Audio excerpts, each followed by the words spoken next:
Good morning, everyone. Welcome to the April 23rd, 2026 agenda meeting of the Minnesota Public Utilities Commission. I am Commissioner Audrey Partridge, and I will be chairing this meeting for the first time, so bear with me. First, I will take the roll. Commissioner Hom. Here. Chair Sieben. Here. Commissioner Sullivan. Here. You're out of order, though. So, you're mixing things up. Commissioner Tuma. I'm here in person. I don't know about mentality, but here. Excellent. So Chair Sieben makes this look very easy, but I will just let everyone know with my performance today that it in fact is not. So There's a review letter after you can send in afterwards. yes, you can rate my performance, yes. So with all the commissioners present today, we have 4 items. I don't know that we will need to break for lunch. If we're lucky, maybe we'll get through by then. So we'll just play it by ear. Let's go ahead and jump into item number 1. Ms. Winner, please introduce item number 1, and for the parties, please make your way to the table. Good morning, Chair and Commissioners. Item number 1 is docket number E999/CI-23-151 in the matter of an investigation into implementing changes to the Renewable Energy Standard and the newly created Carbon-Free Standard under Minnesota Statute 216B 1691. The question before the Commission is, what clarifications, if any, should the Commission make regarding carbon-free standard off-ramps under Minnesota Statute 216B 1691 Subdivision 2B? And should the Commission provide an extended credit duration for certain small wind resources or other similarly situated projects? Staff has no further comments but is available for questions. Thank you. Thank you, Ms. Winner. So I will note that I filed 2 sets of preferred decision options, one on April 20th, and then most recently on April 22nd. The April 22nd revised preferred decision options reflect 2 relatively minor changes, and I'll apologize to my fellow commissioners for filing 2 sets. I know that's frustrating. The original document was updated for the document on the 22nd only to reflect one recommendation by Xcel Energy and their letter they filed in support of the decision options, suggesting that we modify it to read the standards under the CFS statute rather than referencing the old renewable energy standard. So minor clarification. And then another clarification from the Central Minnesota Municipal Power Agency to recognize that some of the utilities subject to the CFS are not required to file resource plans. Otherwise, there's no substantive changes there. I think we can maybe go to parties and see if parties, or I will ask parties to let us know your preferred decision options, and if you can work off of the set I filed on the 22nd, that would be helpful. Can we start with Dr. Kuklinski? Good morning, Chair Partridge, Commissioners. Jennifer Kuklinski with Minnesota Power. Minnesota Power supports the updated preferred decision options filed by Commissioner Partridge on April 22nd. I'm happy to read through them if you need me to, otherwise. No, thank you. Wonderful. Thank you. Ms. Bjorklund. Ingrid Bjorklund on behalf of Compass. We do support the decision options, the updated decision options, with the exception of new 20, in the sense that we still would like to see those expanded, especially to include storage. That was discussed in our filing on Monday. Mr. Conlon. Good morning, Madam Chair, Commissioners. Riley Conlon on behalf of Xcel Energy. First, I'd like to say thanks to Commission staff for the briefing papers and the Commission overall for its leadership on these dockets, working through some complex issues and finding what Xcel Energy views as reasonable paths forward. With that, we support the updated preferred decision options filed on April 22nd. Thank you. Ms. Freeze. Good morning. Barbara Freeze with Minnesota Center for Environmental Advocacy, representing MCEA and Sierra Club, and we also support the proposed decision options filed on April 22nd. Excellent. And Dr. Lieb. Good morning, Chair Partridge, Commissioners. Sydney Lieb with the Minnesota Department of Commerce. We have no concerns with the proposed motion. Thank you. And then online, I think we have Mr. Stephenson. Will you be representing Otter Tail? Good morning, Chair Partridge, Commissioners. Yes, Kerry Stephenson on behalf of Otter Tail Power Company, and we support the Partridge preferred decision options, the updated version in full, and we believe these are a reasonable and efficient approach to the off-ramps. Excellent. And then do we have Ms. Lee or Mr. Maratska online?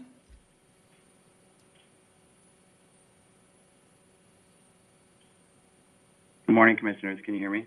Yes. Andrew Maratska on behalf of the Minnesota Large Industrial Group. We don't take a position. The Minnesota Large Industrial Group doesn't take a position on the Partridge preferred decision options, other than to note that we would respectfully request that decision option 18 be added in its entirety. We believe that with a slight modification, just to note that the requested information is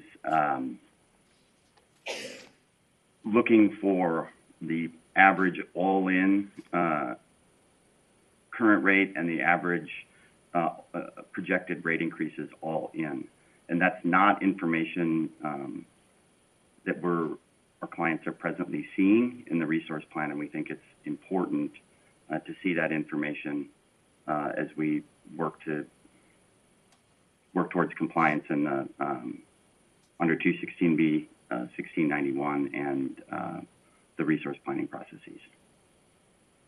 I'm happy to take any questions on that position if there are any. Okay. Thank you. Anyone else online that I have missed?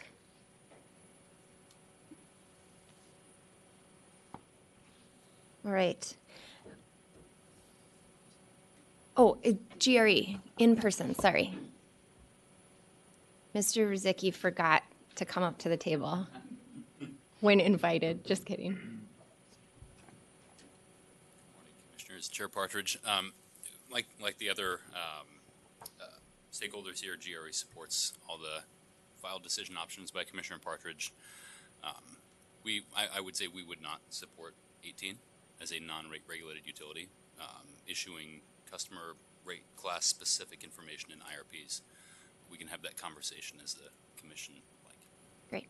Thank you. Oh. Zach Rizicki, Director of Planning, GRE. Thank you. Thank you, Mr. Zicki. I will start by making just one comment and then go to commissioner questions. I also, similar to Mr. Rizicki, don't support 18. I think asking utilities to model out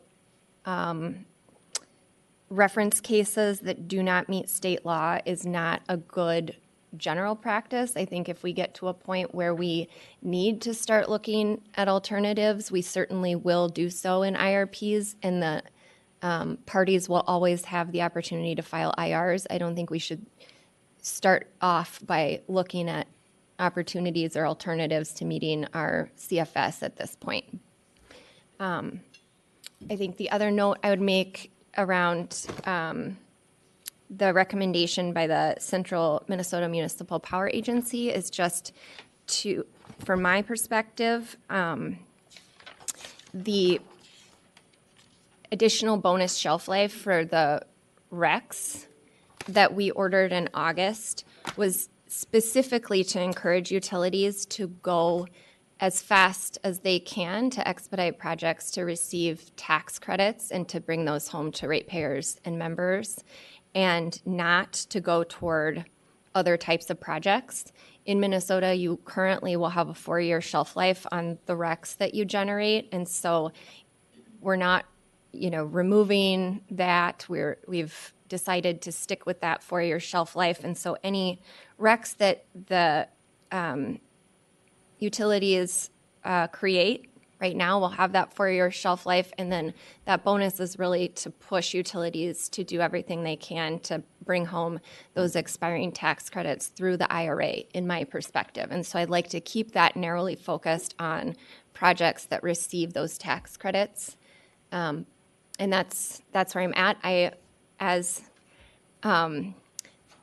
Commissioner Sullivan has trademarked, my feet are not in concrete on this. I just wanted to get us a nice starting place to talk through, but those are my initial thoughts, and I will pass it along to other commissioners who have questions or comments. Chair Steven. Thank you, Chair Partridge. I have a new decision option that I would ask staff to put up, and apologize to folks that it's late. But I think it's clear, and the intent of the statute, of the updated statute, is that, obviously, is that utilities are subject to the standard. And so I see this as a clarification that only utilities that are subject to the new law shall request modification or delays of the standard. And the intent here, again, is to indicate that utilities are responsible for compliance with the carbon-free statute, and utilities should be the only ones that can apply for off-ramps or modifications or delays. And so I'd ask parties, Madam Chair, if they have a problem with this, or also agree that it's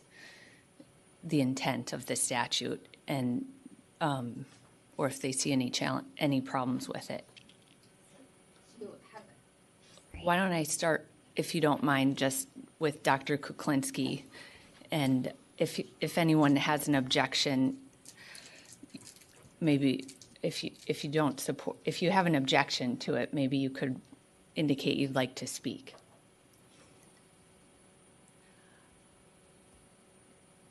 I don't see. Madam Chair, would it be okay if I spoke? This is Andrew Maratzka online. Yes, sorry, I couldn't see you. And I'm not taking over for Chair Partridge, so she can call on you if she'd like. Okay. Mr. Maratzka. Thank you, Commissioner Partridge. Commissioners, while the Minnesota Large Industrial Group doesn't have any intention to seek a request today, it certainly doesn't want to waive that ability in the future, and frankly believes that the customers, other agencies, nonprofits, any party should be able to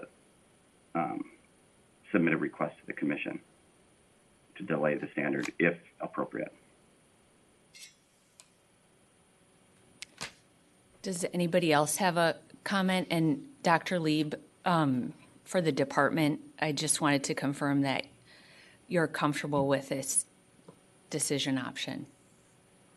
Chair Partridge, Commissioner Sieben, the department thinks this is a good clarification. I think there would be an opportunity for other interveners to comment on potential delay or modification either at the resource plan decision, and I have a concern that if it almost creates an opportunity to sort of relitigate the legislation if you open it up to everyone. The resource plan is a transparent process, and I think your clarification makes sense there. Along that line, just with the department, and I think it's important. You would always be a party under our standards, and this effort for the larger utilities, particularly where we have large customers, would always be available in an IRP. And I think this is the beauty of the language that Commissioner Partridge put together. It's driving everything, focusing, it doesn't require, but focuses everything towards a regular IRP that's always brought before us and people can participate. And so that makes sense. I guess the only time where there could be a party would be, and this is where I'm trying to understand it from a legal standpoint. And for example, I kind of put these IRP folks in three categories for this. There is the ones that must file it, and we get to tell them they have to get approval of their plan. And that's, Xcel, MP, and Otter Tail. Then there's this class of folks, which are the GREs of the world, Basin, Dairyland, folks that are kind of resellers for their members type folks. And we get to see their IRP on a regular basis, and people can intervene and communicate in that. But they may not be able to enforce an off-ramp in that proceeding. That's what I'm trying to understand, whether if a GRE would bring their IRP, and in that IRP they're indicating that we're going to seek an off-ramp, which is something that we would address in the IRP then, and it's going to be on a regular basis, and larger utilities could participate in. Is that how you're envisioning? And I'm trying to make sure that class. There's the third class of these people that, the compasses of the world, but we'll set that aside. The big ones that we're talking about are the GREs, the basins, and the dairylands. You see that as still being a part of that process?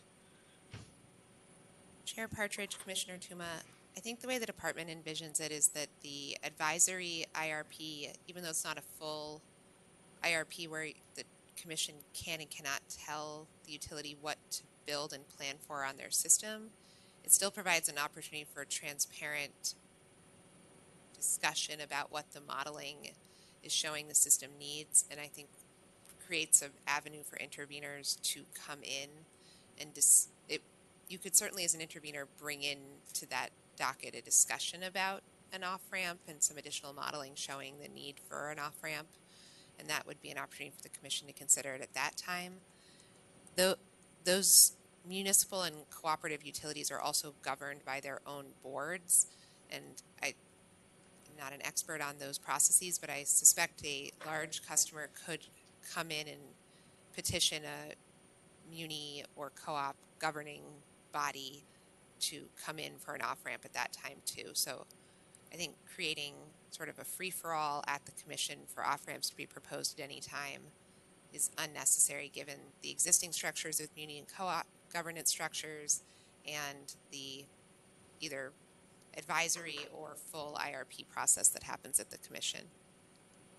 And then Mr. Rizicki, since you are one of those second class of, or not second class, that sounds bad, that second group of utilities that we're talking about, how would you envision that? So you file your advisory IRP.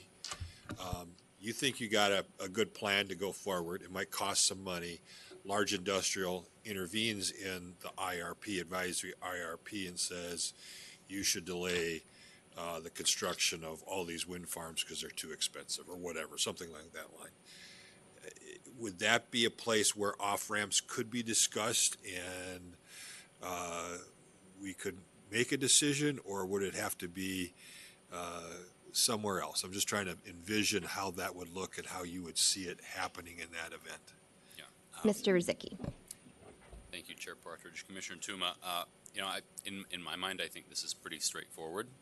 We would seek to, if any off-ramp were ever to be requested or exemption requested, we envision that to happen in the IRP process. I think that makes sense. If you read through the preferred decision options, decision option 7 clarifies that IRPs are preferred, for those entities that must file IRPs under MnSTAT 216B 1691. We'll be filing biennial reports for EETS and CFS, but IRP makes sense. That's fine for us without delving into the governance issues and everything else around off-ramps or exemption requests. From a procedural perspective, IRPs are just fine with GRE. And I think Dr. Lee raises a really good point. The governance authority, the legislature has viewed the governance authority. We oversee these investor-owned regulation type utilities a little differently because they have a profit motive. You have a board of directors. And so would the envision be, and if the large industrial group wanted a certain off-ramp, that's the mechanism by which they should do it is through your governance structure as members or members of members. Is that where you envision, that major off-ramp debate kind of taking place. We might refine it in the advisory IRP, but the actual decision to do an off-ramp, okay, would go through the utility, and that there is opportunities for those large industrials to try to influence that decision amongst your elected board. Chair Partridge, Commissioner Tuma, I can't opine too much on our member board specifically. I just know that GRE's board is comprised of board directors from each of its member constituency. They're making decisions that are in the best interest of our membership.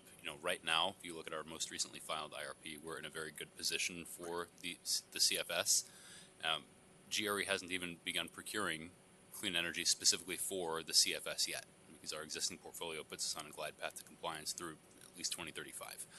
We just haven't had those conversations yet. And I would think that, when the time comes that a utility like a GRE or any other non-rate regulated utility would need to procure assets specifically and only for compliance with a requirement like the CFS, that would be the time where we would be conducting a cost analysis to say, okay, well, what is the rate pressure for addition of renewable energy at price X versus the price of a REC purchase?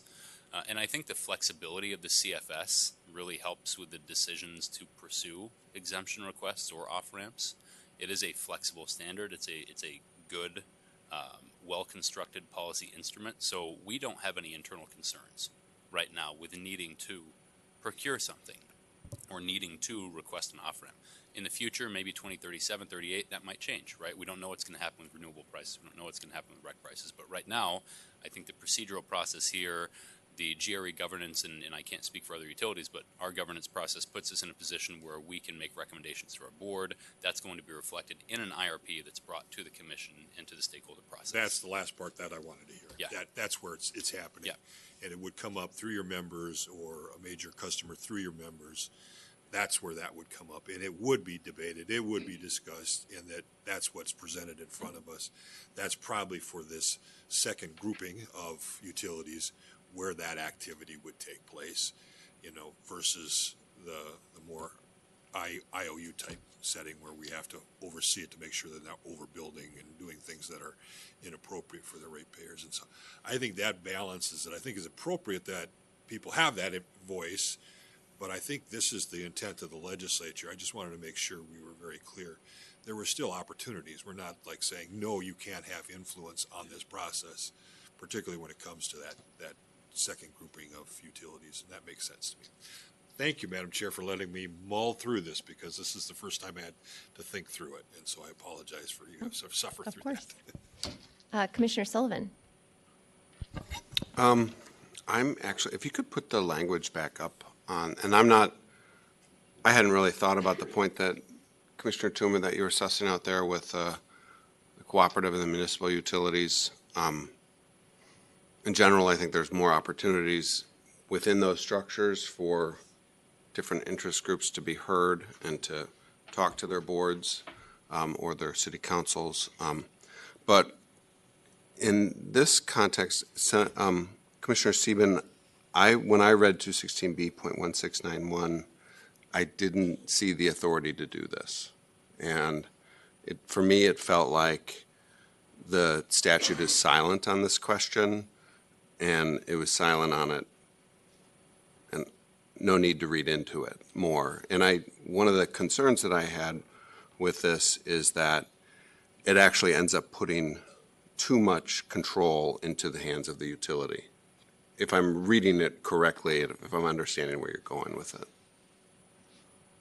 Chair Sieben. Commissioner Sullivan, the way I was thinking about it is it's silent, that the statute, this 216B sub 2B doesn't say that it's only a utility that's subject to being able to file an off-ramp. But it doesn't make sense to read it any other way, because why would, for instance, like a city propose to file with the commission that they want an off-ramp for a utility that's within their, for a utility that operates within their jurisdiction, it just doesn't make sense because the utility has to comply with the carbon-free statute, not the city. Or likewise, if a data center wanted to request a off-ramp for compliance with the carbon-free statute because they want to build a data center with all gas or coal, for example. Like, it doesn't make sense why a data center would be able to apply for an off-ramp in that case. It should be the utility that's subject to the standard that is providing the commission with the information necessary to comply, that makes the statute work, like that. My thought process is this is a elimination of extra work for the commission too, to be honest. Like, we don't want just any person, any entity filing off-ramp petitions with the commission, and then we would have to have our staff open a docket, have the utility that it's subject to, file information. It just will create a lot of unnecessary work in my mind that best would be handled under the IRP statute or in a rate case proceeding or in an acquisition proceeding as appropriate. So that was my thought process to answer your question, is like the utilities are subject to the carbon-free standard, and for ease of efficiency in the future, depending on, whoever the administration is and whoever the commission is, it's still the utilities that are subject to the carbon-free standard and need to show compliance, not any other entity. I guess I hear that, I understand it. I guess I still, in my mind, I looked at it, and I look at all of the off-ramps as kind of important potential release valves that are there. And by pushing this through the utility and by making the utility the decider of whether or not they do, I think you lose that flexibility in the off-ramp standard that was there. That's the reason why we have so many off-ramps. The utility could be perfectly happy with its rates going up. And other than the customer-owned utilities, I think most utilities are generally fine with their rates going up.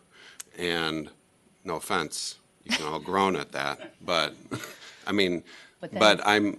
think that from my perspective, it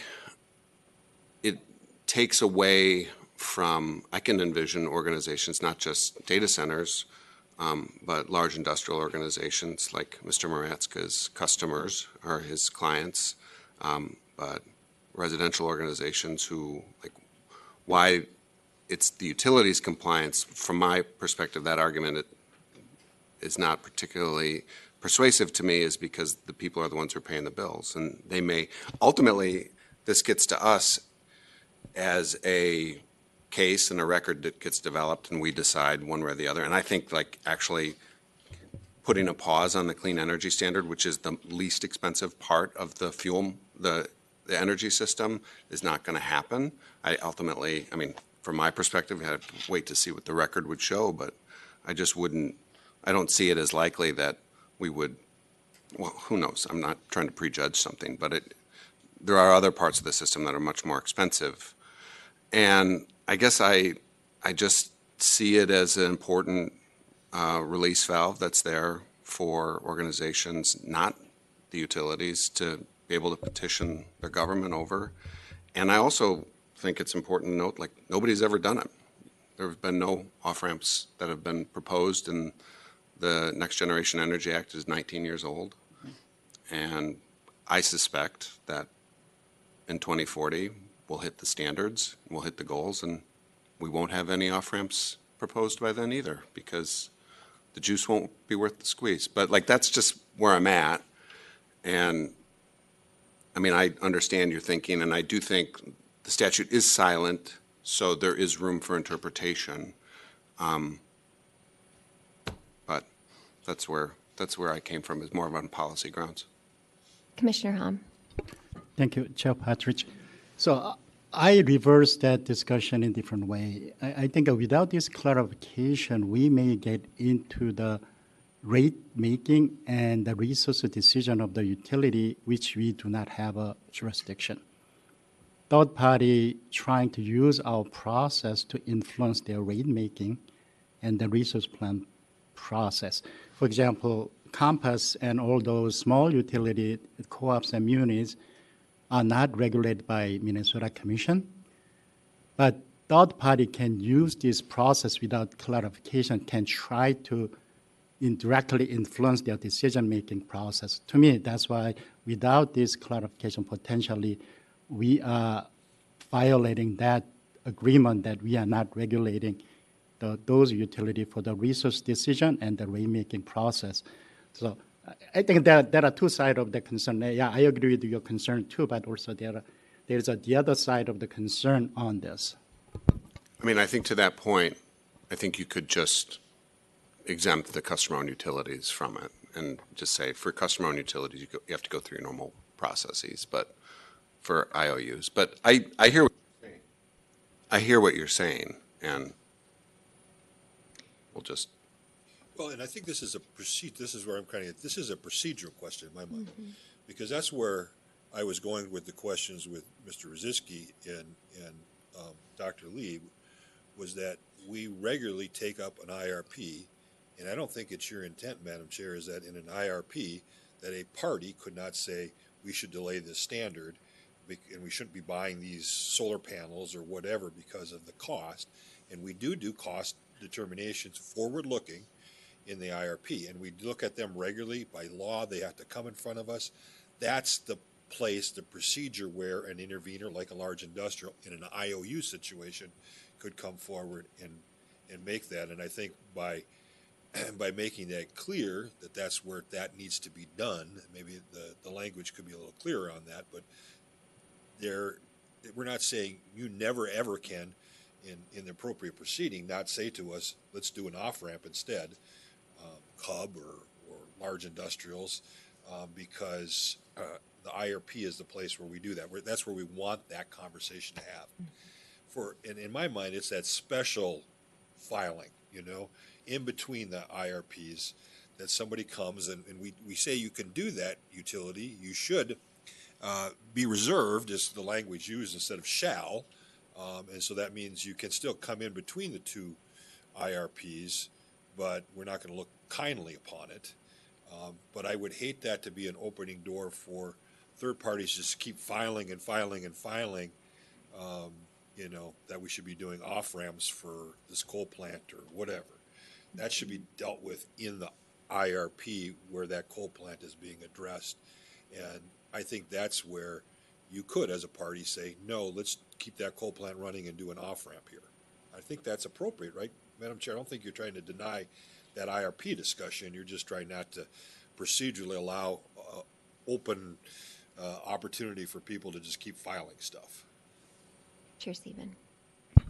Now that was a good argument that's confusing my mind a little bit, Commissioner Tuma, but I mean, the utility is ultimately responsible for overall compliance with the carbon-free standard. And that is like the basis of why top line, I just thought it was better to clarify in this docket that the utilities are responsible. And like to Commissioner Sullivan's point, no one in the past has filed proceeding or not an off-ramp, it wasn't called that, but like under the res and other things, like there haven't been filings by non-parties, by non-utilities in the past 20 years. And so I think that that's like justification for continuation of doing it the way it's been done. Whether in this docket and how the commission is showing that utilities should comply with the new statute, my thinking is like it's the utilities that have to comply with carbon-free, and it wouldn't make sense to have like a mine, for example, in Minnesota Power System, say like, we want an off-ramp, because the commission ultimately, yes, it's not saying we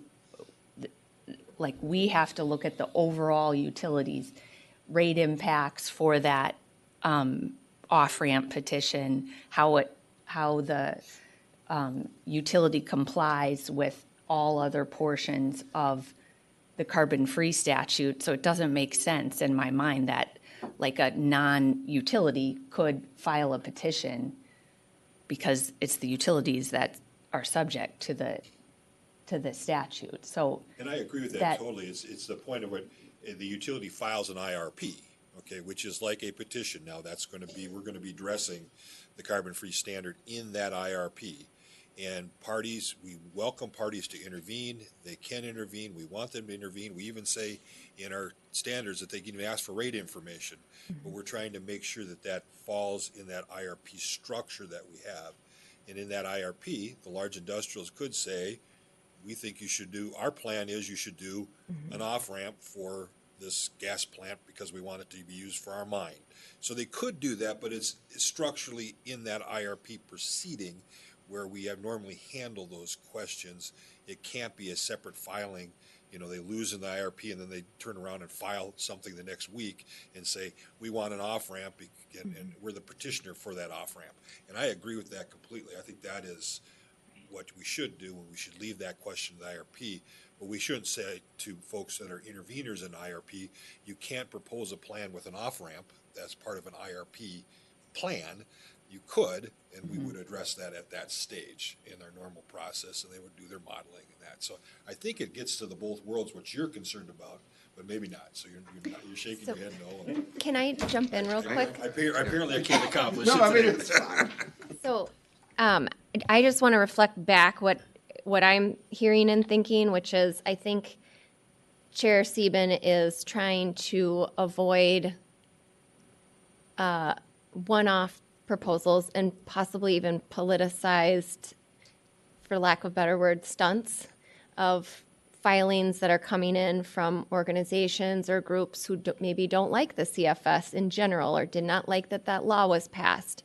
And it puts it into a proceeding, as Commissioner Tuma said, where individual organizations could not file individual petitions to us, but as always, they could present their own preferred plan in an IRP process, as already takes place, and say, we think this is better, and we as a commission would weigh that and decide.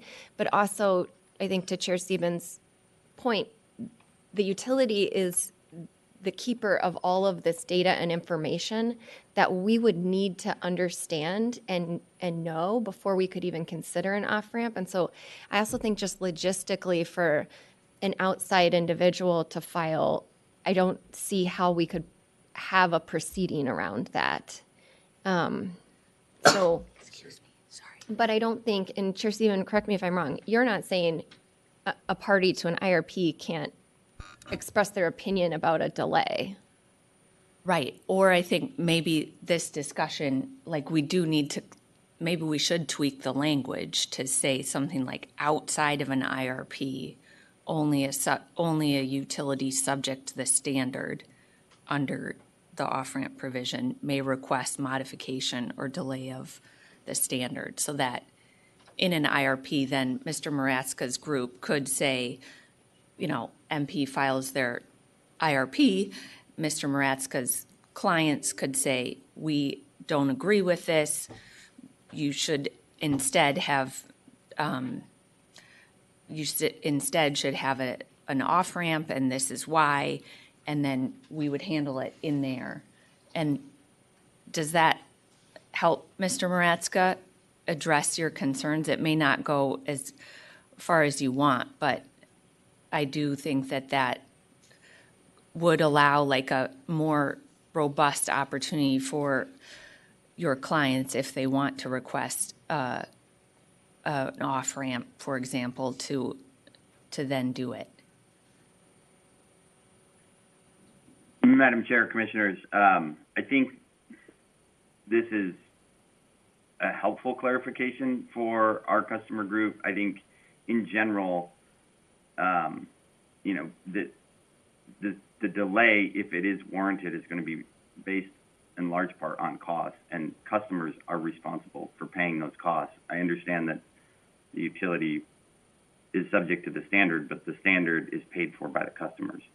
So I think it, you know, practically speaking, the place this would occur is in a resource plan when the information is on the table.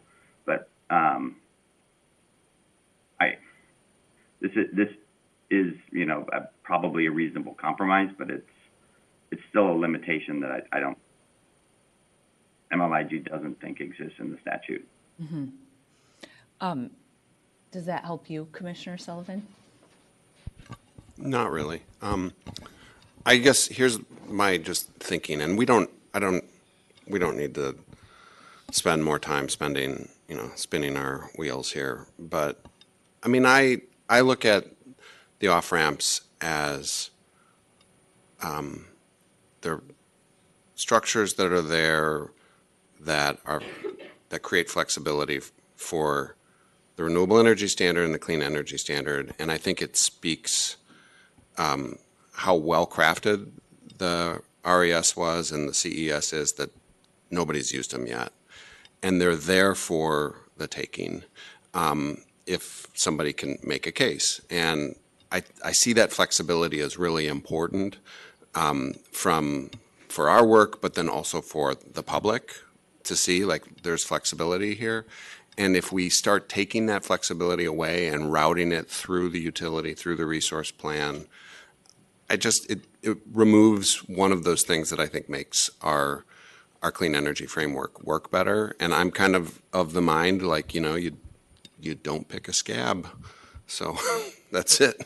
And, you know, unless it's healed underneath, I should say. And we're not there yet. So I'm kind of like, that's where my head is at. we don't need to, I see where everybody's at, and I don't need to spin my wheels anymore, and I don't think it's going to be productive. So we can just, whatever you guys want to do, you know, Commissioner Partridge, however you want to align this, but I mean, I would like to vote for your full motion, but I don't particularly want to vote for this, so. Okay. You know. So, Commissioner Sullivan, we could do two votes. Vote for the package. I was chatting with staff, and we were thinking this sentence could be nested in decision option 4, but for the purpose of splitting it, we could do a vote on the April 22 filed preferred decision options and then a separate vote for this individual one, if everyone's okay with that. Does anyone have other topics or questions? Chair Sieben. Can I just clarify with and I'm sorry this is coming late, but with Compass and Ms. Bjorklund, your C and D that you still want included in Commissioner Partridge and E, I guess, into Commissioner Partridge's motion. Like, my interpretation of what Commissioner Partridge did in her decision option was like get you to where you needed to be. But I don't understand what you're still not seeing, why you don't think you could like still apply for federal tax credits under the existing like storage tax code and stuff, and what the problem is or is there a problem? Can you just clarify more what additionally you think you need? Commissioner Stephen, thank you. I think when it comes to repowering, because of the language that they would have to qualify for the federal tax credits, repowering is very, very tricky and very challenging for a lot of these older wind farms to actually qualify for a tax credit. They might be able to repower, but not qualify for a tax credit. And many of them aren't candidates for repowering. But that's not a decision that the commission can make, whether the utility can qualify for the federal tax credit. Correct.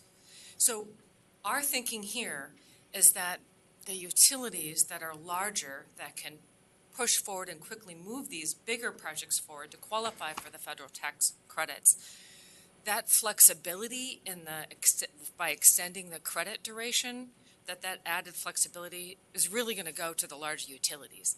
And the smaller utilities really don't have that added flexibility, and it's already more difficult for smaller utilities where they're not making these big, they're only acquiring very small projects for CFS compliance because they have a small retail customer base. So they're really looking at these older wind farms and getting those under contract for Compass. And by doing so, they would be doing that now for compliance. This would allow them to really extend those credits for those PPAs that they're securing now, and they could retire those RECs like in 2035, or whatever, instead of having the 4-year shelf life. And we really just want parity with the larger utilities. That's what it comes down to. They get this extra bonus or flexibility for REC retirement. Because of the additional flexibility that was in our earlier order about the extended shelf life. Mm-hmm. And so, but I guess I'm not seeing where your language provides that clarity. So tell me explicitly what language you need for that, because we can do things under obviously like the shelf life compliance, but not change the federal tax code for you. And that's where I'm like having a disconnect here of what you're asking. Sure, Commissioner Sieben. So for example, our D had an energy storage system installed prior to December 31st, 2027, that demonstrated to the Commission that the stored energy is directly related to renewable energy. So that's basically boosting the wind power, boosting the wind energy in that old wind facility, these are small, locally owned wind farms, way back in the early noughts, right, when they went into service. And this would boost that, give a boost to that wind farm. But because they're entering into these PPAs now, 4 years from now, they just want that extended credit duration, kind of that getting the same treatment that the larger utilities are doing that. So is that answering your question? Because are you saying that the storage, if that received a federal tax credit, then it's unnecessary, or I'm a little confused? I'm confused what you're asking the commission to do, and maybe Commissioner Partridge can clarify. Like the way Commissioner Partridge offered her decision option looked reasonable, that it was going to extend the shelf life for as necessary, and then you said in your opening comments that it wasn't enough. So that's what I was trying to figure out.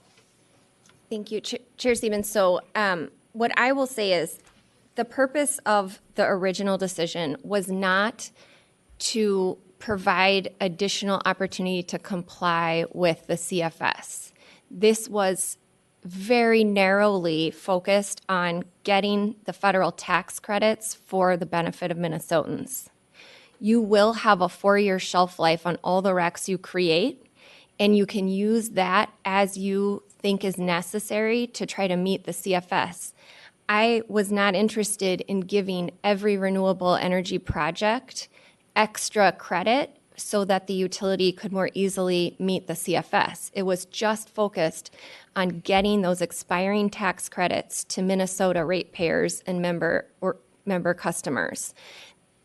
I understand what you are saying is that larger utilities may have more opportunity to get those tax credits. And to Chair Sieben's point, we didn't write the tax code. We can't change that for you. I don't think it makes sense for us to just give you bonus rec life for the sake of you getting a perk too. Like, that is not in the public interest in my mind, is that you get a perk because someone else can receive a perk through the federal tax code. This was a policy treatment specifically to say we have this limited time frame. The Trump administration and Congress has decided to eliminate tax credits earlier than were expected. We're in a race to try to get those tax credits because they provide significant benefits to Minnesota ratepayers. How can we provide a push to the utilities to get them to go get those tax benefits? If you can get tax benefits through repowering, I have modified that language based on your request and the conversation so that if you can get tax credits by repowering those wind farms, you got it. This is all about tax credits. It's not about giving people an upper hand in complying with the CFS standards in my mind. Madam Chair, I appreciated you leaving it out because I felt these were certainly worthy things we could consider, and we do get to give out the life of these things, and we can reconsider that. I think that should be a separate petition for us to do that in that situation. I think muddling it up with the off-ramps, I understand how we got here because it was part of the discussion, but to me, this is where I think you're right. It's fine to have it in here, but if your clients want something different, let's open a docket and have a discussion about it as opposed to trying to deal with it in an off-ramp thing. I mean, I get the procedurally how it got here, but I think it's time to break this apart. And if you want to do that, if you want to come for extra perks for certain situations that your little guys have and you want to lay it out in a petition, and we can consider it like we normally do in normal course of activities. Yeah, Commissioner Tuma, I agree with you, and I guess I would even go further and say I don't think what you're asking for is related to the decision-making around the order from August. What you are asking for is some sort of special treatment for small projects and small utilities, and we don't have a record on that, and that is a separate issue. This is only about tax credits, in my mind, and it was paired with a decision option to figure out what other things utilities needed that would allow them to get those tax credits, whether there were other regulatory actions that we needed to take. And so that was the sole focus. If you think that small utilities need some sort of special separate treatment around RECs because of the size of their renewable projects or the age of those renewable projects, that's, in my mind, a totally separate issue. And we don't, in my opinion, have a record here to really determine that.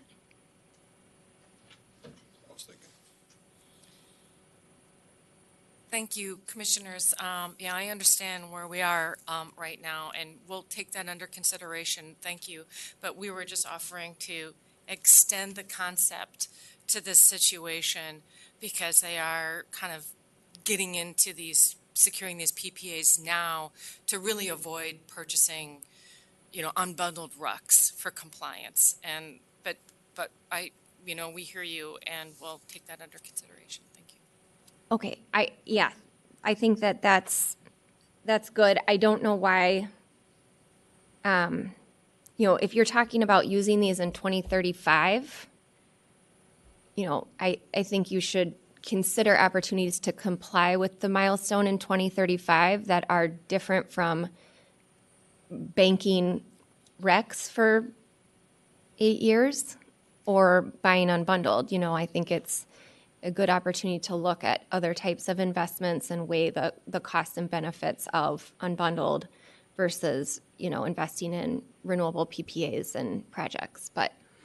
And I think to build on that, Commissioner Partridge, like Ms. Bjorklund, I think you did make a good case of why adding storage onto this 15 megawatt facility would be beneficial for your client. And by I think by just adopting what Commissioner Partridge laid out, it's not a rejection of that in any manner, at least from my perception. It's more just keeping our order clean and in comporting with our earlier decision, as Commissioner Tuma articulated too. So thank you for letting me talk about that more, though. Yeah. It's helpful. Thank you, Ms. Bjorklund, for bringing this up. I do think it may be something that we need to continue to talk about along with a few other items. I think Ms. Winter has a bucket of items that have come up, and as we move forward together to meet the CFS, I'm sure there will be a number of these issues that we'll need to talk through. And I think small utilities are going to be a good portion of those because you have unique circumstances. So I don't think this is unimportant. I just don't think that it meets the intent of that previous order or the focus of that previous order. I do not have any other questions. Does anyone else have questions or comments? Otherwise, I could make a motion. Chair Sieben? If you want to, I'd suggest that you move my amendment first separately so that then Commissioner, whatever the result, Commissioner Sullivan can vote on the second Okay. motion. Okay, that sounds good. Commissioner, whatever. No, I meant, that's not what I meant. That And guy. Then you could vote for the overall motion still. Okay, thank you for the tip. Okay, so with that, I will move. Well, Or I can move my Mr. suggested language that was on the sure. screen earlier. Sure. And then, again, Commissioner Sullivan, my intent is not to limit any entity's ability to comply with a carbon-free statute. I think, like, if there are entities that want to propose an off-ramp, they should feel free to do that, but they should work with the utility so that when the commission makes its determination, we have a very robust record and method to do it. And again, like, I appreciate the discussion from other commissioners because I think it's better than I originally proposed by including that outside of the IRP language. Madam Chair, I can support it because I view it more as a procedural question, not a substantive question. We want to be able to have a robust, full IRP process. That's been something that's been very central to this commission. And I hate to have like one-offs that are trying to influence that decision in between the IRPs. And so I don't view this as something saying to anybody you cannot participate and offer an off-ramp. It's that let's do it in a place that makes sense where we're dealing with that issue. And so therefore I can support it. So, do we need the language up, or everybody knows what the language is and ready to vote? All those in favor say aye. Aye. All those opposed say no. No. All right. So with that, in addition to this decision option, I would move the updated preferred decision options filed by myself, Commissioner Partridge. Sorry, what? Sorry, I'm messing this up. But now I screwed it up. You had it the right way. Now the motion just had that separate language, but your motion now will not include my new language that Right. the commission just proposed. Is that Right. correct, Chair Partridge? Correct. So I am just going to move. So I'm just going to move my set of preferred decision options I filed on Wednesday, April 22nd. We've already approved your motion, and so when we put them all together In the order. in the order, they will be together, and I'm sure they will note Commissioner Sullivan. I'm going to do a full dissent. Okay. Wonderful. Kind of fun, actually. Having been the last one to do a dissent, they're kind of fun. No, you won't. I don't think you will. I will not. He's kidding, for the record. Okay, so for the record, I move my updated preferred decision options filed by Commissioner Partridge on April 22nd, 2026 in full with no modifications. Any questions on the motion? All those in favor say aye. Aye. All those opposed? All right, with that, item number 1 is done. I did it, my first item. Nice job. Okay.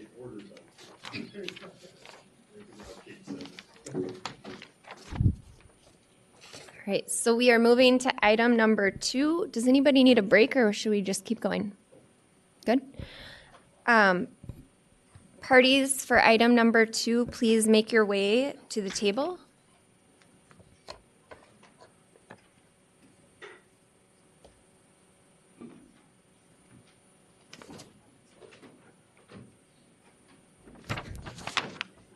Okay, I need.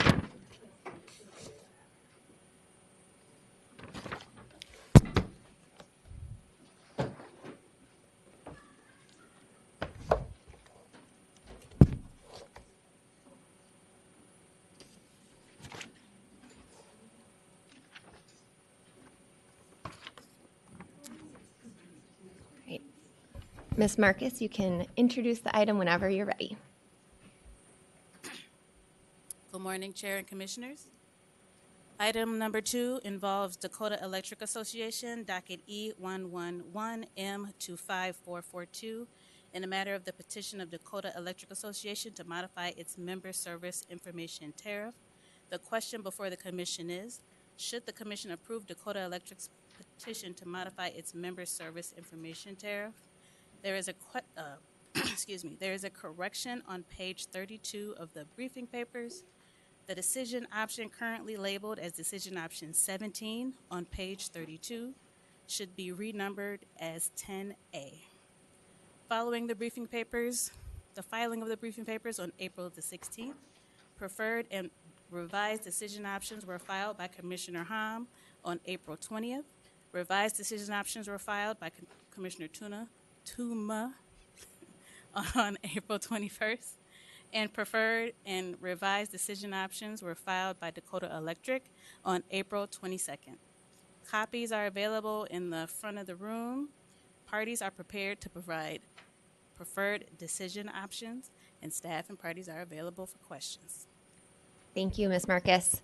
So as Ms. Marcus said, there were several filings that parties have not yet had an opportunity necessarily to weigh in on.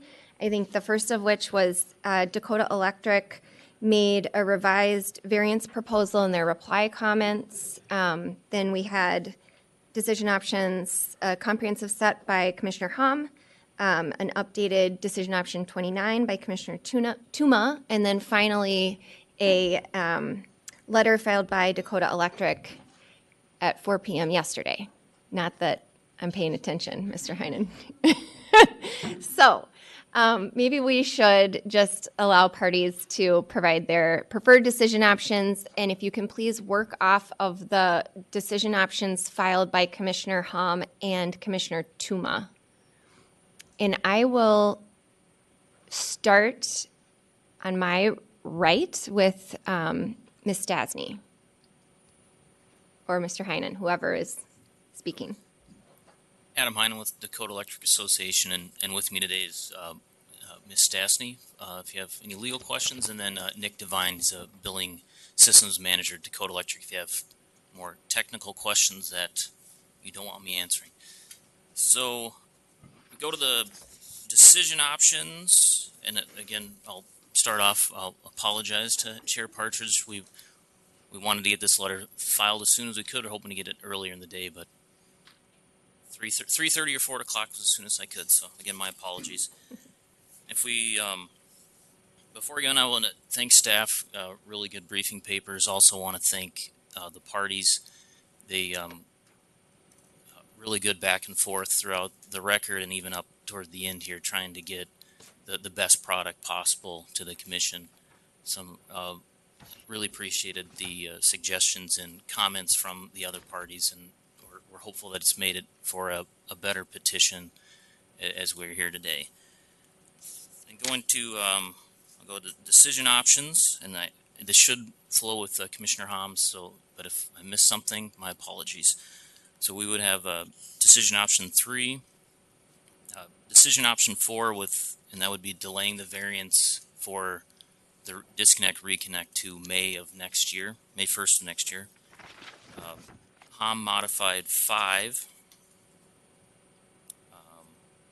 decision option 10, and then we had a modification to decision option 11, And this speaks to the historical medical certifications back to 5 years. Now, these would be folks that had one previously.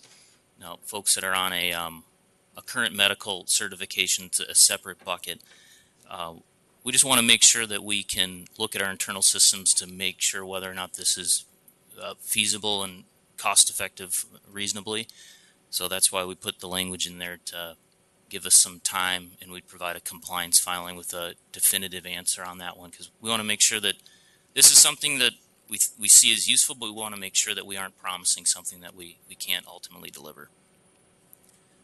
Then decision option 12, decision option 15, decision option 16 with a modification to 2027, and then also to, I don't know if it'd be sub-Romanet or whatever, it'll be subsection F.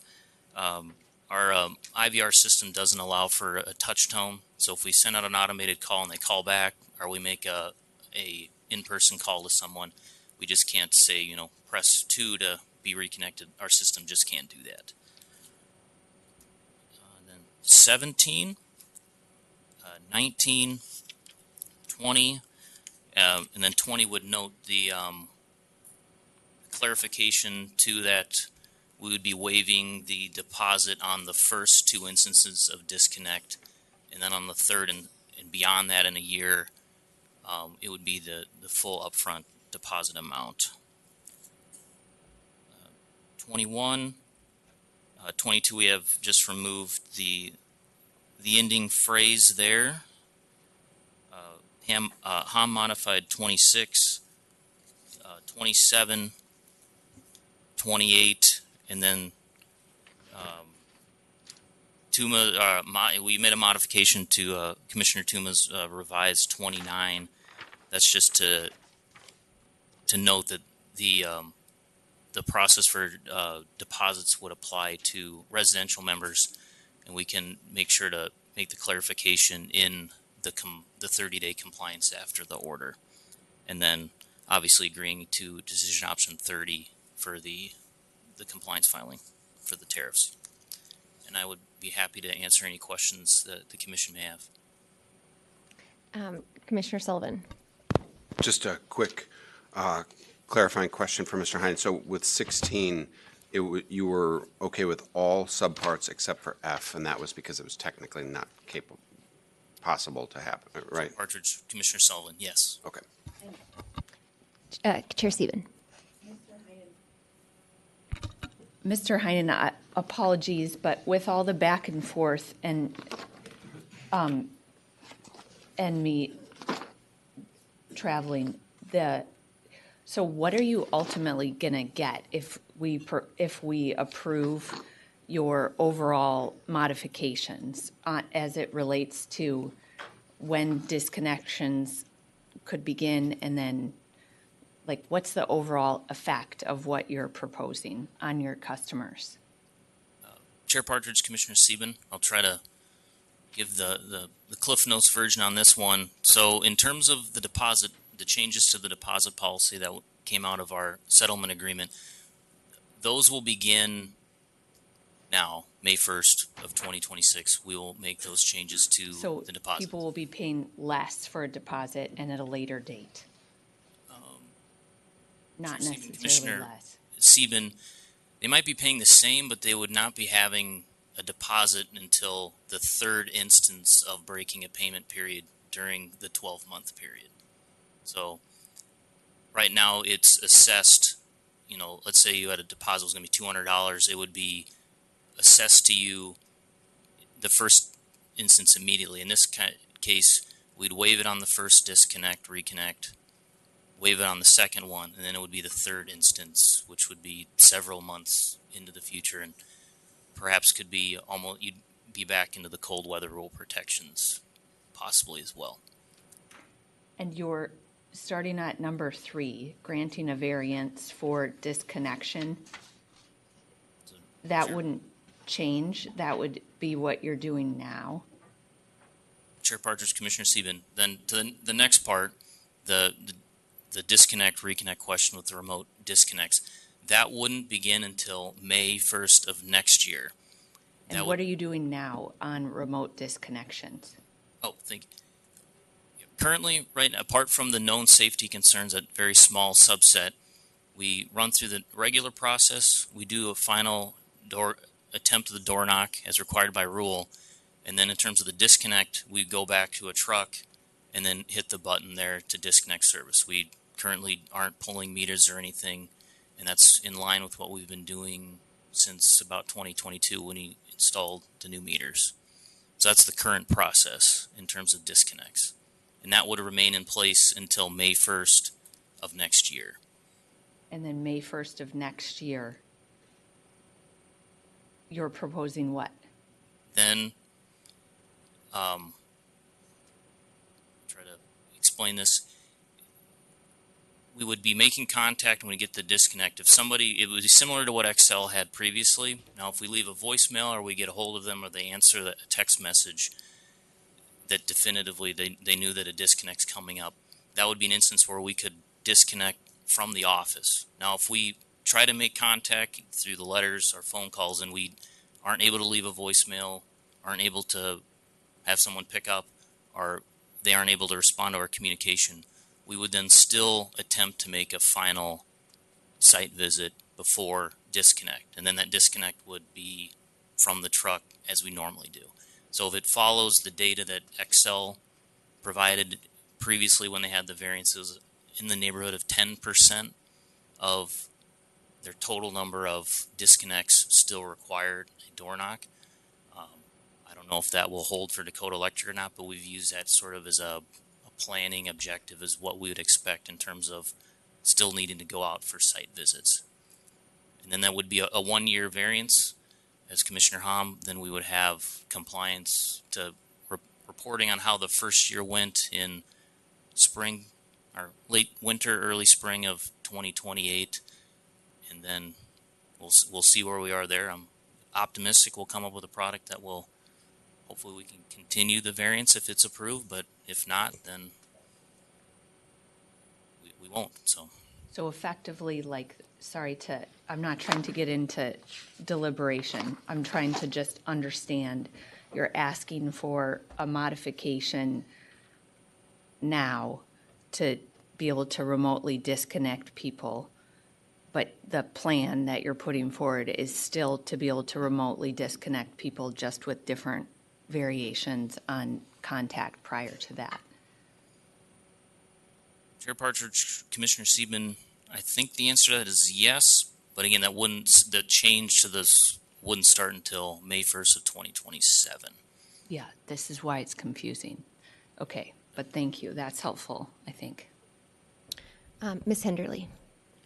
Thank you, Chair Partridge, Commissioners. I'll go through our preferred decision options, but I think maybe just some background kind of in how this docket's been brought to you might be helpful, just to kind of reorient us. So there's really two parts to Dakota Electric's proposal. The first is a negotiated ask that OAG had in settlement about them modifying their deposit policies. We saw the previous policies as onerous. We had back and forth in settlement discussions. We agreed that they would bring forward a modification.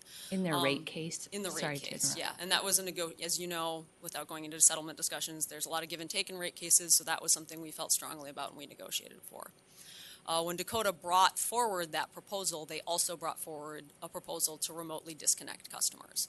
We see these as really two very separate issues. And in our initial comments in this case and in our request for an extension, we noted that we really have concerns with what we see as, a pretty straightforward consumer protection, which is providing much more, kind of a 3 strikes policy. You don't owe a deposit until you've been disconnected 2 other times within 1 year.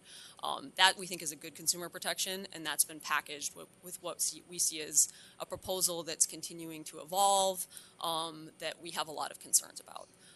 And so regarding Dakota Electric's filing last night, while we appreciate that they're not going to put this in place till May 2027, or they're not proposing to put it in place, we think that really just shows that there's a lot more discussions that need to happen. Things are changing in real time with what we're understanding about Dakota's proposal. I think Dakota is testing the limits of its system.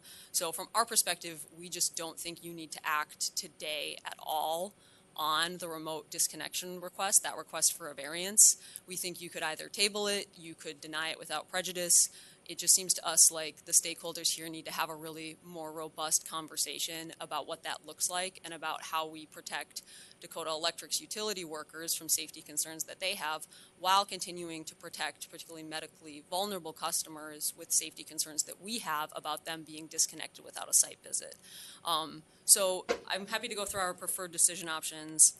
Now, we prefer decision option 7 to deny Dakota's requested variance for their reconnection proposal. They can, of course, make it again. We hope they will talk with us, with CUB, with the department before they do that, so we can get, a lot of these details worked out more in advance rather than having to do it in front of you with various filings. And then for the deposit policies, we support decision option 20, 21, 22, HUM modified 26, Dakota Electric modified TUMA revised 29. It's a little bit of a mouthful, but we're fine with Dakota Electric's proposed revisions to revise 29 since when I had redrafted their tariff, I did not, contemplate that we would be moving to a 3-strike proposal with no deposit being due until the 3rd strike. So it is necessary to update the attachment to the OAG's initial comments. Ms. Hinderly, can I read this back to you and you tell me if I got it? Okay. Just on the deposits, 20, 21, 22, 26, and then... HUM 26. Oh, HUM 26, yeah. And then the TUMA revised, TUMA new, then DEA revised 29. Yes, whatever you would like to call the last one. Perfect. I got it. All those going down at the other end of the table. All right, Dr. Lieb. Thank you, Chair Partridge, Commissioners. The department initially was planning to support Commissioner Ham's motion in full and the TUMA revised decision option, but I think we share the concerns raised by the OAG here that Dakota seems to be not totally clear on when they can handle the remote disconnection variance. So I think we agree that it would make sense to chunk that piece out and either table it or choose not to make a decision at this time. So I think that we would support the HUM motion with the caveat that we would want to change the rule variance and just revisit that for next year. And the one thing we do want to point out is I think Dakota is also asking to delay the AQI and extreme heat disconnection, reconnection remote until next year. I think we understand doing it 4 weeks from now may be a bit of a stretch, but I think we'd like to see if they could get it done at some point this summer, maybe July or August, when we're likely to see those heat events. Commissioner Hom. Thank you, Chair Partridge. So yeah, that was my question. Without having some discussion and order today, do you think Dakota is obligated to do that 16th? That was my question to Dakota, OAG, and departments, because I think to me, we can delay these things, but also I think I don't want to delay this extreme weather part. So that's why, can we table this whole thing or deny this thing? Can we do this?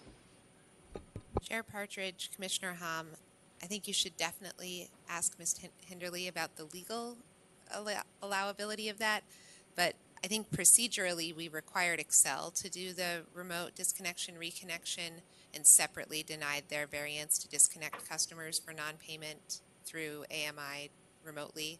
So I think it's okay to bifurcate the two things.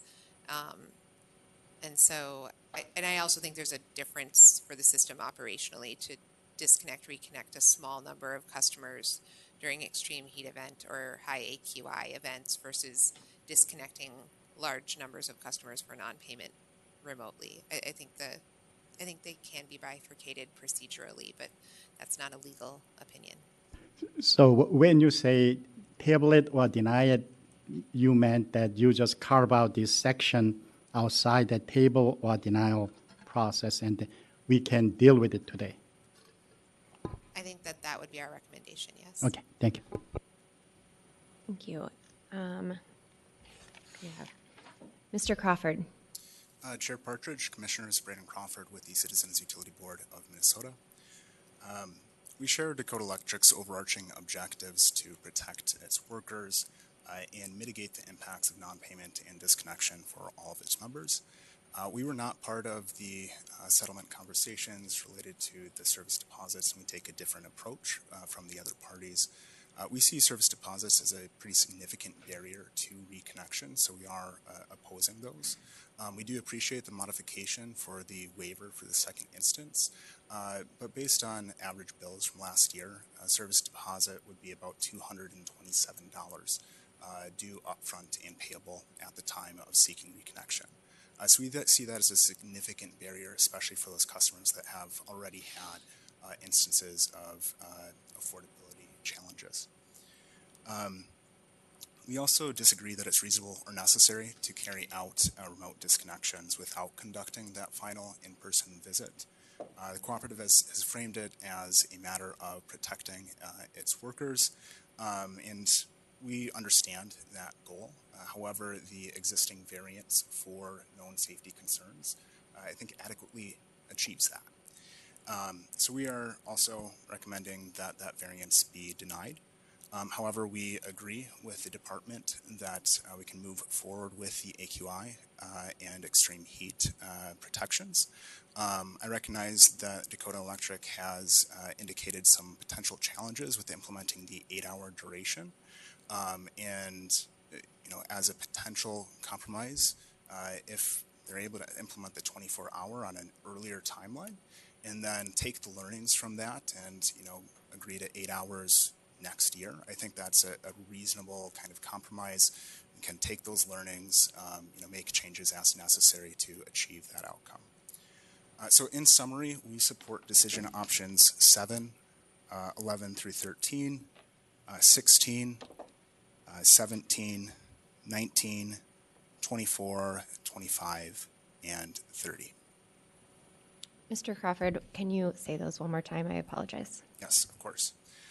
We support decision options 7, 11, 12, 13, 16, 17, and that's with the 8-hour duration. Recognize that there could be potential changes surrounding that. 19, 24, 25, and 30. Thank you. Thank you. So my plan is to go to Commissioner questions. I have one that I want to throw out there that Mr. Crawford just brought up, and I think Commissioner Hom spoke to a minute ago, and that's for you, Mr. Heinen. So I understand that you said that the 8-hour duration would require changes to your billing system or staffing levels, and so therefore it's not something you could implement immediately. Would you be able to implement a 24-hour duration for the reconnections for extreme heat and AQI events in the near term? Chair Partridge, I can't commit to a specific timeline, but we're fairly confident that's something we could, for the 24-hour duration, that's something that we could get up in terms of a testing mechanism at some point during this summer period. The time, I can't commit to what the time would be because we need to, Mr. Devine and myself and some others in the organization, we'd have to look to see how that is from a staffing and how it can be executed. And Mr. Heinen, is that independent of any decision made on the variance request? Chair Partridge, assuming, there's 8 hours in the variance request right now,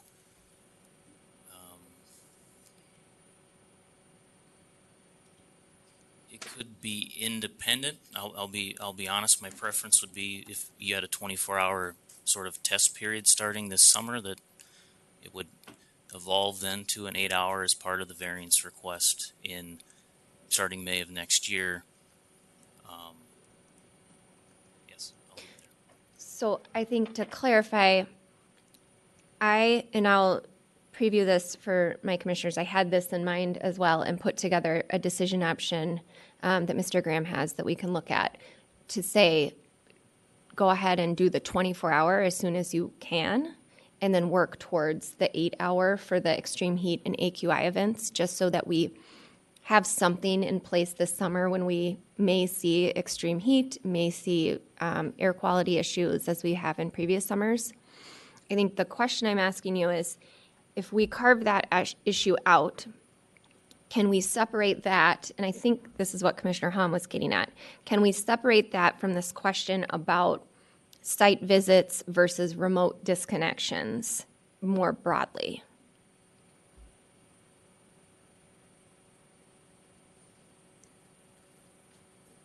Chair Partridge, Ms. Desti might kick me on this one. So my non-legal take on this is, the commission has broad authority to make orders. I'll be honest,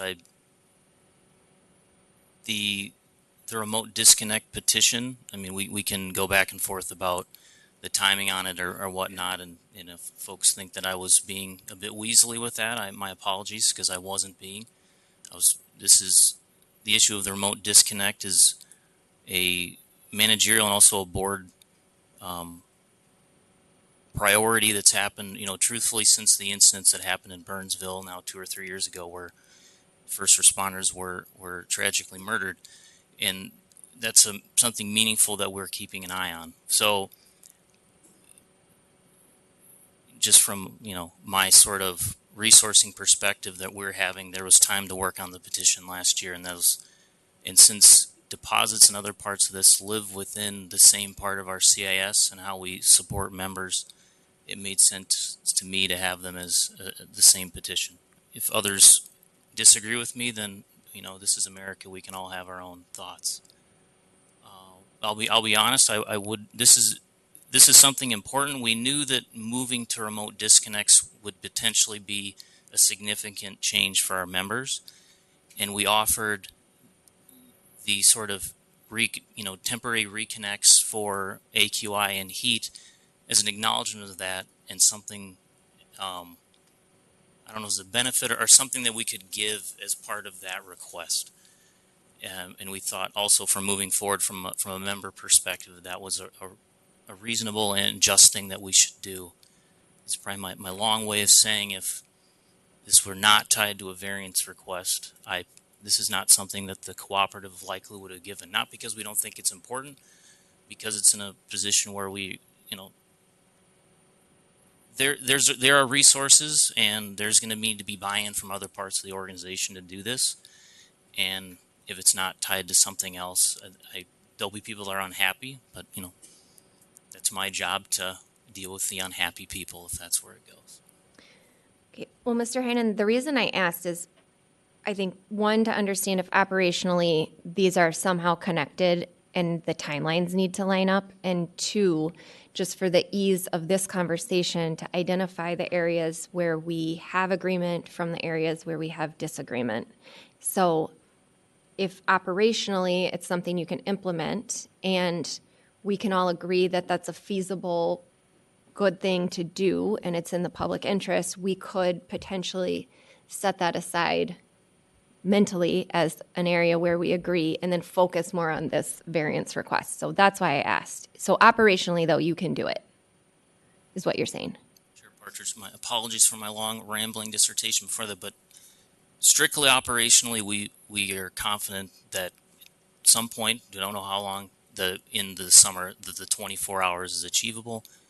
And then we're also very confident, because we wouldn't have agreed to it, that on May 1, 2027, that we would be able to effectuate an 8-hour duration. Okay. I will call that begrudgingly, we all agree. And Commissioner Hahn, would you like to start with questions? Thank you, Chair Partridge. So for the Dakota Electric, so if we delay this implementation to next year, as you propose in your filed prepared decision option based on mine, which is not your true preference, but assuming that's you can live with, what is the impact to this decision option 16. As of today, without implementing this remote disconnection variance, you cannot disconnect remotely anyway, right?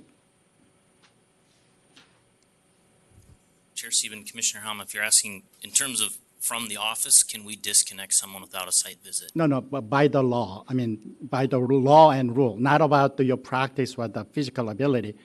I am saying that if you don't grant variance today, as you stated in your alternative preferred decision option, so delay this 1 year, what is the legal implication on the 16? Can you disconnect remotely? Legal question until if there's not a variance, the rule is clear that you have to make a final site visit. In our case, except for a known safety concern, so we have a variance in place from the commission. So legally, you have no concern taking 16 out of this whole thing and ordering you to implement this summer, and which will not have any additional burden or security issue for your staff, because legally you cannot do that except safety reason, right? Chair Partridge, Commissioner Hom, excuse me. Yes, currently that's the law, and we follow the law. So. Okay, but the one benefit is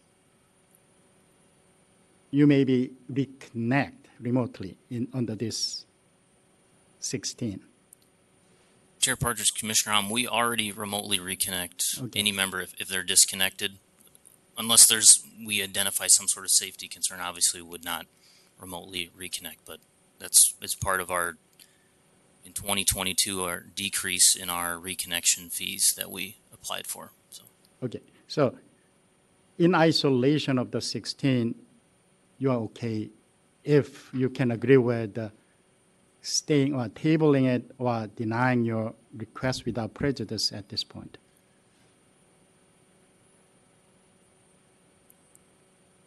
Chair Partridge, Commissioner Hom, I don't know if I would agree with it, but obviously, if the commission decides to do that, I don't know where I'm at. Maybe I'll look to my esteemed legal opinion on this. No, the baseline is you are asking 1 year delay of this variance. Given that is the baseline. I know that's not your first preference, but your alternate preference, you say delay implementation of variance 1 year, right? That is a baseline. Are we changing anything significantly for just taking 16 out and then staying or denying without prejudice? Comparing those two, is there any practical difference?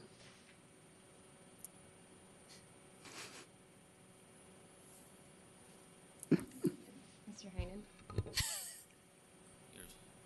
Mr. Heinen, in case you were waiting.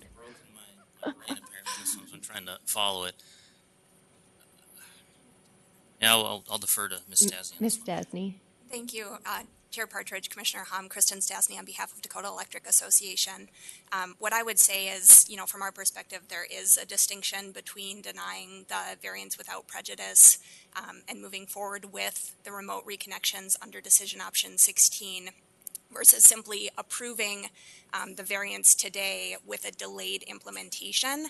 And the reason I say that is part of the need for this delayed implementation is all of the work that the cooperative has done to address parties' concerns, to be responsive to motions that commissioners had filed, so ensuring that medically vulnerable members are fully protected under the terms of the variance, that we have all of these other protections in place to address the concerns that we really appreciate CUB, the OAG, the department raised throughout this notice and comment period. So from the cooperative's perspective, we don't agree that denying without prejudice, knowing we can refile, I understand that. But a lot of work truly has gone into this.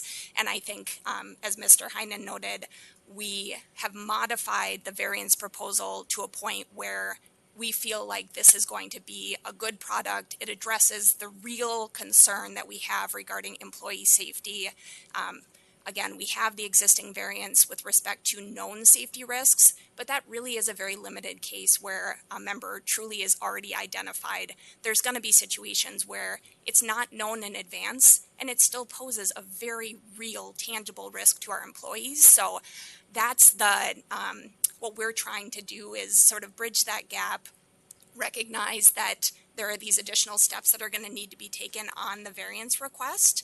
And so that's why we're asking for the delay to 2027. But I think approval of that now is supported by the record that's been developed here and supported by all of the various conditions that the cooperative has agreed to ensure our members are protected and they're getting appropriate notice.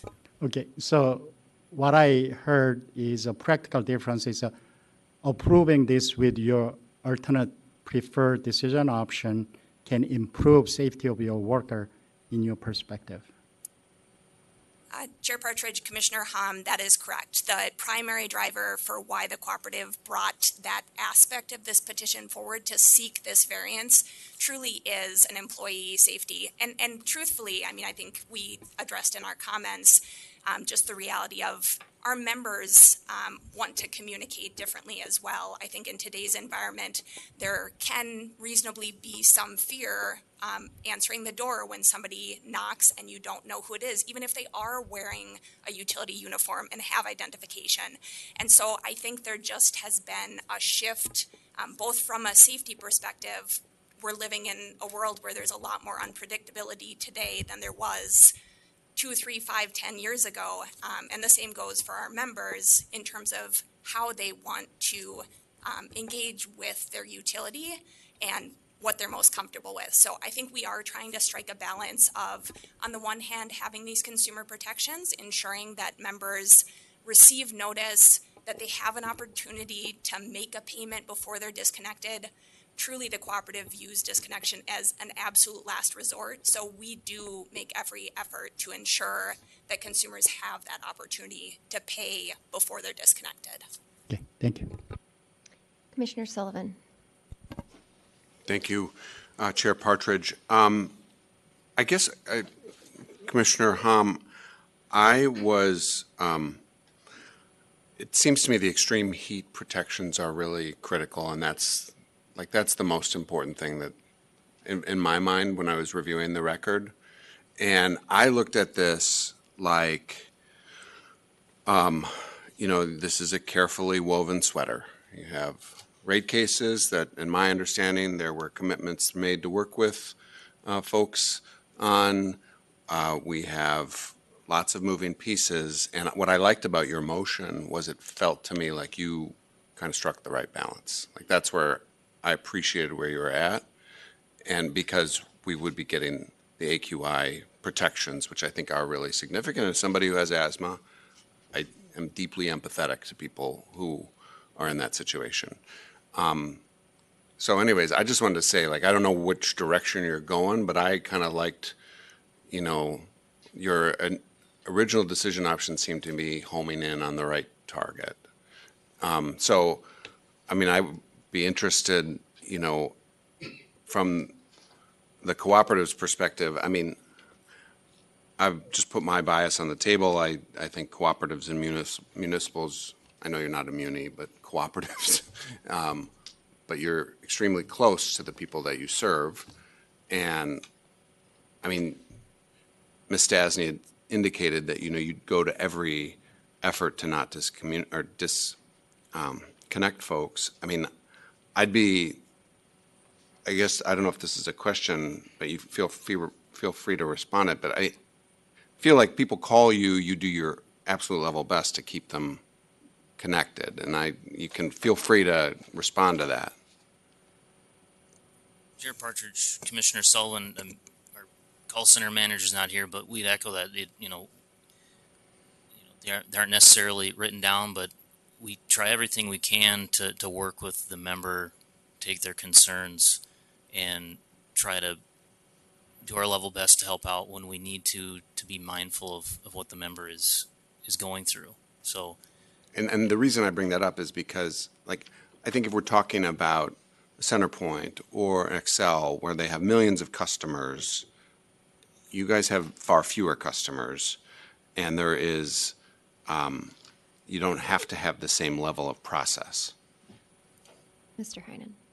Chair Partridge, Commissioner Sullivan, I would say that's true, that not the same level of process. Also, you know, if our CFO was here, you'd say it's a lean shop. We have folks that do a whole lot, carry a lot of different hats, and we're mindful in that standpoint of being cost effective, but then also trying to make sure that we're always member and customer focused, and again, being mindful of what we're doing. I'll be honest with the commission, and this is not me, you know, trying to go one way or the other here, but if we thought that this request would be onerous on the member and negative to them, obviously the safety of our employees is 100% as well, but if we thought this would have a very negative impact to the member, we wouldn't be here making this request. We would be thinking of if there's a other novel solution to try to protect our employees and also help the member out. So, you know, folks can have a different opinion of that, but if we thought this was going to significantly harm the membership, we would not make the petition. Commissioner Tuma. We've bifurcated this. Now we're trying to bifurcate one of the bifurcated elements. Is the way trifurcation. So that's the way I'm seeing it. I want to make sure I'm tracking here. Okay. The deposit policy, that's a separate agreement, and it seems like we're all okay with that. Cub has some additions, but it was a settlement, and it seems like the settling parties on that subject are okay. So kind of set that aside in my mind, and now we're into the first category. And what I thought I heard from you, and you correct me wrong because you have a board, they're the policy makers. We set standards, we have requirements that we set, and so it seems like your board and your powers that be back at the shop in Dakota, in Farmington. I don't know if you're in Lakeville yet. Not yet. Or is that going to be in Lakeville, or is that going to be Eureka Township there? I don't know what in Lakeville.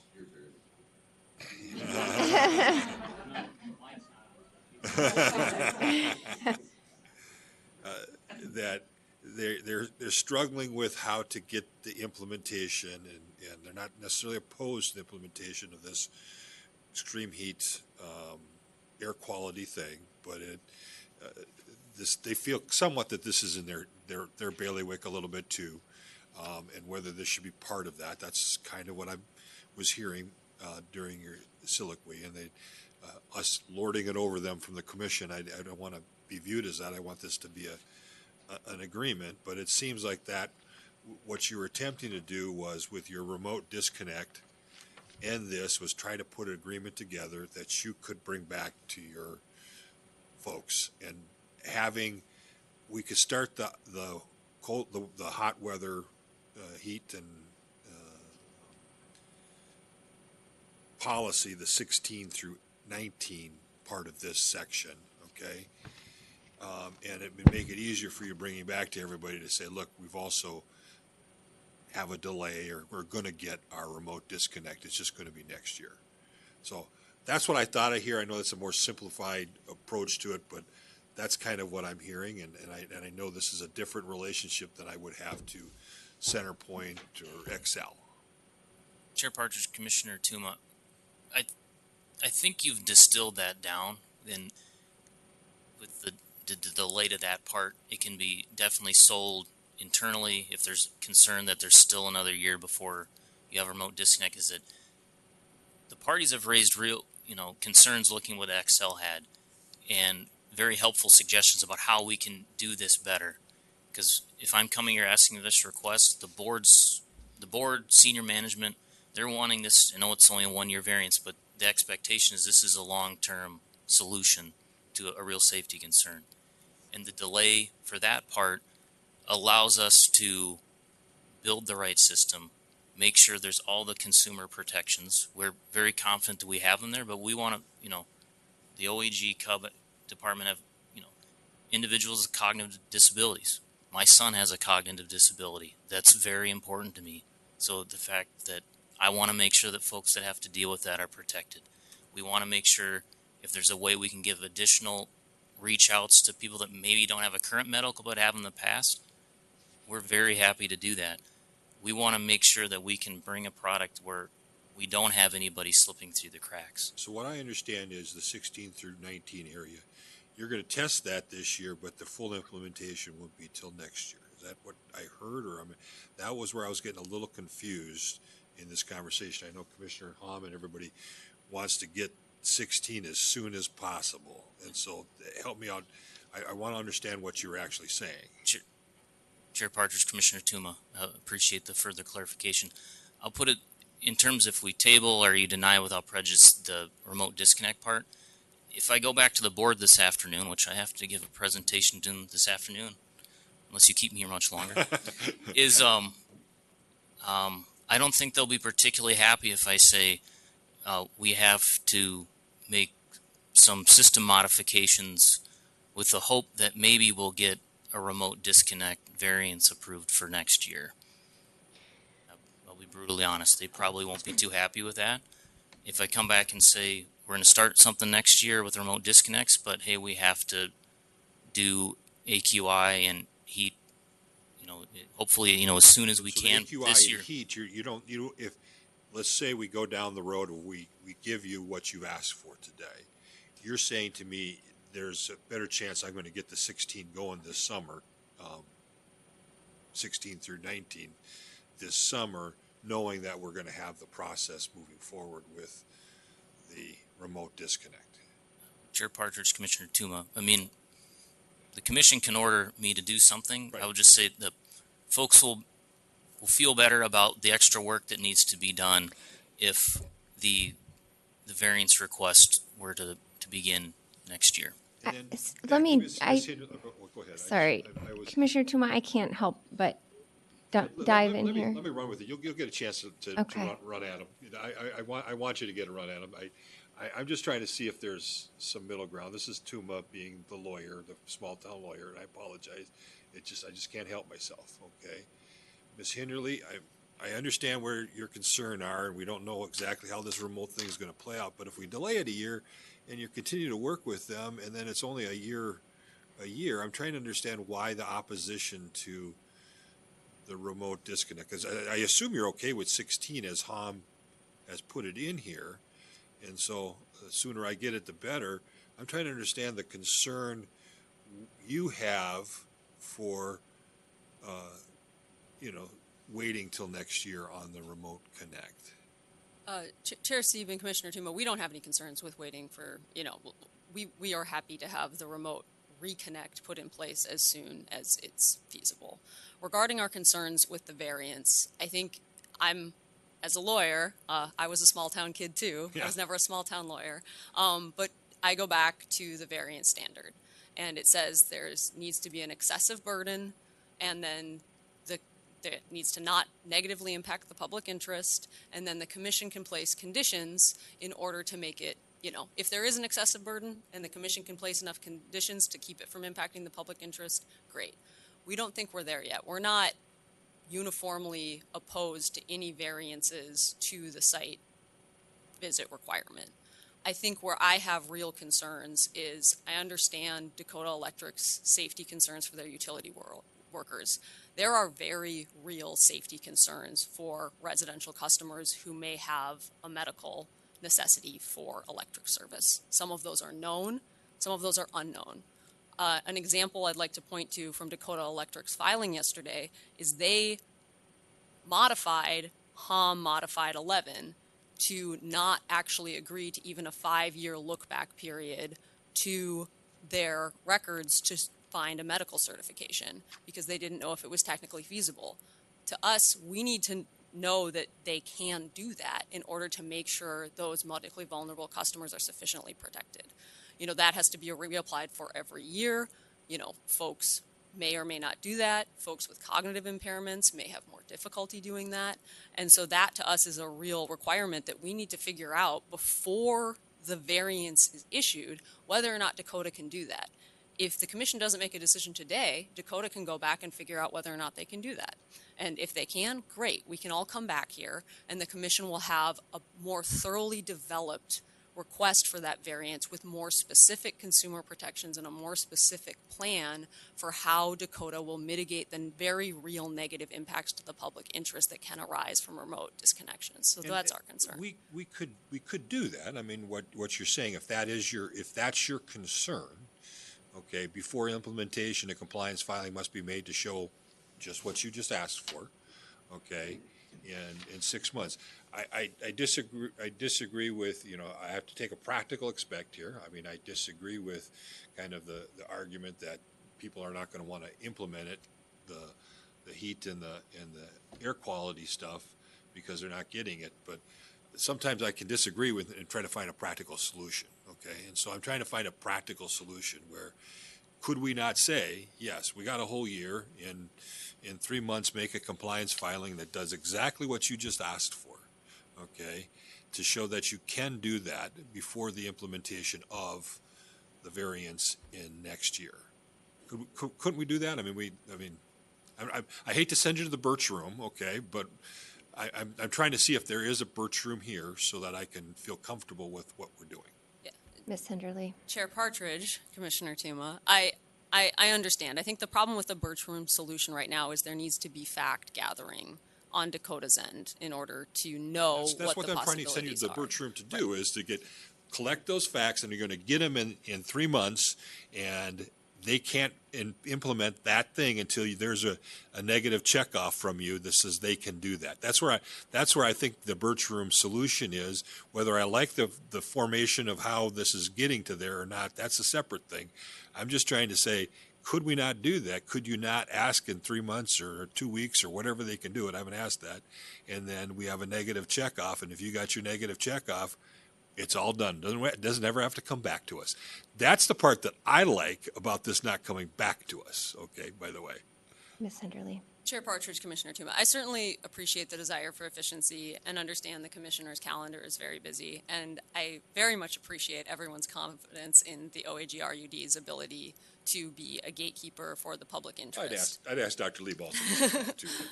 However, when we're dealing with a variance analysis, and so this is to vary a commission rule that is promulgated through a rulemaking requirement. The commission has a rule that allows it to vary it. It has the ability to have that type of rule because there's a similar provision in Chapter 14 in the statute that allows for those same 3 factors essentially to be examined by any administrative agency or commission that has a rule to vary it.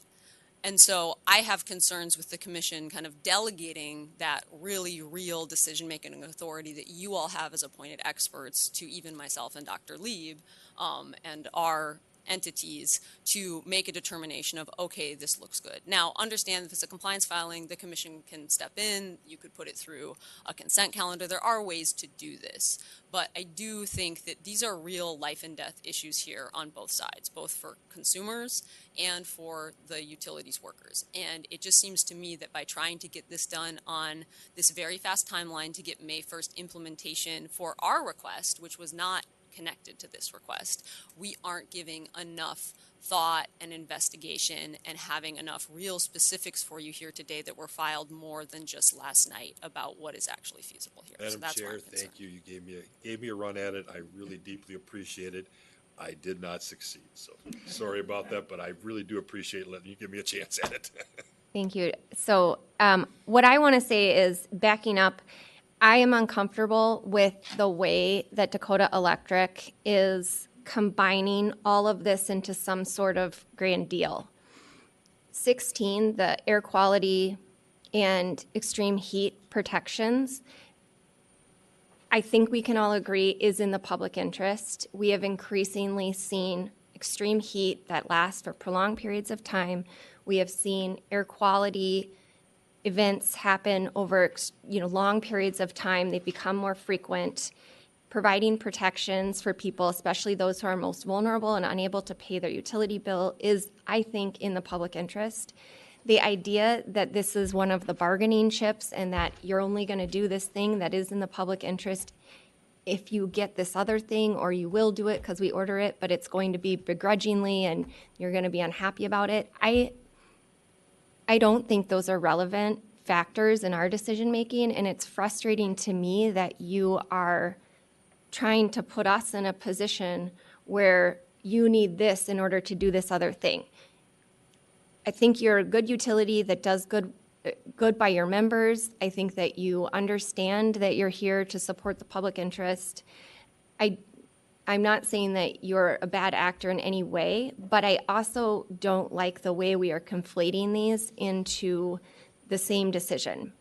The AQI events and the extreme heat protections, I think we can put that aside, and I'd like us to just put that aside, which I tried to do earlier. If you can operationally do that, and we can all agree that that is the right thing to do and it is in the public interest, then we should not have to argue about it or give and take and bargain over it. I think we should not be doing that. I think that is not in the public interest. I think it's the wrong way for us to make decisions. Separately, this variance request, I think we can talk through, you need a variance or you want a variance because of safety considerations. Let's talk about that under its own set of facts and merits. And I think we should also consider this expedited process that has gotten us here, and how initially this was about changes to the deposits.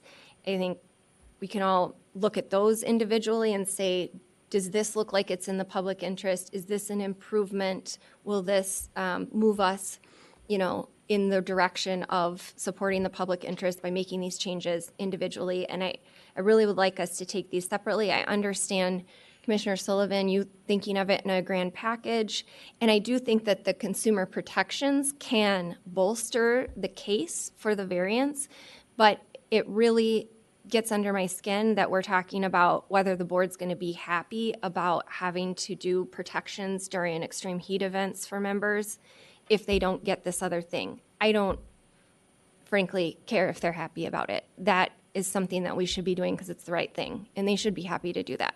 So I just needed to say that. I think for me, I'd like to focus on whether on its own, with the facts we know, we think that it is in the public interest to have a variance around site visits.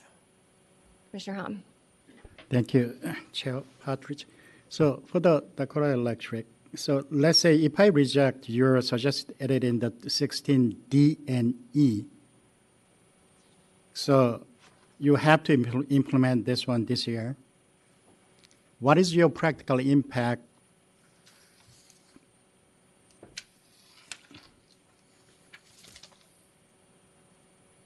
Because you're asking this variance 1 year anyway, right? Mr. Heinen.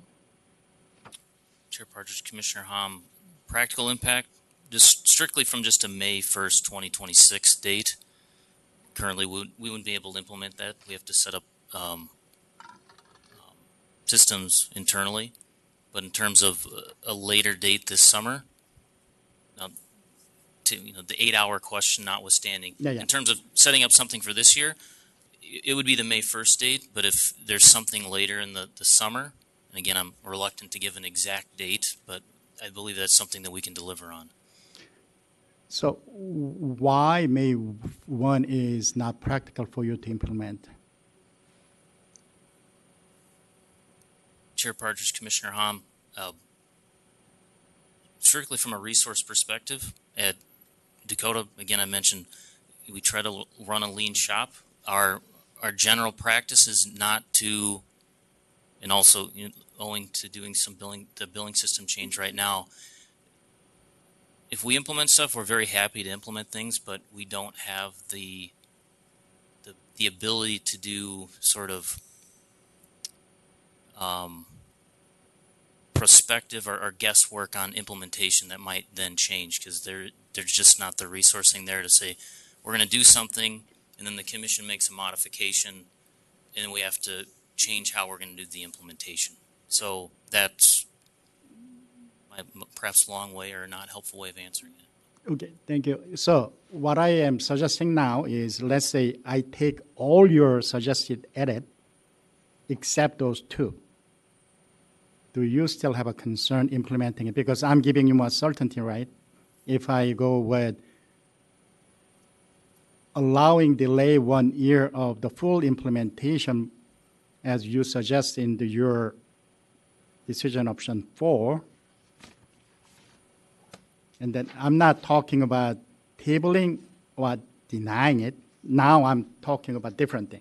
I'm trying to approve whole thing as a package as you propose, but deleting or rejecting your 16D and E modification. Can you deliver by May 1? Chair Partridge, hold on. Phoning a friend real quick.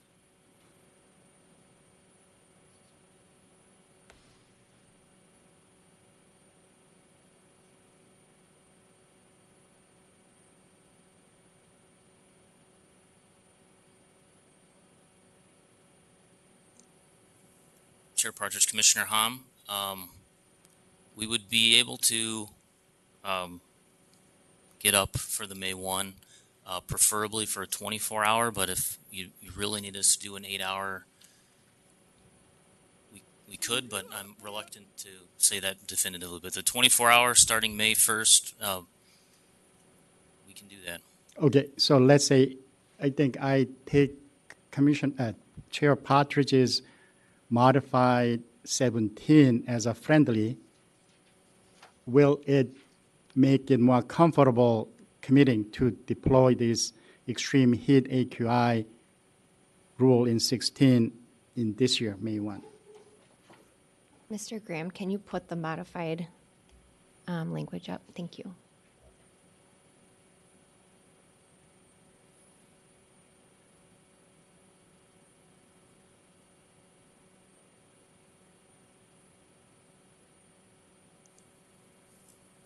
Chair Partridge, Commissioner Hom, yes, the Partridge alternate 17, we'd be able to achieve the 24 hours and then starting May 1st next year, 8 hours. Okay, and then I need additional commitment from the Dakota Electric. I think there is a serious concern about the people with medical conditions, and both OAG and department raised the concern. So you modify my modified 11. Can you commit to work with OAG and department, not just by yourself? You have to be very transparent on your ability to deliver that information or not, and working with them. Chair Partridge, Commissioner Hom, no, absolutely. We would work with the parties to find the solution and be open, transparent on what we can and can't provide with that one. Yeah, it shouldn't be a check the box. You have to really engage in providing information which is traceable and auditable. Chair Partridge, Commissioner Hom, I can do that. I'm not going to be here to check the box or sort of, pat the agencies on the head and the other parties. No, we definitely want to work with them. They've provided very valuable feedback in this document, and I don't see any reason why we would not want to continue to work with them to make the best product possible. Okay. Thank you. Chair Sieben. Commissioner Hom, you just asked about your modified 11. Sorry. So I was not changing anything, but I was asking the Dakota Electric's commitments, and when they are doing this investigation and reporting us by August 21, 2026, in that process, whether they are willing to work with the department or OAG to make sure that their finding is traceable and auditable, whether they can do it or not. Whether they can do what? Notify medical. The finding information about the past 5 years medical certificate is filed in their system or not. I guess the thing I'm having a hard time wrapping my head around in what we're asking Dakota to do is what's the practical effect? And the practical effect that I see now is they're prohibited from disconnecting medically vulnerable people without a site visit. And I want that to continue. And I don't think we should entertain modifying that. And that's where I'm not understanding what are you proposing to modify it in the future? No, I think a company, the Dakota Electric stated, if it is filed currently, they have no argument about it. They will not remote disconnect. This additional condition I proposed was if anybody filed in the last 5 years without recertifications, so original language was asking recertification and refiling it, even without that filing it, if there is any record of past 5 years, there is any filing, they should be considered as a medical vulnerable customer, so prohibit it. But the Dakota Electric stated they don't know whether they can trace that information or not. That's why they need that 3-month, 4-month time frame to find out that whether they can trace it or not. Mr. Heinen, I don't. Chair Partridge, Commissioners, I just want to clarify. If someone has a valid medical certification, they aren't disconnected remotely, in person, or anything. They're protected from disconnection. They go into their own separate part of the CIS, and as long as they have a valid medical certification, they are not disconnected in any manner, and that won't change as part of this variance. Commissioner Hom is speaking to an individual in the past that had a medical certification, perhaps temporary, perhaps they let it lapse. They would then still have a door knock as part of a disconnect. But that would be someone that had a lapsed or not current. I just want to be very clear. Any current medical exemption today, tomorrow, next week, forever is not going to be disconnected. Chair Stephen. Yes.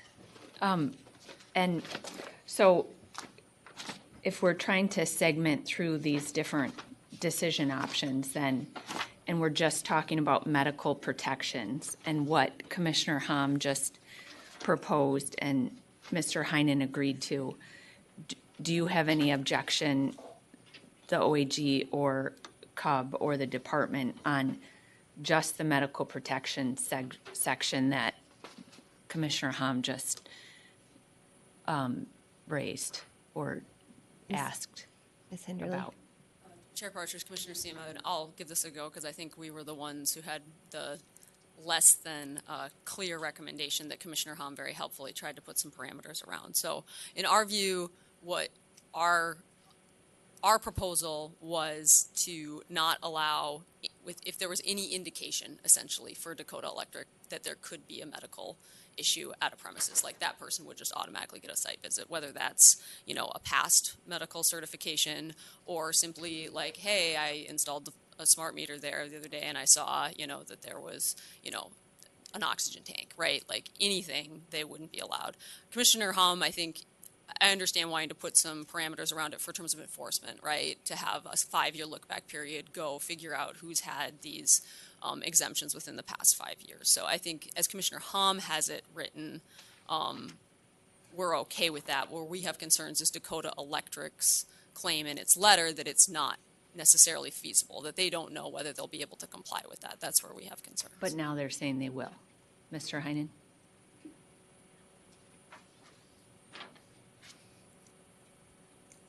Your concerns are allayed. Partridge, Commissioner, for agreeing this, if I say I'm going to do something or we say we're going to do something, we're going to. If Commissioner Hom moves his decision options, will you be able to comply with it? And that's what I'm asking. Do you support what he's trying to do? Great. Commissioner Stephen, we'll find it. We went through the billing system changeover. We for sure have 4 years of data. Mr. Devine said we will find a 5th year of data because we can go through this stuff. We'll be able to comply with that. And so we can set aside the medical protections. Then all parties are comfortable with what Commissioner Hom is proposing. It sounds like. Then, sorry. Right, Sorry. Chair Partridge, Commissioner Stephen, I think we're okay with it. I think what we're really struggling with here is this is all happening in real time. This was filed last night at 4 p.m. They said they couldn't. They are now saying they can. I can't sit. I don't know what their capability is. And so we understand that they want to comply with the commission's orders, absolutely. We're just not clear on where that's happening. And for something that's getting implemented in May 2027, we think, hey, we could go tie up a lot of these loose ends. Like if they have a medical certificate, if they, are they going to get certified mail if there's a known safety concern with a medical certification? There's a lot of details in this filing that just haven't really been worked out. And we think it's better for us all to come back to the commission. Well, that's sort of what I was trying to get at with going back to the overall rule variance then. Like what would be the practical effect that, like we talked about the deposit, we kind of talked about what changes could happen from the changing the medical protection standard. But what about number 7 in your proposal is, I think, like you're still recommending denying the overall variance for remote disconnection that I can't like put it together in my head where we're going to be, like you're proposing that we just deny it so that existing statute and rules are in place. So help me out with where we're at with the overall rule variance then, or where you want the commission to land. Chair Partridge, Commissioner Sieben, we do not believe they have shown there is an excessive burden to the utility in order to need this requirement. We understand that there are utility safety concerns. We think there might be more narrow ways that we can go about protecting Dakota Electric's workers while protecting other customers, medically vulnerable customers, but also not medically vulnerable customers, right? People need power. And people, I think we talked about this in Xcel Electric's remote request for variance for remote disconnection, which is the commission denied, is that, the site visit rule really seeks at getting at notifying the people that are at the premises that their power is going to be shut off. There is not a great way to do that without going to the premises and figuring out who's there, putting a door knocker on, knocking on the door. There's just not a lot of other ways. We appreciate that we're in a different world now than maybe the commission that promulgated that rule was in. But there's a lot there in the several lines of the rule. And sorry to interrupt, but if we did deny the request for the number 7, if we did decision option number 7 instead of 3 or the other ones that the other parties are supporting now, would that violate any terms of your settlement that you reached with Dakota in their rate case? I just wanted to tie that up to that those are separate things related to the deposit and the variance here. They are absolutely separate. Yeah. They were brought together by Dakota. We wanted changes to their deposit policy. We negotiated for it. We got changes. They came back with the details of those changes with a policy that we believe harms or has the significant ability to harm residential customers who we represent. Mm-hmm. So if you denied number 7, what we would do is we would go to Dakota and say, is there some agreement we can come to where we can get your workers protected and we can ensure that residential customers are protected? We would invite the department, we would invite CUB, we would invite ECC, we'd invite anyone else who wants to be a part of those conversations, and we would hopefully work on something that sufficiently protects everyone and that has enough detail that Dakota can not only intend to implement it, but can in fact implement it. I don't think we're there today. But we could still do the decision options around the deposit policies and other sections, the tariff modifications too, without violating that prior, because I do want to make sure because we adopted the rate case, that we're not being inconsistent with Dakota Electric either. Absolutely, Chair Partridge, Commissioner Sieben. The reason I'm a little bit short here is because we never thought these were related. Mm-hmm. And now I think that it's being implied that we're violating the settlement that we agreed to that was about something that we never thought was related to this, but Dakota brought in and lashed together. Yeah, no, I wasn't implying. Kind of concerned. So just to be clear, I'm trying to track what's going on. Got it. and not implying that at all. I'm concerned as well that, like, granting a rule variance for remote disconnections in this docket, like, that's a big deal in and of itself. And the mashup of issues in here, you know, we want to ensure that Dakota Electric is comfortable to the best degree they can, but there are also, like, different issues that are coming into this record that it's hard to get my arms around as, like, what's the current policy? What are we actually being asked to do here today? That exchange helped clarify in my mind, where I don't know if this is helpful for you, Chair Partridge, or the other commissioners, but I think there's enough uncertainty here that we can move forward with.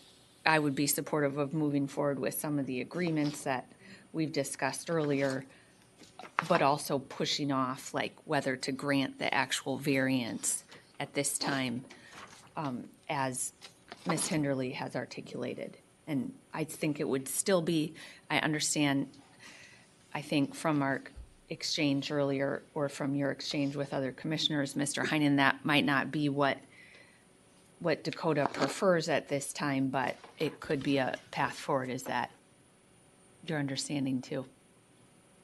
Great. Okay. Thank you, Chair Sieben. I guess at this point, my question is sort of for the other commissioners. Do we want to take a break and make a motion? Do we need more conversation? Where's everyone at?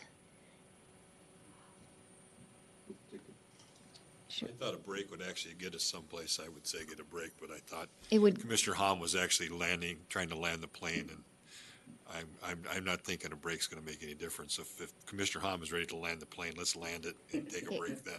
Commissioner Hom, it's up to you. But just so you know, if you need a break, I will second that, because we have been going for almost 2.5 hours, and yeah, I would agree with that. We've been drinking lots of water up here. We're staying hydrated. So you let me know what you need. Okay, at 10, 15 minutes. Okay. We are going to recess for 15 minutes, and we will be back, if that clock is correct, at 12:40. I don't know if that clock is right. Yeah, about 12:40.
All right, we are back. I will turn it to Commissioner Hom. Okay. Thank you, Chair Partridge. One more question to Dakota Electric, the one fact checking. I missed that, but I think our staff point out that you said you already have data on this medical certificate for the last 4 years, and you are just not sure about the 5th year?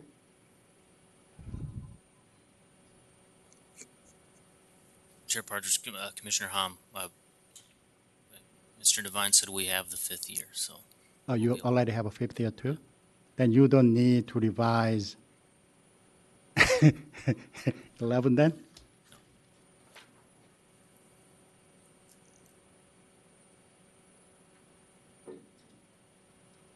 So are you okay with my original language except the safety portion of it? Mr. Heinen.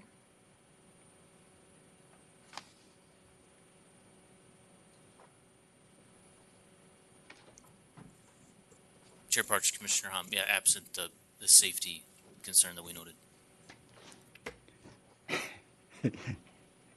Okay, can you bring up my language? I think we need to modify that again.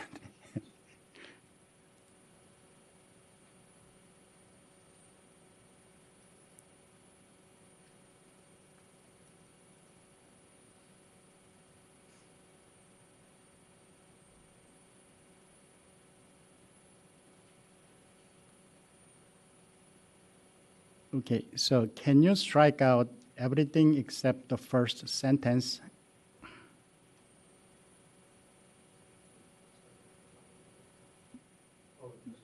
Everything from the second, yeah. And then including the safety language from Dakota Electric, that is,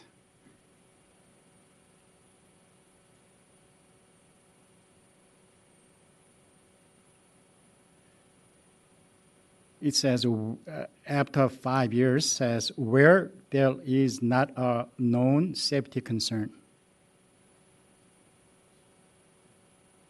Yep, that's it, yep.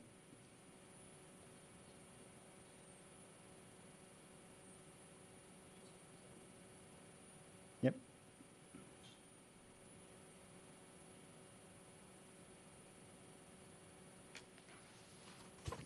So now Dakota Electric clarified that they don't need this delay. So do you still want to delay implementation to 2027 given that you know this? Do you need your decision option 4? The reason you asked for delay implementation of this was due to the lack of information on this. Chair Partridge, Commissioner Hom, that would not be totally accurate. I think the delay in its totality takes into account some very good observations from CUB and their comments that as part of Xcel's rollout there was confusion amongst their customers how it would work. We would see the year period as a way to educate the membership about this change and how disconnects, reconnects will work. An example would be we would continue to be making site visits throughout the summer in the disconnection season, for lack of a better term. That'll give our employees an opportunity to say, hey, you know, we might not be coming out here next year for a visit. Make sure if you get a phone call or a text from us, it's not asking for something else or something you should ignore. If you're behind on your bill and we're trying to contact you, it's because we don't want to disconnect you. Where now, if we're making a site visit, again, that was a very good suggestion and observation from CUB, and that's fueling more of the want for delays that we can get the membership, we can make circuits appeals, we can make different outreaches so that we aren't seeing the same issues that Xcel had with their remote disconnect variants that ultimately was taken away. Okay, so that means you need the decision today so you can educate your members. Chair Partridge, Commissioner Hom, Commissioner Tuma said my soliloquy earlier, that would be part of it, is that having some certainty here, knowing that there's an approval, we can go about making that education. Obviously, we could go about doing the education, but then if the variance ultimately isn't approved in the future, then that would also create confusion starting next year, because people might be expecting remote disconnects, but then people are showing up to their house, and that might cause its own host of issues, but we don't need to speculate there. And also, you are okay with reverting the 16D and E to my original language?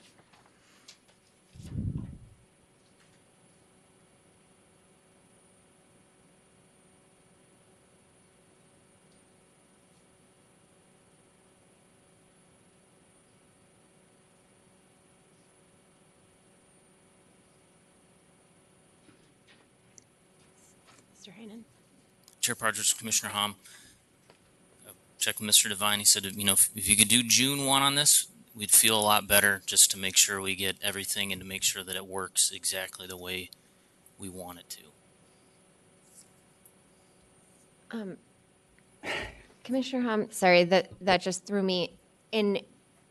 Is that, Mr. Heinen, you would want June 1 even if it is the 24-hour duration? Yes. Okay. Commissioner Hom. Thank you, Chair Partridge.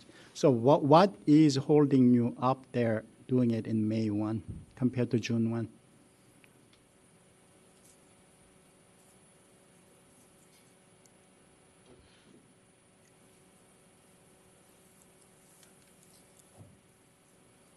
Chairwoman Partridge, Commissioner Hahn. From a system technical component, we could have it up and running. I would feel a lot better about getting it tested. So we would be able to identify the members that should be reconnected and communicate to those members. The automated process to have them let us know that they want to be reconnected, and then the disconnection process after requires a few different systems that all need to talk to each other in one foul swoop with a lot of error control. And so if we had to get it done by May 1st, I could have it up and running. I would be a little hesitant to say that it's going to be flawless the first few times, and I would sleep a little bit better if I could test it a couple times. Can you state your name for the record? Sorry, my name is Nick Devine. So, Dakota Electric Association. So still you are okay with May 1, understanding that you may have some error between May 1 to June 1? Yes, we could get it done with May 1.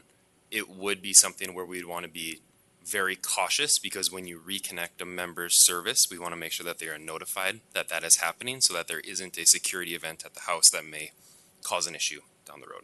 So we want to make sure we carve out exactly how we're going to communicate with membership, and then turn around and tell them that this is now coming within a week is a little bit of a tight turnaround to tell them that there's a process change that they may not have been aware of historically. Okay, thank you. Okay. Any other questions? Chair Steven? I'm not sure I want to go here, but I'm going to anyway. So sorry for everyone who's hungry. But I know we said like there's an agreement on the deposit policies, and that agreement came out of the rate case. And the deposit policies, though, are essentially modifying what you're currently doing, Dakota, and reducing some of the deposit requirements for reconnection. And I want to first understand what a deposit is and how you think of that versus a penalty. So in my read of the record, I was a little bit unclear of whether when you request a deposit for reconnection, is that, like, I think it was around, in some cases, around $200. Is that an additional $200 that is assessed to a customer on top of their arrearage amount? Or is that $200 deposit counted toward their arrearages? And it's not really a penalty then, it's more a deposit for reconnection. Chair Partridge, Commissioner Sieben, it would be on top of it. I wouldn't characterize it as a penalty, because it's a deposit. If they complete their payment plan, they receive the deposit plus all interest that was paid during the year that it was paid. So it's not an additional amount that you're asking someone who's already having trouble paying their bill to put up front in order to gain service back, essentially? Or it is a amount of money that the person who's already in arrears is having trouble coming up with, but your argument is it's not going to be put them deeper into the hole, I guess, is another way to Chair phrase Partridge, it. Commissioner Sieben, to the extent that they fulfill the payment plan, they'll receive all the deposit back. It's not a down payment or, as you said, a penalty that, you're paying us $200 and it's gone forever. But it's not counting towards their arrearage amount at the time when they make it? Like if you're $600 in the hole, say, and you need to come up with $200 to get out of, to not have a balance, to not have any arrearage. I get that they get the $200 back, but do they have to pay off the entire $600 to get the $200 back through their payment plan? The advocates are nodding their head yes.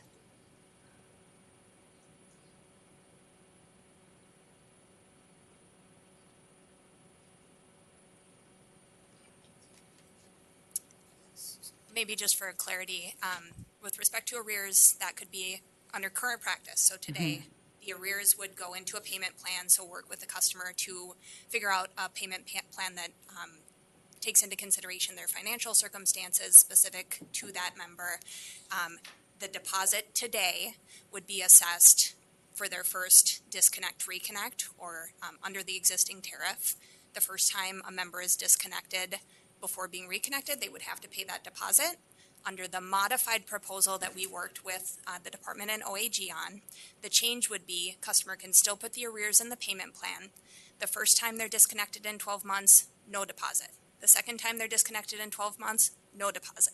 The third time they're disconnected in that same 12-month period, there would be an upfront deposit. So only in those unique circumstances where a customer has already experienced the two prior disconnect, reconnect. Then they would have to come up with the $200 to finish their paying off the $600, and only then would they get the $200 deposit back. Correct. If the customer then has the 12 months of timely payments, then the deposit would be returned to the customer. Alternatively, the whole point of deposits under the administrative rules is an assurance for payment. So it can be applied to a consumer's bill. Oh, that's what I wanted to hear. Yes, 100%. So the way that this is structured then is if a member who does have a deposit on file falls behind, that deposit that is sitting with the cooperative is applied to the bill to avoid them getting further in the hole. Right. Yes. Or they would, like, in this case, only have $400 to pay off then, because you could apply the deposit towards your arrears. Chair Partridge, Commissioner Sieben, yes, correct. Okay, that, Mr. Crawford, is that your understanding of what and I thought you're supporting these changes, so is that your understanding? Chair Partridge, Commissioner Sieben, we are not supporting these changes. So we were not part of the conversations regarding the service deposit modifications that came out of the rate case. We had recommended eliminating the service deposits in their entirety because we see them as really substantial barriers for customers to seek reconnection. It is an upfront payment that they need to make. If they break a payment arrangement after that third time, then with written notice, the cooperative can take that and apply it to their arrears balance. It doesn't relate to the subsequent reconnection after that. The average past due last year for across the cooperative's membership was about $240.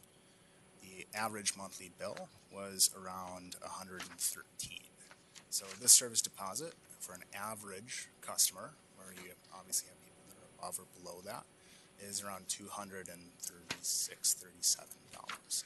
That needs to be paid upfront prior to entering into a payment arrangement for the arrearage balance. We see that as a really substantial challenge for those customers that have already exhibited challenges with affording their bill, to pull all of that together.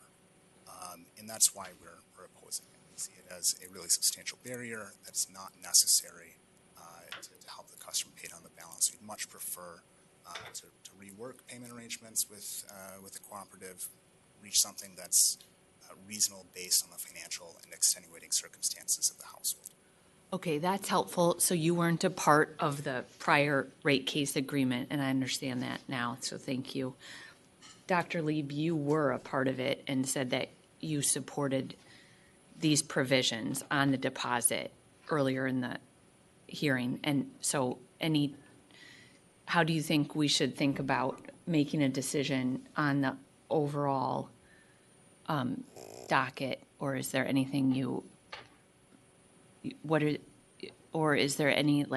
your recommendation on how the commission should proceed with, given the changing nature of what we're trying to grapple with here and understand in the docket overall?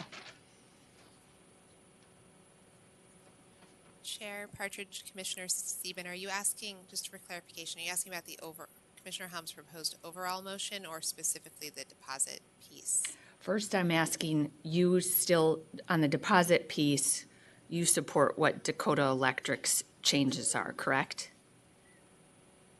Chair Partridge, Commissioner Sieben, I think we acknowledge the concerns raised by CUB in a vacuum, but we have to also acknowledge that this was a condition set as part of a global, fully negotiated settlement, and that there's always give and take when you do those. So we have to stick to what we agreed to in the settlement. So we're supportive of the direction Commissioner Hom has taken on those items. On the deposit. On the deposit. And the overall direction now, setting aside the deposit changes, where do you think the commission should go? Like, I know Commissioner Hom put forward a helpful decision option before the hearing, but it feels to me like there are, again, like a lot of unresolved issues around remote disconnection that we should potentially not move forward with granting the variance now and let there be further discussion. Chair Partridge, Commissioner Sieben, I think the department agrees that it probably makes sense at this time to, in some way or other, table the variance request and make sure that the docket there is fully clean and fully developed before making a decision on the variance request. I don't think we feel like the information that was put into the docket at 4 p.m. last night is really putting us in a good place to decide one way or the other on the variance request. I think the other pieces of Commissioner Hom's motion the department would support. I will throw the utility a life raft here that I think June 1st might be an acceptable time to do the AQI extreme heat disconnection, reconnection, just so customers aren't sort of confused about what's going on, and give them a couple of weeks to do their customer outreach and system testing. Okay, that's helpful. That's all I have now. All right. Commissioner Hom. I think everybody's ready, and I have a motion to make. I'll just make a motion using my preferred and revised decision options. I propose as a whole with this modification, adding back original decision option number 4, which is a delaying implementation of this variance to May 1st, 2027, which was in the original staff briefing paper language.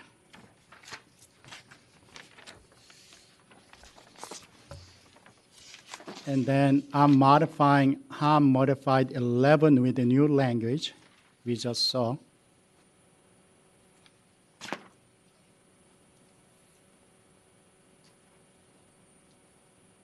can you show that language again?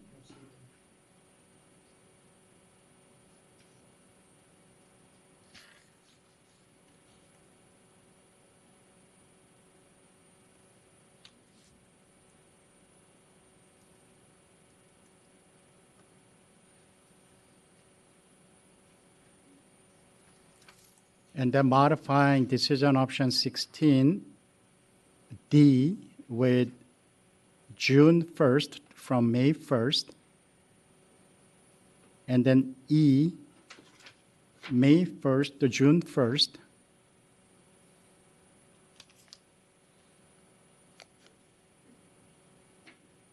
and then F as modified by Dakota Electric, which is available in the letter Dakota Electric filed yesterday.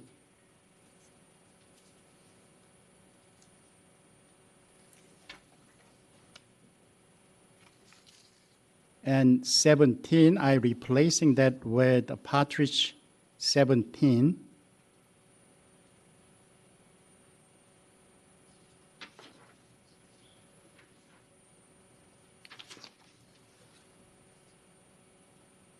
And modifying 22 by striking out everything after service deposit.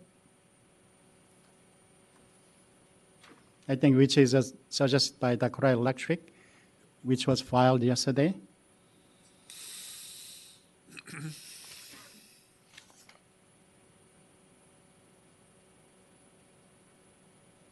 And modifying 29 with Dakota Electric modified, TUMA modified 29.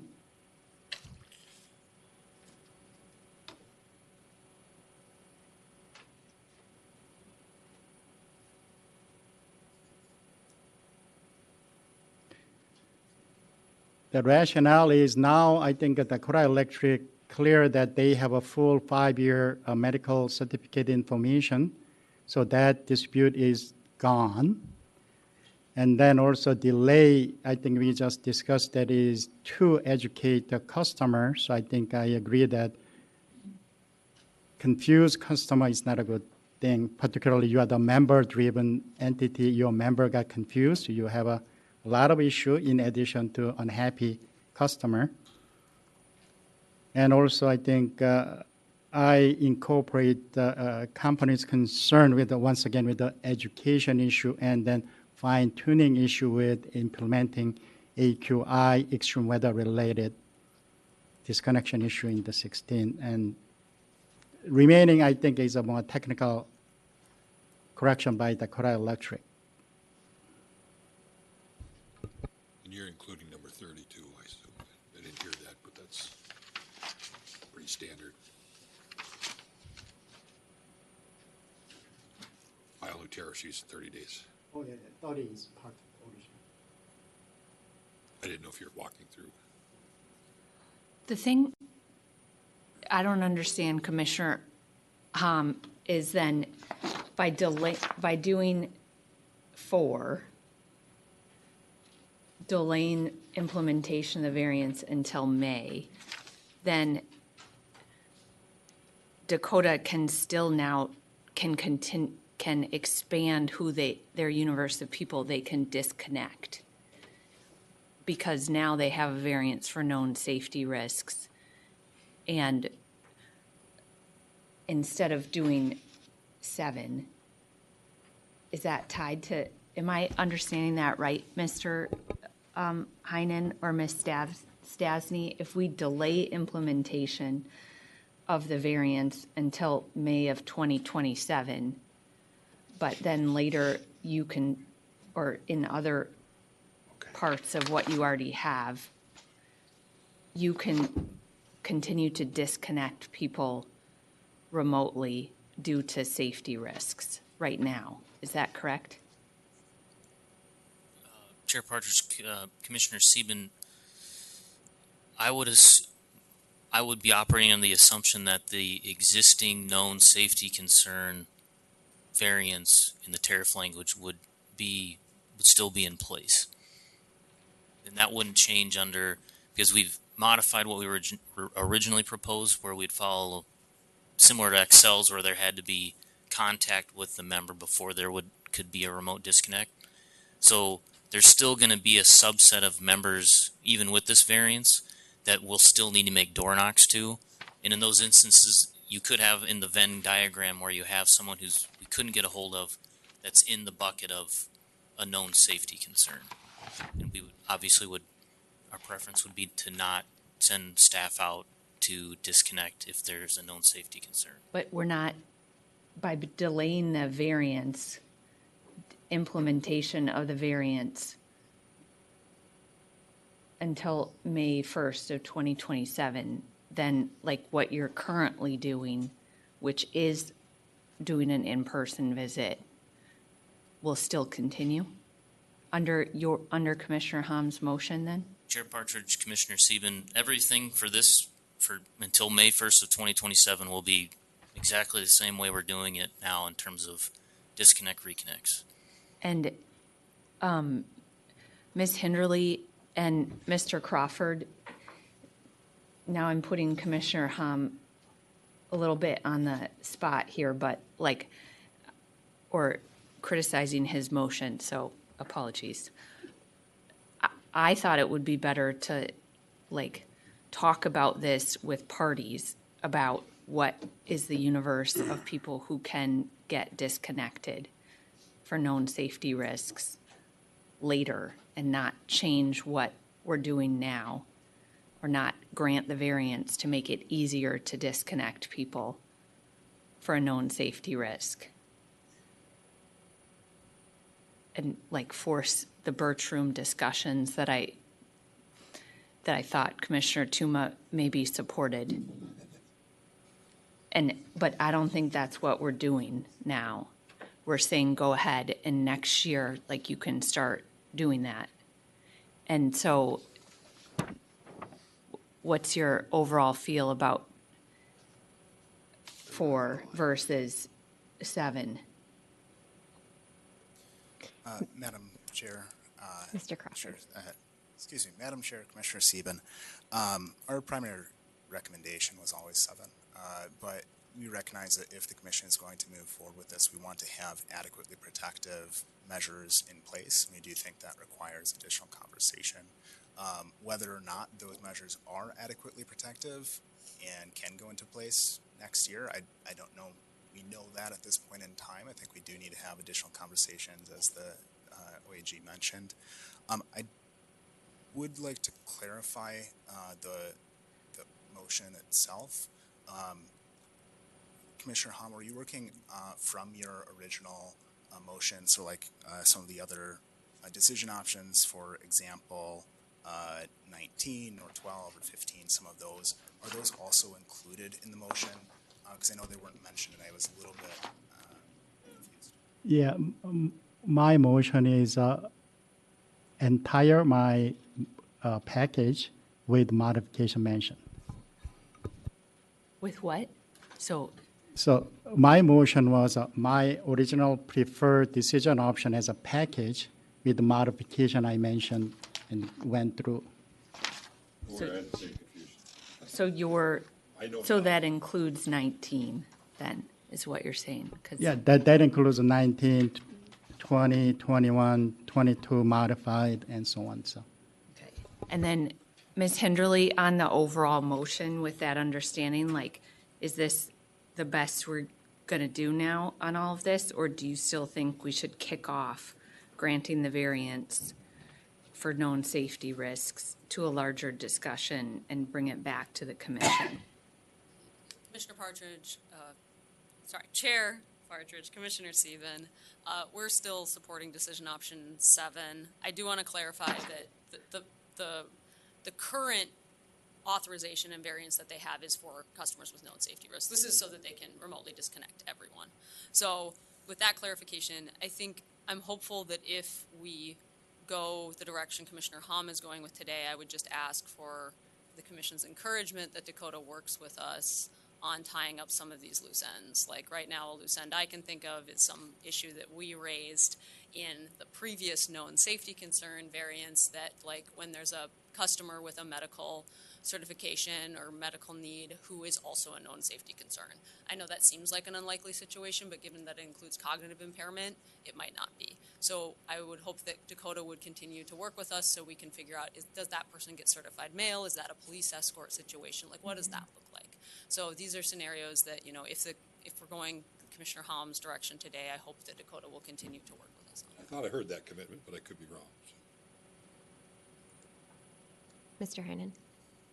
Chair Partridge, Commissioners, yes, we are committed to working with the parties to say we want a successful product for our members, for the public, for our employees, and you know, we want to make sure that all the parties, even if they might not be comfortable with it, is that they're comfortable that we've done the best job that we can to put forward the best product. So we definitely committed to working with the parties during leading up to the rollout of this variance next year, if the commission approves it.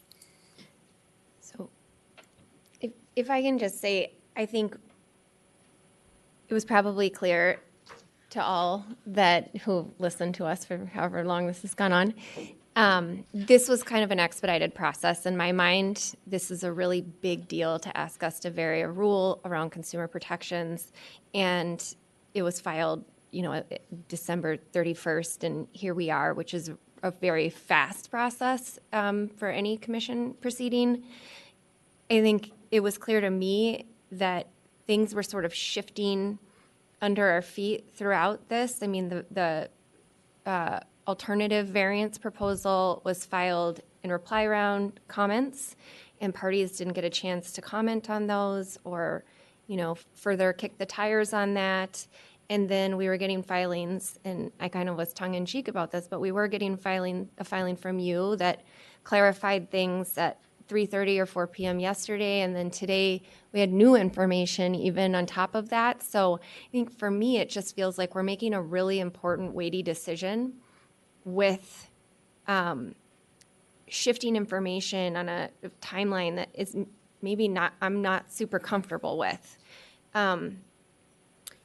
I find it challenging because I also am very concerned about your workers' safety, and I understand your desire to protect them first and foremost, and I agree with that. I don't want to put your workers at risk for a policy that we might be able to amend in some way to further protect them. I think, for me personally, I feel like this moved very quickly, and in the future, and this is not, I mean, I think this is kind of on us as well. I think we need to have some more time to really test such a significant change to a Minnesota rule that's been in place for, I think, decades. So that said, I think that, and I've said this to him personally, which I'm allowed to say, I really do thank Commissioner Hom for digging through this record. Again, it was, you know, shifting under our feet. I felt very confused and a little bit lost in all of it. And so thank you, Commissioner Hom, for putting this together. I think that you've added in a lot of protections that will go a long way in allowing for this. But again, and I know this has been stated, I really do hope that Dakota Electric, that you work very closely with the OAG and other parties on this, because this is not a minor thing. And for me, it's tough because we spend more time on a regulatory timeline for tiny pilots. And this is a really major change to a consumer protection that has been longstanding. So that's all I have. Sure. Commissioner Tuma. I actually came in somewhat inclined to go with 7 for all those same reasons. But I could get there, Commissioner Hom, if you'd accept a friendly amendment, and that is a new 31, that by September 1st of this year, Dakota Electric will make a compliance filing detailing their work on the medical,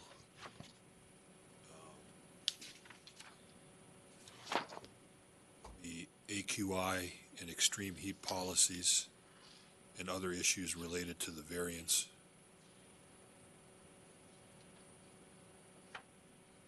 And that we authorize the executive secretary to set a time frame for reply comments.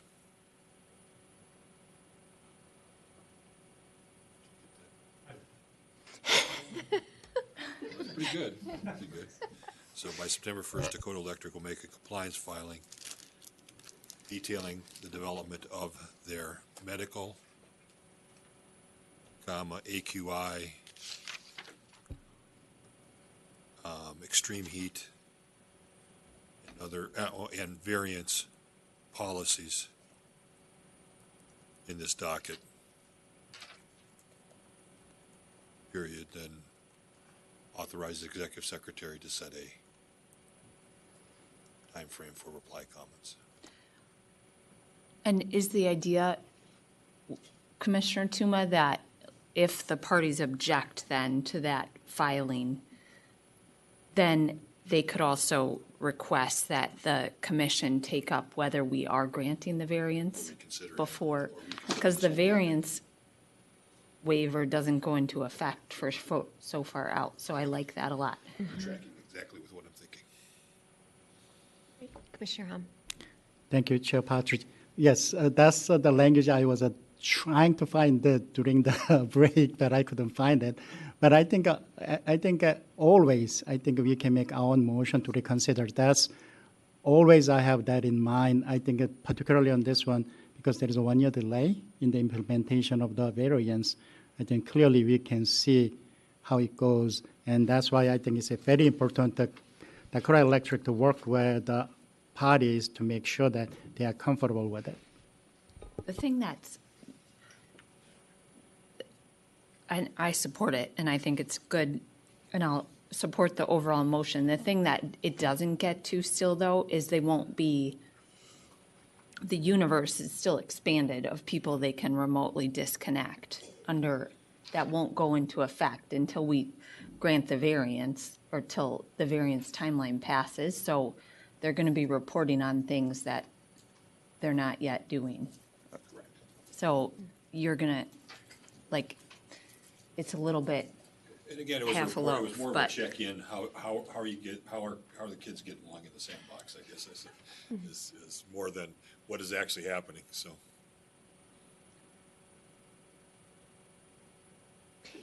Is everyone clear on the motion? Any discussion? Oh, yep. Okay.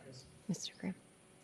So, yeah, I think I take that as a friendly amendment, and I take that TUMA 31 as a motion. Great. Thank you, Commissioner Hom, and thank you, Commissioner Tuma. I, too, feel very supportive of that. Thank you for that addition. Commissioner Sullivan, you're just ready for lunch. Got it. He's ready. He gets okay. growly. So, with that, all those in favor of the motion, please say aye. Aye. All those opposed.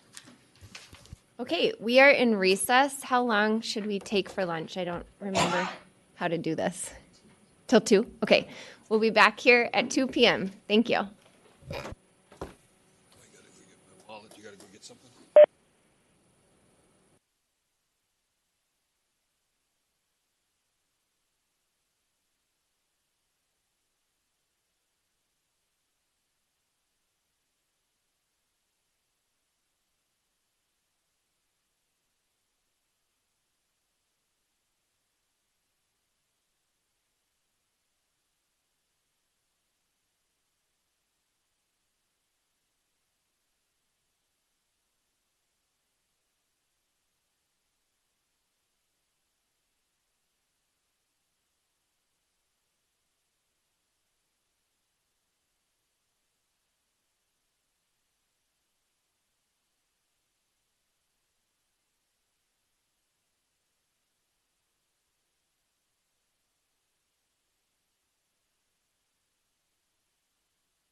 know. It's brutal. All right, welcome back, everyone. I think we're going to jump right into item number 3. So parties to item number 3, please make your way to the table. And once everybody is settled in, Ms. Kennedy, you can introduce item 3 when you're ready. And while everybody's getting up here, we will mention that this is Ms. Kennedy's first docket and first introduction. And it's going to be great. Chair Partridge.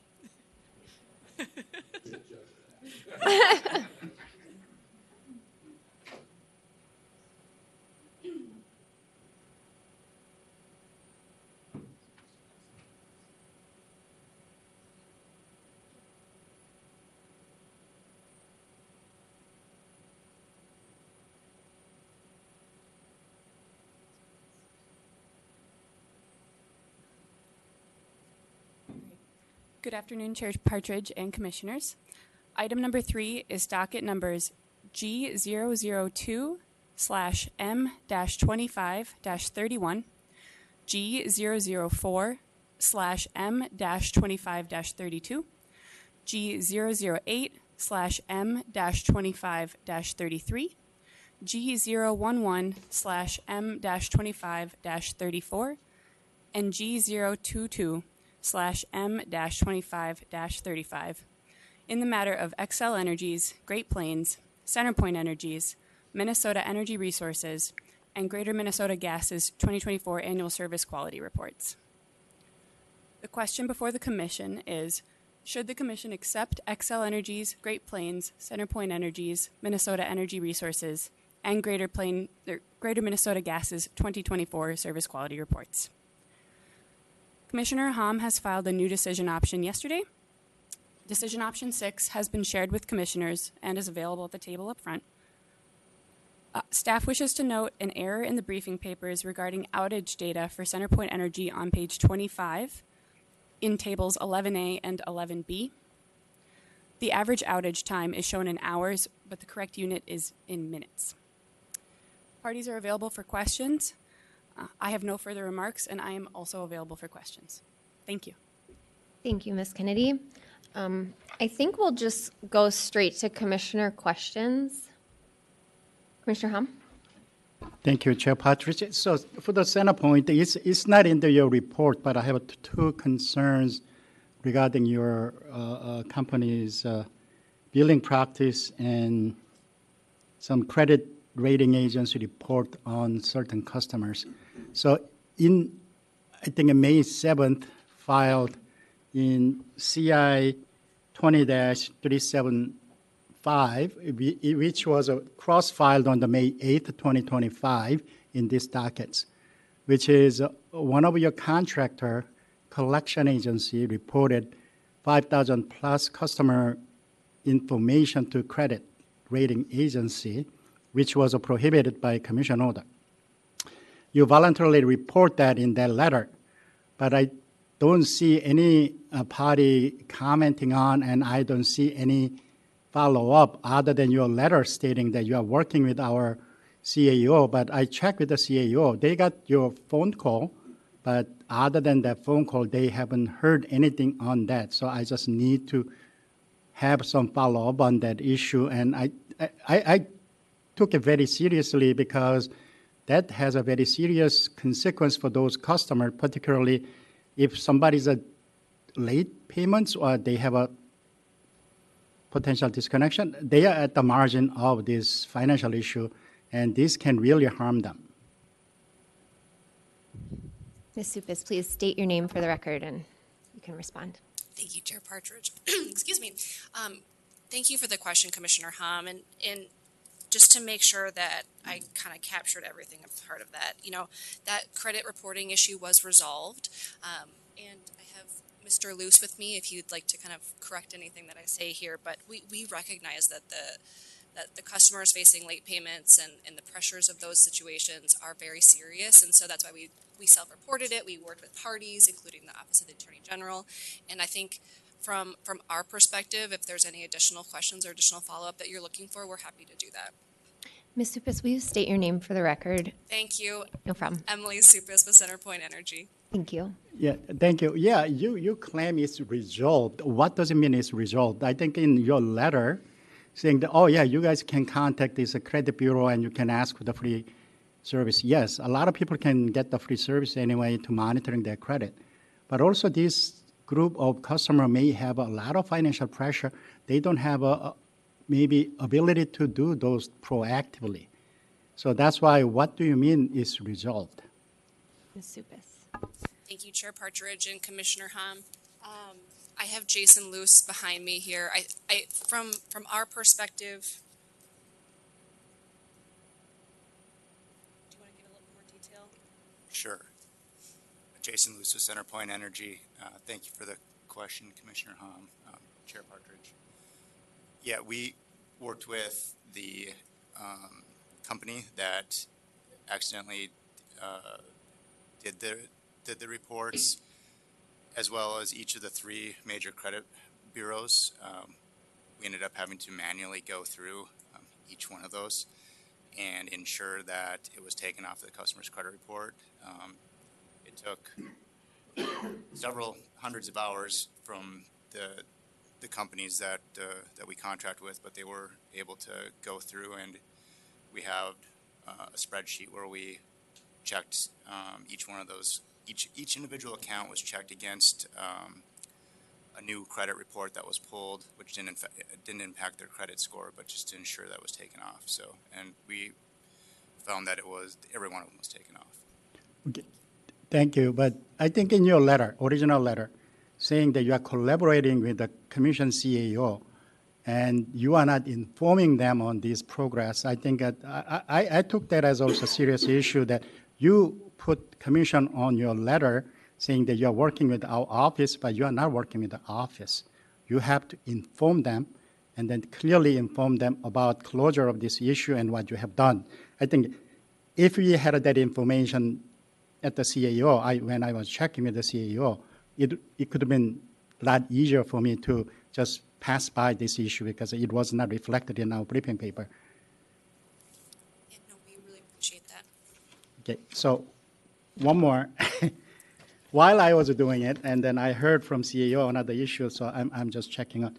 That is, there is a ratepayer complaint on that CenterPoint misapplying their past due amount in your home service plus, and then you were, I think, ordered to separate those two. And it seems it's not done yet. I think I read all your quarterly report, and you are expecting that to be done by at the end of this year. But also, meantime, when there's an individual complaint, you were able to separate those, Bill. What's going on? Ms. Supis. Thank you, Chair Partridge and Commissioner Hom. These 2 businesses have been very interwoven for decades, and so we're being very intentional about separating those, where we have kind of consistent progress meetings that we're kind of teasing out all of the exact steps that we're doing. And Mr. Harsh can kind of come in behind me if he'd like to add anything additional. But I think we are moving forward. We're very intentional about doing that. I think from a timing perspective, we just want to be very careful because it affects a lot of different customers. And we want to make sure that the messaging is right, working with the Consumer Affairs Office to make sure that the bills look the way that they expect. So I think that there's a lot of things that we're working through. It's just still in progress, so it might not appear as much, but a lot of it is very much on our radar. I understand you are making progress. It's system-wide correction of it. But also, meantime, you should have done manual separation for those people, particularly on the past due. So you misapplying that, and still that complaint comes in, our CAO. So that's why I have a concern that when they heard that complaint and then they contact you, you were able to separate them. That means you can proactively separate them before you apply the past due. Ms. Supis. Chair Partridge and Commissioner Hom, I think without the exact customer, that I might be a little bit beyond my skis here of what exactly would be helpful to follow up with. But I can follow up with Ms. Tom and make sure that, we're working through that with her. And for the customer, for the original complaint, yes, we did separate them just to kind of help that situation to, we understood that there was a lot of confusion there, and so we did do that manually. And so I think for this particular one, if there's an open issue, I'm happy to take that back and check on that. Okay, no, it's not about the open issue. Whenever they contact you, you are good at separating those. The concern is, why do you have to wait until customer complain to CAO and then you get the message and then separate them? Why can't you proactively do it? Ms. Supas. Thanks, Chair Partridge and Commissioner Hom. It's a great question. I don't have all of those whys with me right now, but I think that that's something that we can take. I totally hear that, this is a concern for you all, and we'll take that back with us, and we'll relay that to the team. Thank you. Commissioner Sullivan. Thank you, Chair Partridge. I have a couple quick questions. My first question is for Xcel, and I'm wondering about the new advanced methane leak detection, and when will that equipment be ready? Mr. Martin, please introduce yourself. Thanks, Nicholas Martin with Xcel Energy. Thanks, Chair Partridge, Commissioner Sullivan. We have several different folks on the WebEx, and I think I'm going to go to one of those. If Nicole is able to answer this, Nicole Almastri, she's our Director of Gas Operations. She'd have a better knowledge of the timing of this. And I have, as a part of it, and since if we're going to turn to an additional person, the follow-on question is, how is that going to be integrated into the gas resource planning? So it's a two-part question. Ms. Almasri, turn it to you, and please introduce yourself. Thank you. Yes, my name is Nicole Almasri, Gas Operations Director here at Xcel Energy.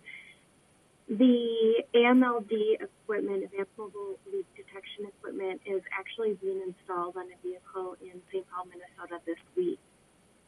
And the vendor that we are utilizing will be providing training starting next week, and then we plan to implement that.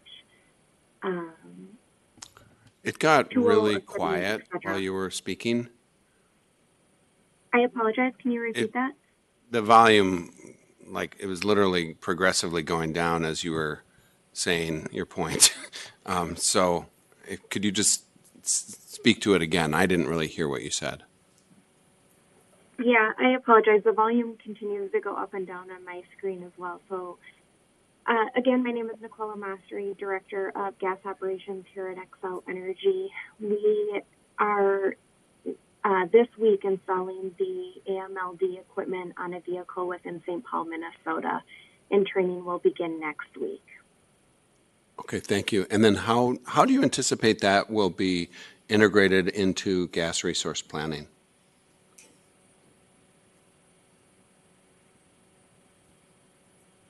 Or maybe that's a question for Mr. Martin. I'm not sure if I heard it. I apologize. I don't know. No, that's okay. If it's working appropriately. The question is, how will that new technology and capability be included in resource planning going forward, the gas resource planning going forward? I heard it this time. I apologize. Thank you. We're in the process of just piloting the program right now. We're going to pilot it within our St. Paul demographic area in 2025, and then we will have to make decisions after the pilot. Okay, thank you. And then I have a third question, and that is for Great Plains, and it's regarding decision option 5. And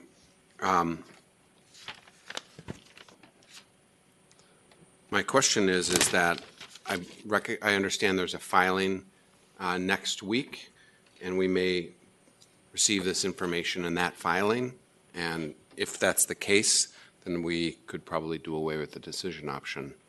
So, Great Plains? Good afternoon. Ms. Bosch. Okay. Good afternoon. Stephanie Bosch with Great Plains Natural Gas, and yes, that information will be included in next week's filing. All right.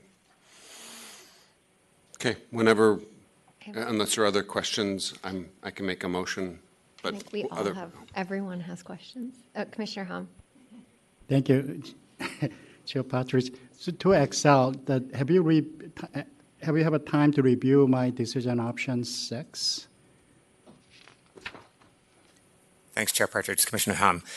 Yes, we've been looking at that since yesterday and sort of brainstorming about feasibility. So what is your concern with the feasibility? You have all those data. I think you are the data holder.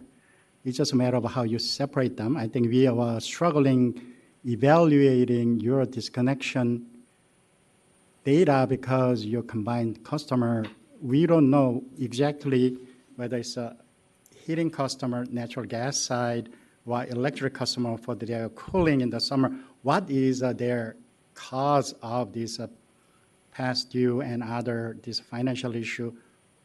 Because we may have a different remedy in that case, because each fuel source has a different way of providing help those customers.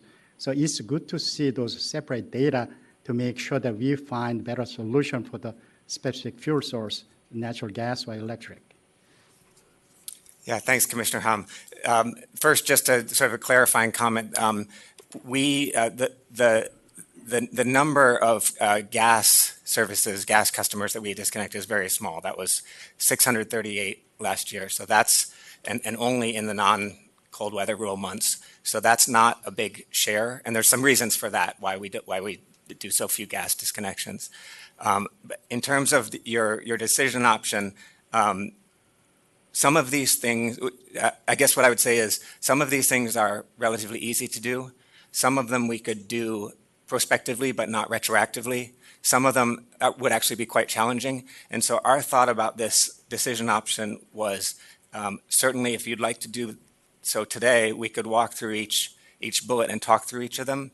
An alternative, if you're open to it, we thought, since we've just sort of started to think about this since yesterday, would be to ask us to make a compliance filing in 60 days or something that sort of runs through the full list and says which ones are feasible and easy, which ones are not feasible, but maybe we would propose an alternative. So overall, I think we understand what's driving this desire to dig in deeper, and we could sort of respond in that way and take them one by one, or do so in a compliance filing. Yeah, I think I'm okay with that approach, but I think probably you understand that we had a serious concern with the higher number of the disconnections. And then also we have to find something we can action with. That's why I am seeking some more information to make sure that we have a right remedy to tackle the issue, because collecting data is one thing, but also we have to use that data to help those people. Agreed. Sure. Chair Sieben. Thank you, Commissioner Hom, for filing this, and I think it is helpful, and Xcel for your response. For combined gas and electric customers, can you charge reconnection or disconnection fees for combined customers twice? Like, can you charge if they have their service disconnected, like I'm a joint gas and electric customer, I get one bill. If I couldn't pay my bill, that is my gas and electric bill as one, do I just get charged one fee? Or do I get charged a gas fee and an electric fee? Yeah, Chair Partridge, Commissioner Sieben, I'm going to take a crack at that, and I might want to make sure Deidre Howard is on the phone in case I'm wrong about this. I believe the answer is just one fee, and partly I'm saying that because for either a gas-only customer or a combo customer, gas and electric, my understanding is we don't really very frequently at all disconnect the gas service. And that's partly because, this is just something I've learned recently from Deidre, that reconnecting gas service is a fairly involved process. Someone over 18 has to be there. The Xcel person has to come in and relight the pilot light. There's a lot more safety things with reconnecting gas. So as a result, we're not very often at all disconnecting gas service. So most of those reconnections would be disconnections of electric service in the case of a combo customer and would have only one reconnection fee. If in case I'm wrong about any of that, I think Deidre can probably jump in and correct me. Ms. Howard? Maybe, Ms. Howard, are you agreeing with what Mr. Martin said, that you only charge one disconnection fee if you're a joint gas and electric customer? That is correct. So typically we're only disconnecting one service. We have those fees broken out depending on the commodity or service specific. So we have one that's for electric. That's also dependent upon what kind of reconnection we're doing. If it's remote, there's a different fee for electric versus in-person visits. But it is very specific to the service that's disconnected. So we don't charge more than one at any given time. Does that answer the question? Yeah, I think that last amount or last sentence you did, that you wouldn't charge both electric and gas. And if that's different, you could put that in your, if we adopt new HOM 6, I assume. Mr. Martin, like if there's any discrepancy where there is a time where you collect fees for combined gas and electric, please just put that in your filing. If we wanted to go to someone else, I have other questions, but go ahead. I got a question, but I don't Okay. The question is perhaps for all the utilities, but most specifically for CenterPoint. On page 15 of the staff briefing papers, the utility fees expressed in table 5. It looks like the fourth column is the amount required to restore service following a disconnection. And I assume that $353 is the average amount of a payment that's required as a condition of reconnection. That seems really high, Ms. Supis. So can you give me more context there? Or is that correct? That it, on average, if someone's disconnected, then to restore service, they need to put down $353 to get on a payment plan? Ms. Supis. Thanks, Chair Partridge and Commissioner Sieben. To maybe to take the first part of your question, our disconnection threshold for physically going out there to be disconnected is $175. So I think for the column that you're referencing, I believe that that's an average based off of what customers actually paid to restore their service, and that is dependent on the conversations that we have with the customers and what they're able to pay. Right, but if someone has lost service, then to restore service, it is an initial down payment amount is required, and then they get on a payment plan. But on average, their first payment is going to be as high, that's $353 is the average. It seems really high to get someone back on a payment plan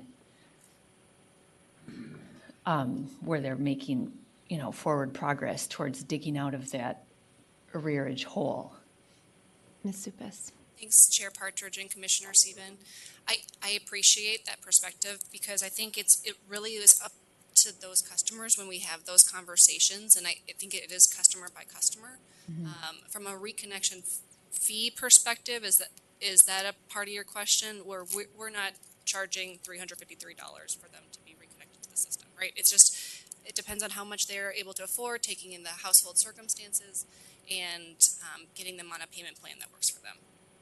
Right, but if you don't have service and you want to get on a payment plan, if you have to pay a significant down payment to get on a payment plan, that's pretty high. I mean, it's a fee to get back on, to get service. I get that it's like working towards their arrearage amount, but how is that? I assume that that's why your number of people in arrears is high too, because to restore service, they need to come up with a significant down payment amount. Must be tough for people, I guess is what I'm saying, to come up with that much money. Yeah. Thank you, Chair Partridge and Commissioner Sieben. I completely recognize the complexities of that, and it is hard for customers. And so I think with that in mind, that is just the average of what our customers are paying. That is not what like all customers need to pay. And some customers do choose to pay less than that, right? Through those conversations and through those taking into all of those circumstances. I think that we don't have a minimum, but certainly if there are folks who are really relaying to us that is a burden for them, we're taking that into consideration and setting up a payment plan that works for them. And I think that is what is consistent with what our CAO office has said, that, for example, if someone needs their service restored and they're having trouble setting up a payment plan, oftentimes our mediators will help negotiate with all the utilities on what that initial amount is to restore service. But I'm just saying that if your average is $353, or like for Xcel, if it's 50% of the amount due, as it says in this table, that seems like a pretty high bar to get a person reconnected. So, Mr. Martin, is that the right way to read this too? That you require 50%? What's the shutoff amount that's referencing? Chair Sieben, so that was correct in 2024. This is our service quality report for 2024. Mm-hmm. At the beginning of 2025, we reduced that amount to a 10% of the outstanding of the what's here called the shutoff amount under your order in, I think it was docket 2427. So now the standard amount is a 10% down payment, and then if the household has extenuating circumstances or financial circumstances that they speak to our rep about on a call, it could be less than 10%. Mm-hmm. Okay, that's helpful. And Ms. Supis, is there in future dockets or in future proceedings where we're looking at the number of disconnects and how we can work to help bring people out of their past due amounts? I hope that that's something that you'll continue to look and work with parties to try to find a more reasonable amount that makes it easier for people to obviously restore service, but then also dig out of the hole that they're in. Mm-hmm. Chair Partridge and Commissioner Sieben, absolutely, right? I think we constantly work with the Consumer Affairs Office to kind of go through some of those situations that you mentioned before about trying to find that right amount for customers. And we are happy to continue those conversations because we do understand that there's a lot weighing on customers right now. Mm-hmm. And we're happy to continue that. Okay. Anyone? Commissioner Tuma. Well, thank you.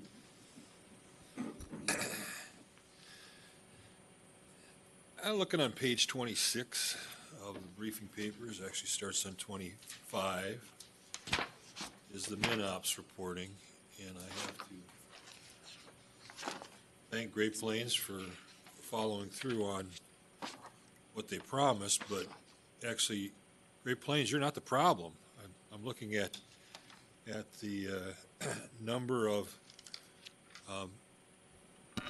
violation letters has gone up substantially for everybody else. So figure 11 on page 27.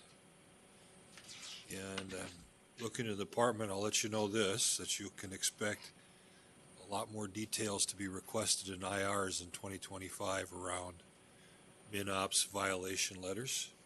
So more in-depth analysis that you can provide, I'd appreciate that. Talk to our staff, and so I'm looking to the utilities. You can expect far more requests for details. Ms. Supis, when your company just says that the solution that we're working on it isn't sufficient. So when you have corrective actions taken, it should be more than corrective actions are taken. Okay, and so I was not happy with some of the letters I read, and it wasn't providing me hardly the clarity that I want. One of the biggest concerns I have, and I'm going to probably add to there was an order back in 2010 that required a series of information. It's a series of information that's Note 46 on page 26 that you're required to provide. One of the things it doesn't provide is information on fines, and so I'm going to want more detail on what kind of fines, why you got them, and what kind of resolutions are going to be had for that. And so our staff was curious, and I guess I would be curious too. Xcel and Merck, you both got fined from MinOps. Bad enough getting a violation, but a fine is a step up in the process. MinOps is typically a little bit like NERC. They look to you to self-report and take corrective action. So when you get to the fine, it's serious stuff. And so I don't want any details on why you got fined at this stage. We'll dig into it. I'm going to ask for 3 years of history, and we're going to go back and do a little digging. She got to do her first announcement. Now she gets to do her first investigation big. So,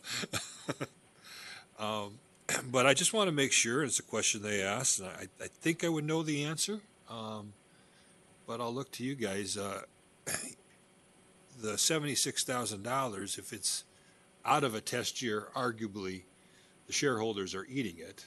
But I'm curious whether you do put fines in the test year. I have a rate case going on, so I'd be curious if that's the case, whether you do put fines that you pay to MinOps in the test year. So I'll go to Xcel first.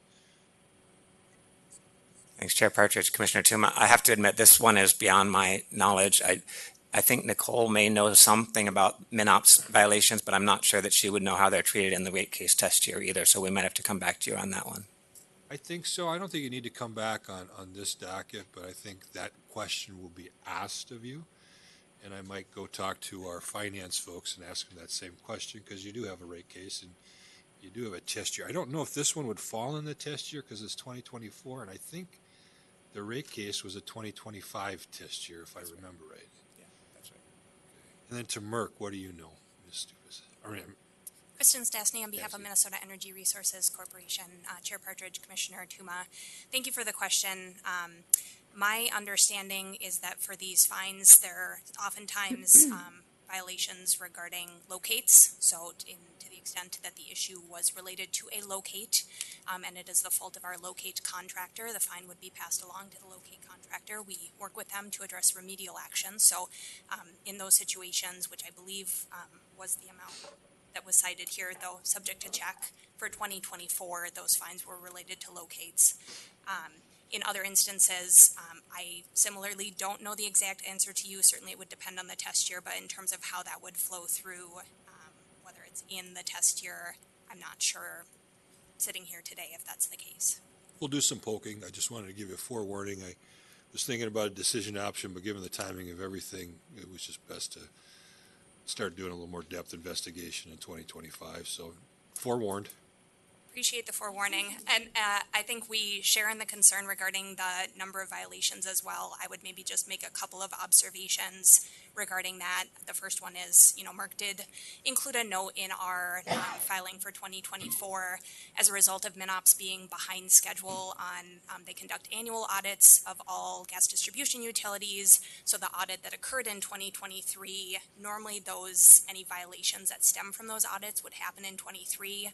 there was just a lag, so those hit in 24, which may sort of explain why 24 looks a bit more anomalous than in prior years. I think the other thing is sort of how you count.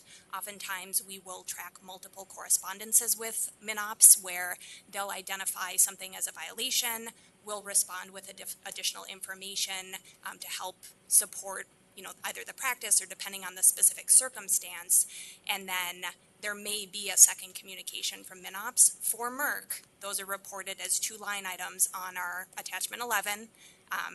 Whether those should be counted as 2 separate violations, I leave that to others to judge, but just some caveats that I would maybe note regarding some of the data.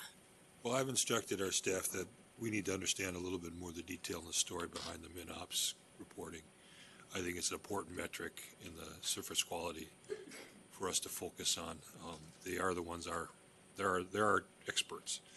We're unique in Minnesota. I think one of 5 states that the states actually do the PHMSA investigations, and so we do have a better insight maybe than some other states, and so we should use the experts that we have because we don't have any, last I check, any safety engineers on our staff. So, and that's where we want to rely on those folks, and so I'll continue to push for a better relying and better understanding of that reporting. So, thanks.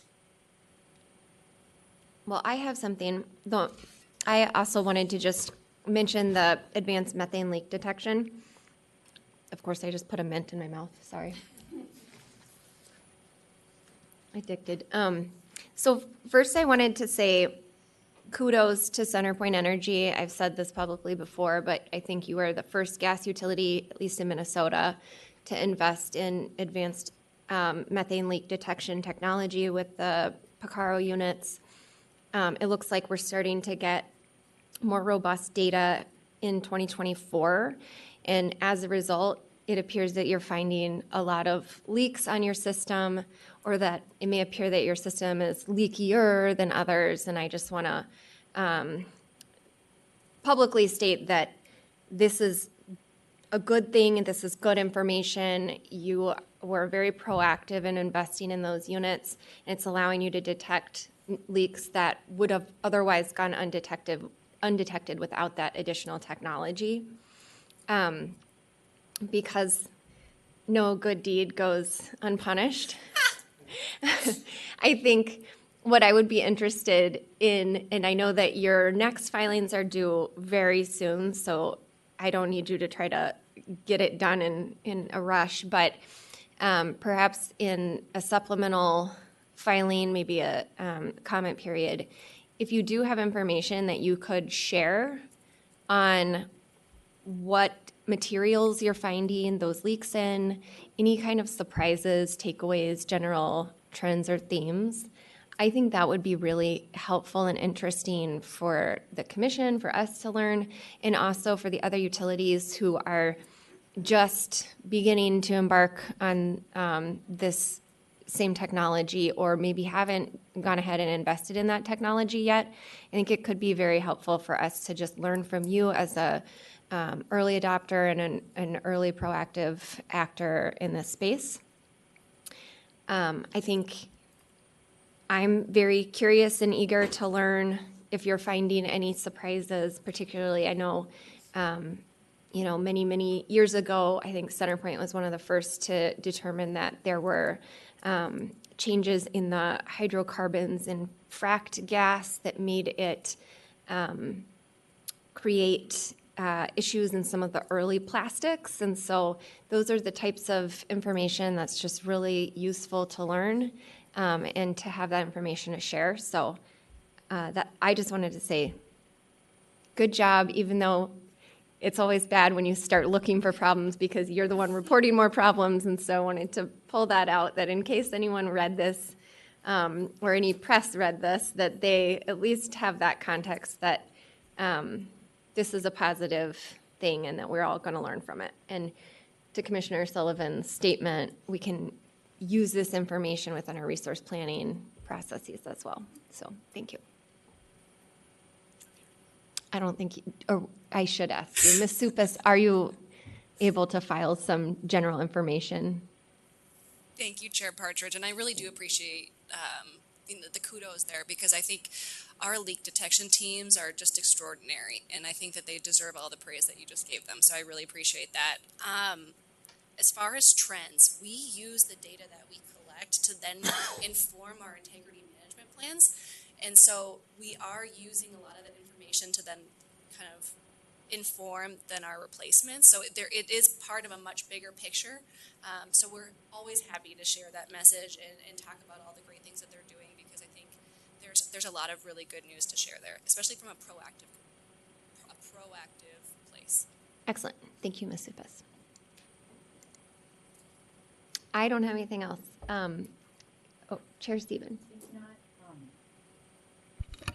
It's not a question, or it's not a question, and it's not directed at any particular party, but just the overall affordability challenges that folks are facing is something that, even though we're doing the 2024 report compliance, and this isn't necessarily the docket to like take action on affordability concerns, for especially as it relates to low-income customers, I just want to express encouragement for parties to continue to look for ways to both decrease arrears and fees that low-income customers are charged, because it's really important that the commission stay on top of this. And the reason I'm not directing it at any utility is like it comes up in different dockets and rate cases sometimes, and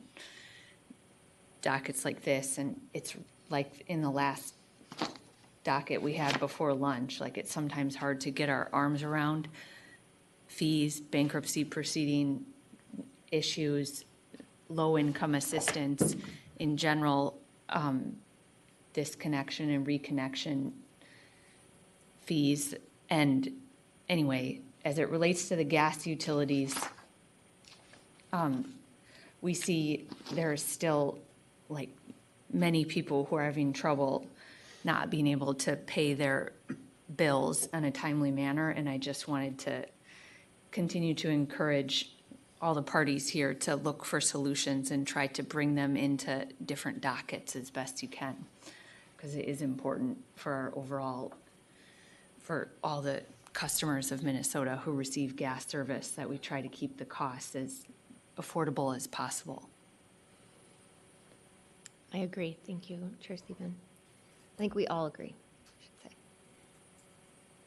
Commissioner Sullivan, are you ready for a motion? I'm happy to make a motion. My question is for Commissioner Hom. Are there any nips and tucks or changes that you wanted to make to your decision option 6 after your conversation with Xcel and the utilities? Or are you good? I'm good, but also I think Chair Stephen made a suggestion to revise it. I don't know what that is captured. The problem, I think, with what I suggested, Commissioner Hom, after I was looking at it again, is it's not a good suggestion, because you're requiring ongoing reporting by these metrics, and maybe my revised decision option should just pull it out of this separate annual reports and ask Xcel to confirm that they don't charge fees for combined gas and electric customers, if that sounds right. I think that might be a little better than tweaking this as an annual thing. So would that just be Just a separate compliance filing, confirming that you don't into the record charge fees like Ms. Howard said, but I think she also said like it's subject to checking, and I'd just like someone to confirm that that's the case. Mr. Conlon. Good afternoon, Madam Chair, Commissioners. Riley Conlon on behalf of Xcel Energy. Madam Chair, we can confirm that in a compliance filing, and maybe that's a good segue, because one discussion we had about Commissioner Hom's decision option 6 was we would be following up in compliance on a feasibility. So that might be, we could include it in that compliance filing, but I wanted to flag that for the decision option 6 as written. There had been a discussion, and obviously willing to go there, but we had talked about following up with feasibility I think we talked about 60 days. Commissioner Hom. Thank you. Yeah, that reminds me, then I think I need to revise it saying that this information can be filed within 60 days of the commission order. Xcel should file compliance filing discussing feasibility of complying with this. Sorry, I prepared a little something. That should be on the screen right here. I just sort of put your information and have that there.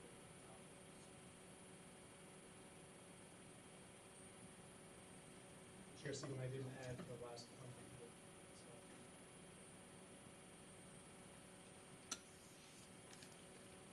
I think it could just be like a separate, I don't know if we have to put it in the order. If you just file something as a compliance filing, Mr. Conlon, that also works, like in this docket.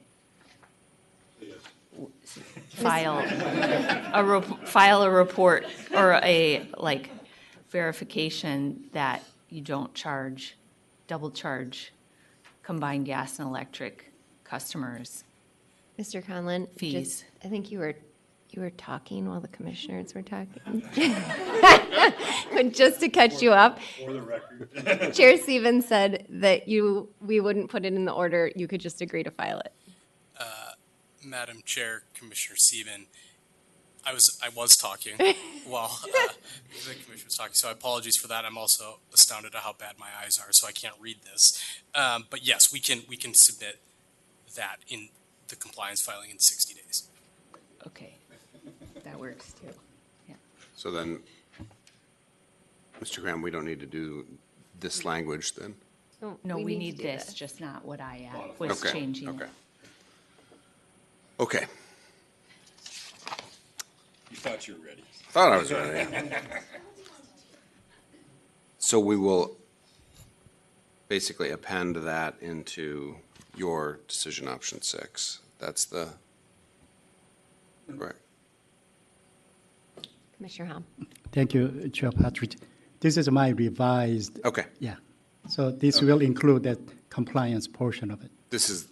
Got it. Okay. I'm ready. All right. We're Okay. ready.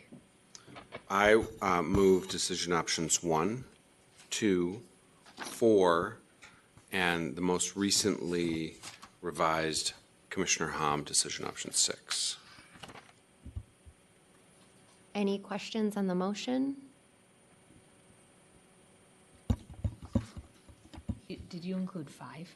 No, I didn't include 5 because Great Plains has indicated that that will be filed next week. And Can I ask the machine readable PHMSA reports? I was also advised by staff that Don't need those. we don't need that it's already available. Excellent. Okay. No more questions. Any more questions I should ask? Okay. All those in favor of the motion, please say aye. Aye. Aye. All those opposed? No one is opposed. Excellent. So we will move to item number 4.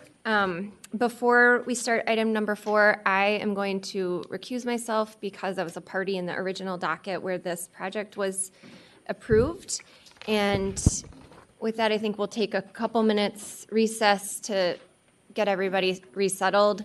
And Commissioner Tuma is going to take the gavel for the last item. Or anybody who wants it.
Okay, we're back in to the commission hearing. We are on item number 4.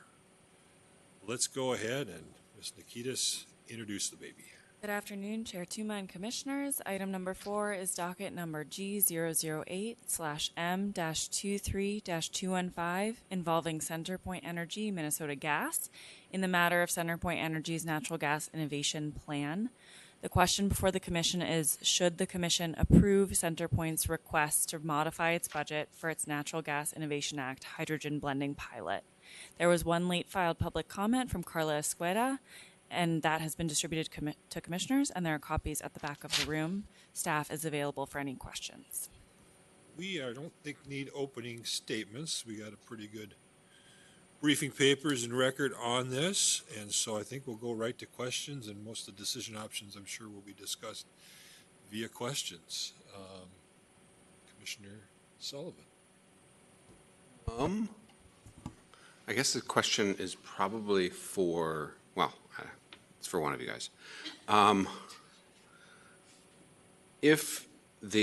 just to set the stage, so if the increase in budget is not approved, not just the 468, but not just the whole thing, but just even the 468, you would not move forward at all with the project, right? The $4 million underlying budget that we've approved, like, or would you move forward?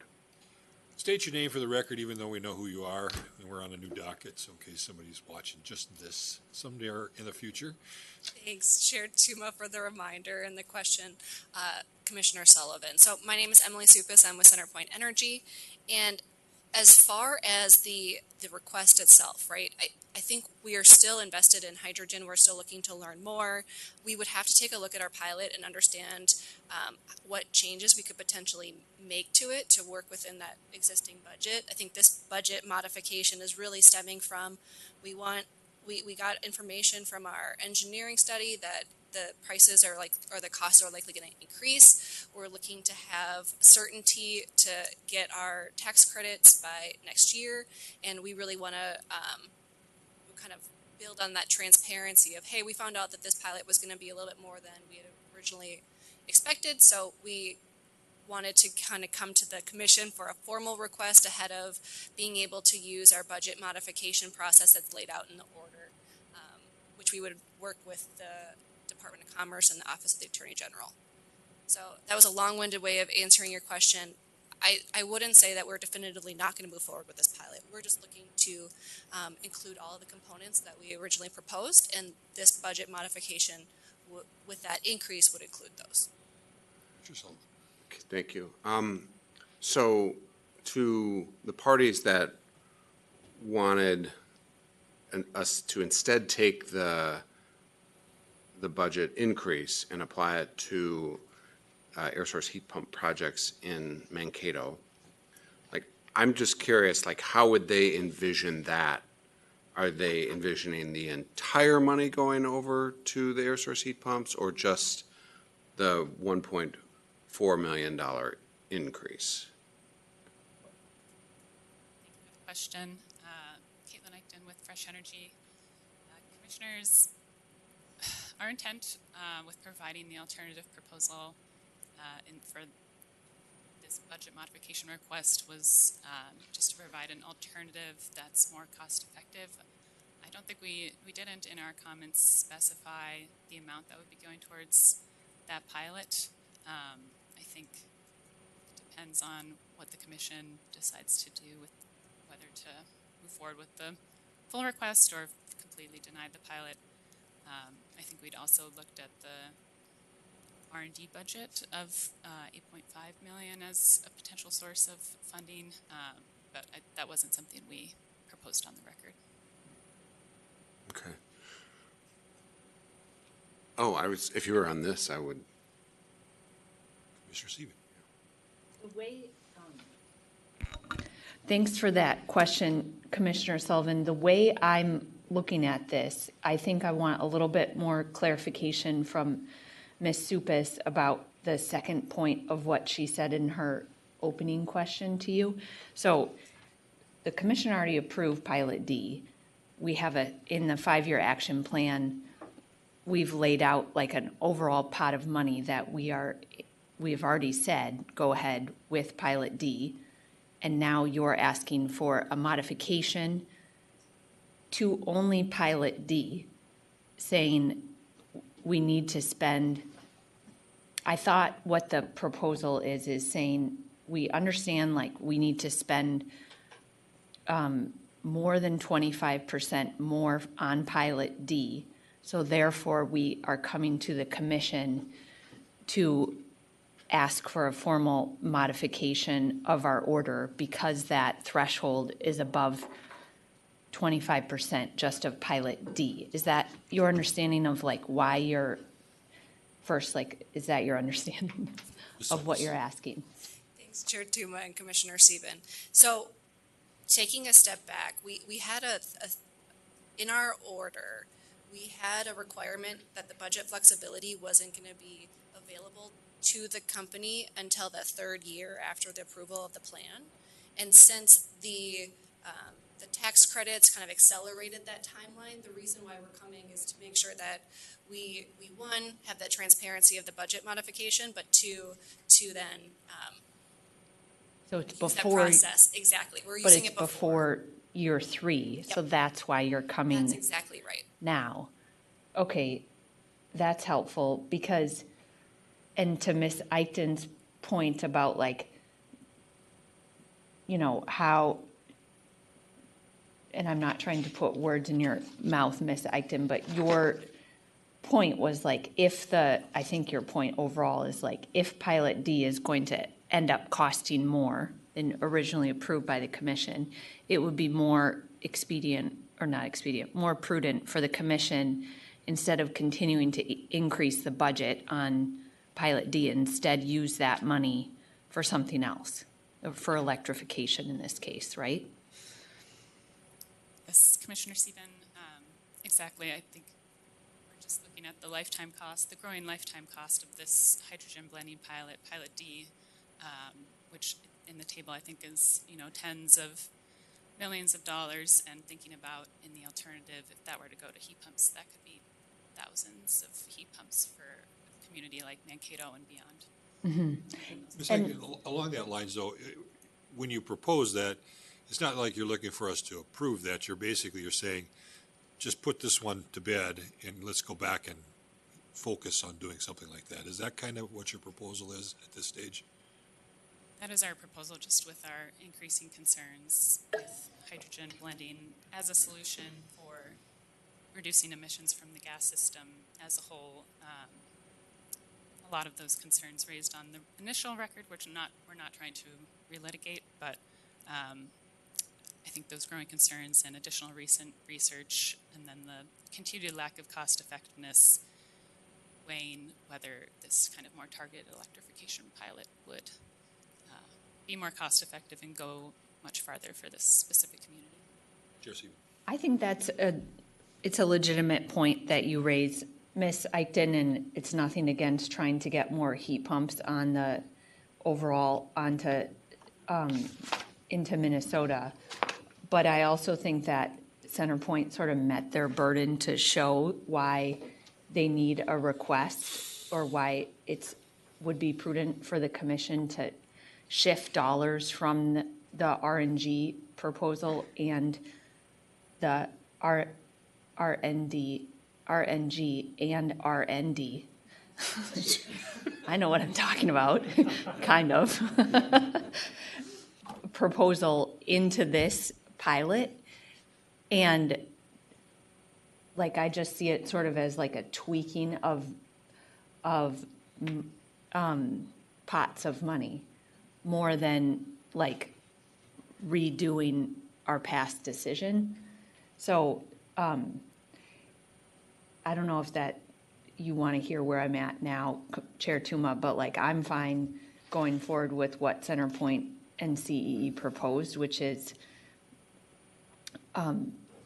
just allowing some of that money from the 5-year action plan that we've already approved. Again, it's not like a rate increase, because it's just shifting the money from those other two pots into Pilot D, And like to the point of you didn't know that you needed to, like you couldn't just go buy an electrolyzer, that you have to build it for Minnesota, like makes sense. Maybe you should have known that before, but like it also is new, which is sort of the intent of NGA. So I don't have a problem with that. And then one question, and then I'll stop talking, is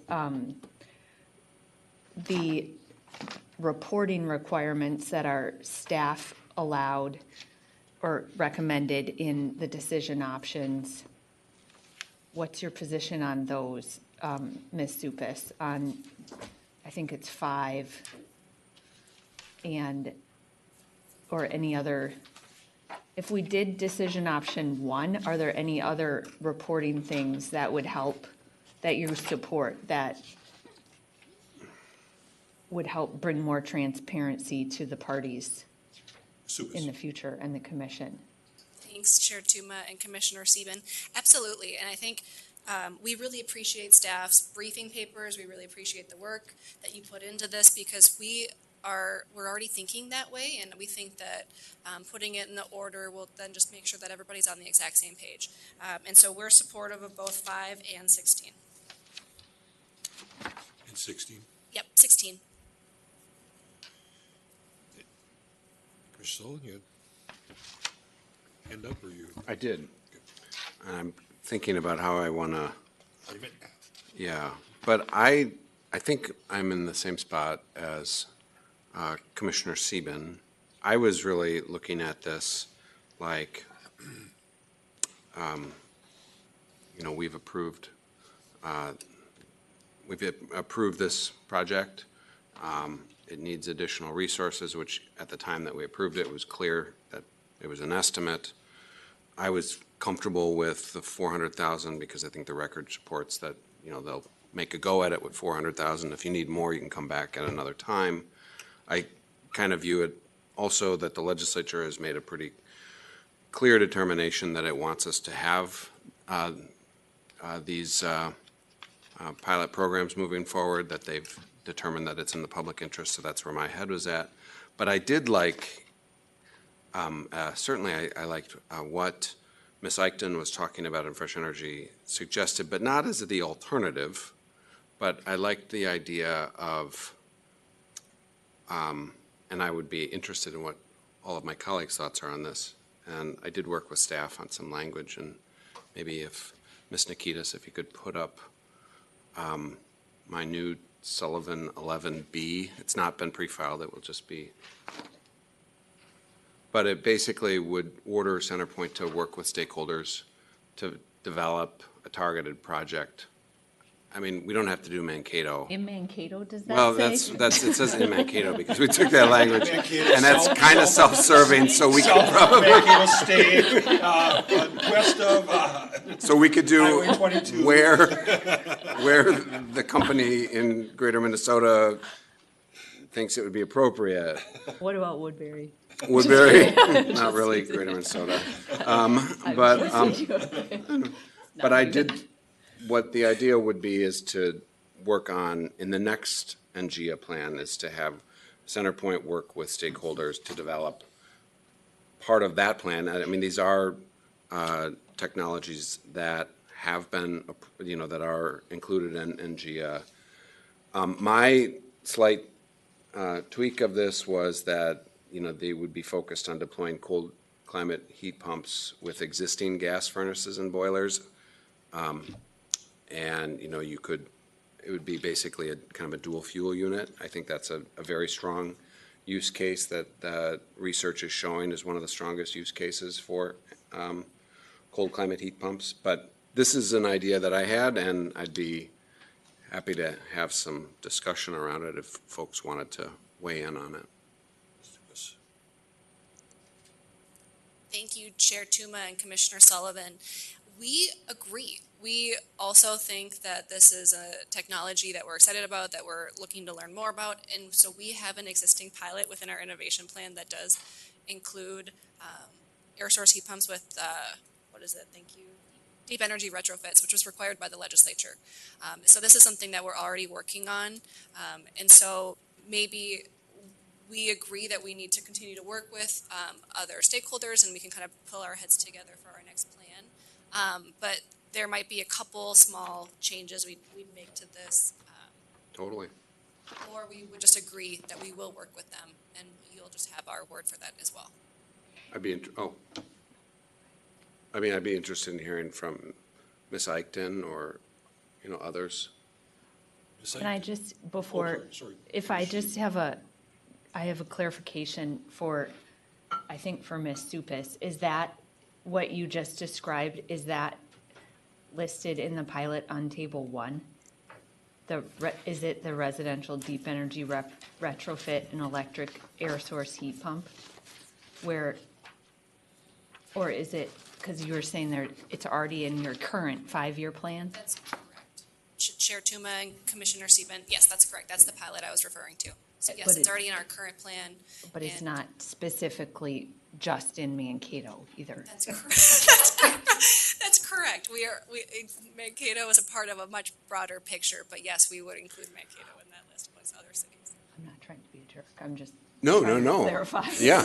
I know you're not, and we can change Mankato, but I also think that a deep energy retrofit is different than a deep energy retrofit is when, an organization like CEE or another organization comes in and does a complete overhaul and review of the house, and the building, the building envelope and everything is looked at.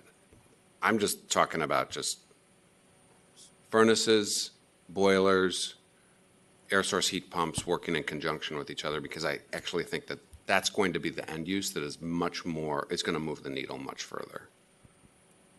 Chair Tuma and Commissioner Sullivan, I agree. And that's why we include those programs in our energy efficiency programs through ECO, why we have the air source heat pump component for this pilot through NGIA. So I think everything that you're saying that we also agree with, and we've worked with parties previously on that. So I wouldn't say that this might be anything new to us, but maybe to that point, I'll look at Kristen for her quick read, but I don't see this being an issue. I think it's just something that we're already doing. Ms. Stasny? Kristen Stasny on behalf of CenterPoint Energy. I would echo with what Ms. Supis said. I would agree there's nothing sort of additional beyond what we're currently doing. Also, as part of the R&D pilots, we have some work with coordinating with community groups regarding getting customers more engaged on the existing ECO program. So I think there's an opportunity based on the learnings from that existing R&D pilot to leverage this as well, what we've learned in what's most effective at getting low and moderate income households to be engaged with those ECO programs, including heat pumps as well as other programs. So that intersect, I think, makes a lot of sense. Sure. Thank you, Chair Tuma. Oh, Ms. Eichten, did you want to get in? I apologize. I was not reading the room as well as I should be. No, that's okay. I was also trying to read the room. And I also have a lot of family in Mankato, so no prejudice. I think one amendment we'd maybe like to propose to the language, which just disappeared on the screen, was to maybe include delivered fuel options as a backup, in addition to the existing gas furnaces. You have the bad mic, Ms. Eichten, so you're going to have to kind of speak up. That's not your fault, but. And yeah, I know the deep energy retrofit pilot was also something I was considering when developing this more targeted electrification proposal, and I agree that I think it's different from the deep energy retrofit pilot. And our proposal and staff briefing papers really captured a lot of the specific learnings we were thinking that could come from a more targeted electrification pilot for like a specific low-income community like Mankato or other community, or maybe a specific neighborhood for where income qualified customers or communities can be targeted. And then just reflecting on this being part of the next NGIA plan versus the existing plan, or like reviewed as a potential amendment to the existing plan in an upcoming annual report. Is the concern there about reallocating the unspent RNG funds and R&D funds that were highlighted in this budget modification request? Now, Commissioner Ham, thank you. Thank you, Chair Duma. I took the Mankato as a proxy, not just a specific geographical location, because Mankato is unique in a way that it has a college town. So college town usually has a bad housing around the college. At least that was my experience. The landowner around the college doesn't do a lot of energy efficiency improvement because they are not paying sometimes, like share housing, like in the house. So that's why I took it as a more proxy for those multi-sharing house kind of case. I think if the landlord is ignoring it, I think this is a great opportunity to help those housing to get improvements. So that's why I didn't take it as a Mankato as a geographical location, but the proxy as a college town, which potentially have a bad energy efficiency housing stock. It's not only there, but I think that's why I'm okay with specifying as a Mankato. Being said, I think strength of this is a low and the moderate income, plus potentially having like a specific housing stock, and it can be unique to the pilot to do it. So I'm good with it. Thank you. It improved over the 40 years since I was there, but it was a pretty rundown. Yeah. I have a couple questions, if that's okay. I don't know where they're going. I want to drill down a little bit, if I could, on the question that Commissioner Sullivan started with. And so we kind of have two amounts here, and I struggled with the nearly $1 million of contingency. And so if we didn't do the $1 million of contingency, we just put the $4 million, here's how I see it. Correct me where I'm wrong. So the 468K seems to be we can justify that. If I'm reading our order correctly, you have the ability to come back to us within about a year's time if there is a contingency that's out there. This is just gigantic contingency we're throwing in there, and we told you not to mess with the budget for 3 years. If I'm reading the order right, you can come back here pretty soon if there is such a contingency. So why would I kind of tie up or commit that $900,000, nearly $1 million, and what it seems like to a fuzzy contingency to me, to be honest with you. I appreciate the clarification, Chair Tuma. So two parts, right? So as far as the low-income conversation for the last piece, for the proposed decision option, part of our existing pilot has a 40% goal of including low-income as part of that pilot. So I want to just make sure that, yes, there's a larger part of this conversation. We really appreciate where parties are coming from, but that is included in our existing pilot. To your request, it isn't the second half of the request isn't just contingency, right? We do the first part of it was more so for the solar, and then the second part of it is it's on the electrolyzer itself and some of the components of the labor force that would be required to actually build it. So it's not a full contingency amount to get to that. All right, and so the $400,000 is the solar. I got for that. The solar, yep. And then you say, we think it might be. That's the way, at least that's the way I read, kind of the comments. It might be more, we're uncertain. And it's kind of like, well, if it is, then come back to us, I appreciate the concern there. And just from a transparency perspective, we do believe it's going to cost that much, right? And that's why we requested the amount. We take everyone's time here very seriously, and we're not adding, an additional contingency that we don't think is going to be required. And that's really stemming from the engineering design study itself, right? So we had our initial proposal, and then we had our design study that dove into a little bit more detail, right? It looked at the different requirements for the electrolyzer and the storage component, and so there's a lot of extremely technical detail that goes with that request for the additional contingency. And so I want to make sure that the severity of that, we really do have the information to back it up. And we want to be very transparent in that. That's why we included that in the request. Dr. Lieb, I was taking it from your staff's analysis, your office's analysis, that the $900, nearly $1 million was not well justified, I guess, for lack of a better set of terminology. So are you thinking differently now that you're hearing what they're saying, or is it still kind of the same analysis that you had to it? Chair Tuma, right? You're chairing? Okay. She's still chair, but I'm not sure I've introduced myself yet for this docket. So I'm Sydney Lieb, and I'm the Assistant Commissioner from the Minnesota Department of Commerce. The department is still very concerned about that. The $400,000 is somewhat well supported for the solar. We understand there's a tax credit crunch. I don't think that we feel that there's enough evidence at this time.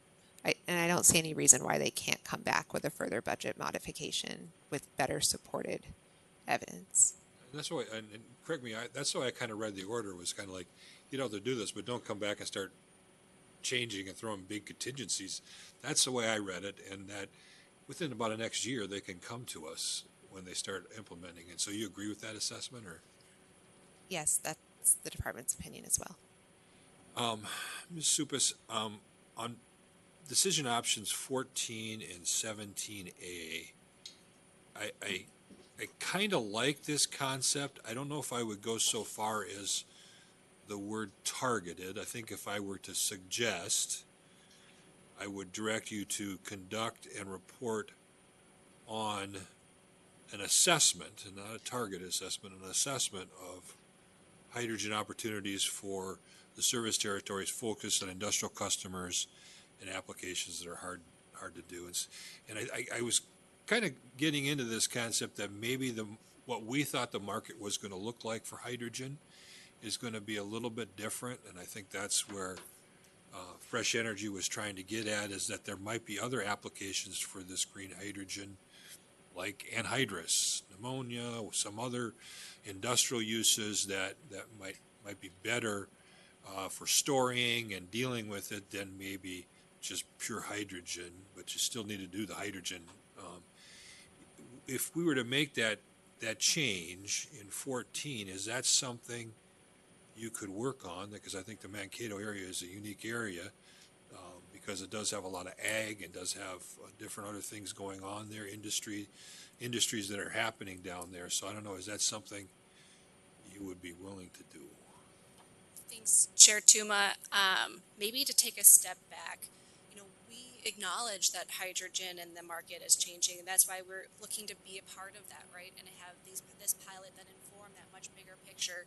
We already have an existing pilot that does focus on industrial decarbonization and the role of potential hydrogen or carbon capture. So I think everything that you're thinking about, we're also thinking about, and we have existing pilots within our innovation plan that are trying to answer some of those questions. And I think from Ms. Stasny's perspective, I know she did a lot more research on this one, so I may kind of defer to her if she wants to add anything additional there, but I do appreciate all the conversation and the excitement for these pilots. We share that, and we think that we are happy to continue these conversations kind of as we're developing our next plan, but I will defer to her on decision option 14. So I understand what, I'll let you answer, but what I'm hearing from you, the answer is no. We still want to focus on putting it into the distribution system. Is that what you're saying to me? I know you're trying to say it nicely, but... Chair Tuma, we're looking at the distribution system, but we're also looking at other industrial customer uses and other information as well. So I think it's yes and. It's not just one or the other. Ms. Stasny. Thank you, Chair Tuma. The way that I read decision option 14 directs CenterPoint to conduct and report on a targeted assessment of hydrogen opportunities within its service territory, sort of much broader hydrogen applications for industrial customers. The Commission's order approving the NGIA plan, Order Point 10, does already require the company to include the same information as part of its annual filing. So we are undertaking that assessment and providing a reporting on an annual basis regarding that engagement with customers to identify those opportunities for hard to electrify industrial end uses. So I would say not opposed, but already covered by the Commission's existing order is the way that I would. So you're saying you're going to do it anyway, so you don't need to clutter up and make poor Mr. Graham do any more work. Ms. Eichten, does that satisfy us? Because I see your name is attached to this. So. Thank you, Commissioner Tuma, Chair Tuma. Yeah, I think with decision option 14, that was intended to get at your point that there's a growing body of evidence that there's a lot of demand for hydrogen production in the energy transition, and a growing body of research that would best be directed towards hard to electrify end uses like high temperature industrial heat, iron, steel, ammonia, including a recent Department of Commerce Commission study. So yeah, just wanting to have that additional insight into developing opportunities that the company's seeing in their ongoing conversations with industrial customers in their service territory to look towards prioritizing hydrogen production for industrial offtake. So I agree with you. So my question more specific now. Yeah. What they're saying is we don't need to clutter up this order. It's already there. You can already see this. They're going to report on it. So is it okay if we don't clutter up the order with this language now that we kind of know they're committed to doing essentially this? Thank you for reiterating your question. Yes, I don't have the original order point in front of me, but I trust that that's fair. That's fair. I do like the recommendations of 17, in particular, where you're supposed to detail some of this stuff. And so tell me, is this information that's in 17, A through E, is that information that is going to be in your reporting already? Or is that something we can order you to do? They seem like good things that I would want to know from this report, but maybe it's already there. So, Chair Tuma, I would say that while some of these pieces of information have been or will be included in the company's annual reporting because parties in the prior annual report had raised these questions and wanted to get additional information, for example, regarding engagement with the community and individuals in Mankato as this project continues to move forward. So, item B, I think, is something that the company is doing with respect to Subpart A. I had already mentioned the prior decision option, which is sort of more general as opposed to specific on this pilot D, which again is focused on distribution system use of the hydrogen. I don't think that the company is opposed to other potential uses, but in terms of what the pilot was designed to do, it is different than the other pilot that was approved for the industrial customers. So I do think that we are going to be gathering information about customer interest and engagement on deploying hydrogen for industrial end uses.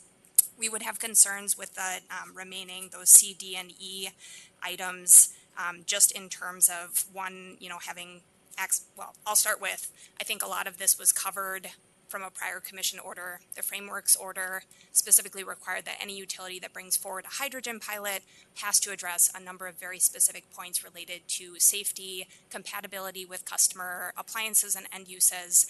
And so when we submitted the report, the original NGIA plan in 2023 that had extensive information regarding our coordination with MinOps, ensuring the safety of this particular hydrogen proposal, that it would be compatible with customer appliances, not create additional safety risks or issues, and that it wasn't going to cause issues on the distribution system in terms of this concern that's identified in 17 regarding more maintenance to the distribution system. So I would say with respect to those, my first response is we've already addressed that. The second response in terms of trying to get information specifically if a customer has a concern, the fact that we're injecting a small amount of hydrogen into the system in Mankato, that it's causing issues with their appliances. Unless a customer calls to express that issue, it's not necessarily something that we're going to be aware of. If an issue is raised, I think certainly it's something that we would bring forward as part of the annual report, just so that parties have awareness of that. But per the previous discussion, based on everything that we know, all of the studies that have been done on hydrogen blending, the amount of hydrogen we're talking about is not going to create problems for customer appliances. Any further questions? Chair Sieben. No, I just wanted to point commissioners, if you need this helpful tip, and perhaps you want to take a break, that CenterPoint filed trade secret data on information on the budget here on page 12. And so this is more in response to Dr. Lieb's suggestion that there isn't enough evidence in the record to go up to the full amount requested. Like, I think in the trade secret data, there is information that is helpful if commissioners want to review it, to look at why I still support approving decision option 1. And then Commissioner Sullivan, I think, like, where, just to be transparent, where, while I understand that Mankato has like specific, like it could be a very good potential electrification heat pump site for a future proposal, for a future pilot, I would just ask that you take out Mankato at this time, because they have a lot of other low-income neighborhoods and communities in their service territory, and this pilot is already in Mankato too, which is good, and that's why this suggestion came about.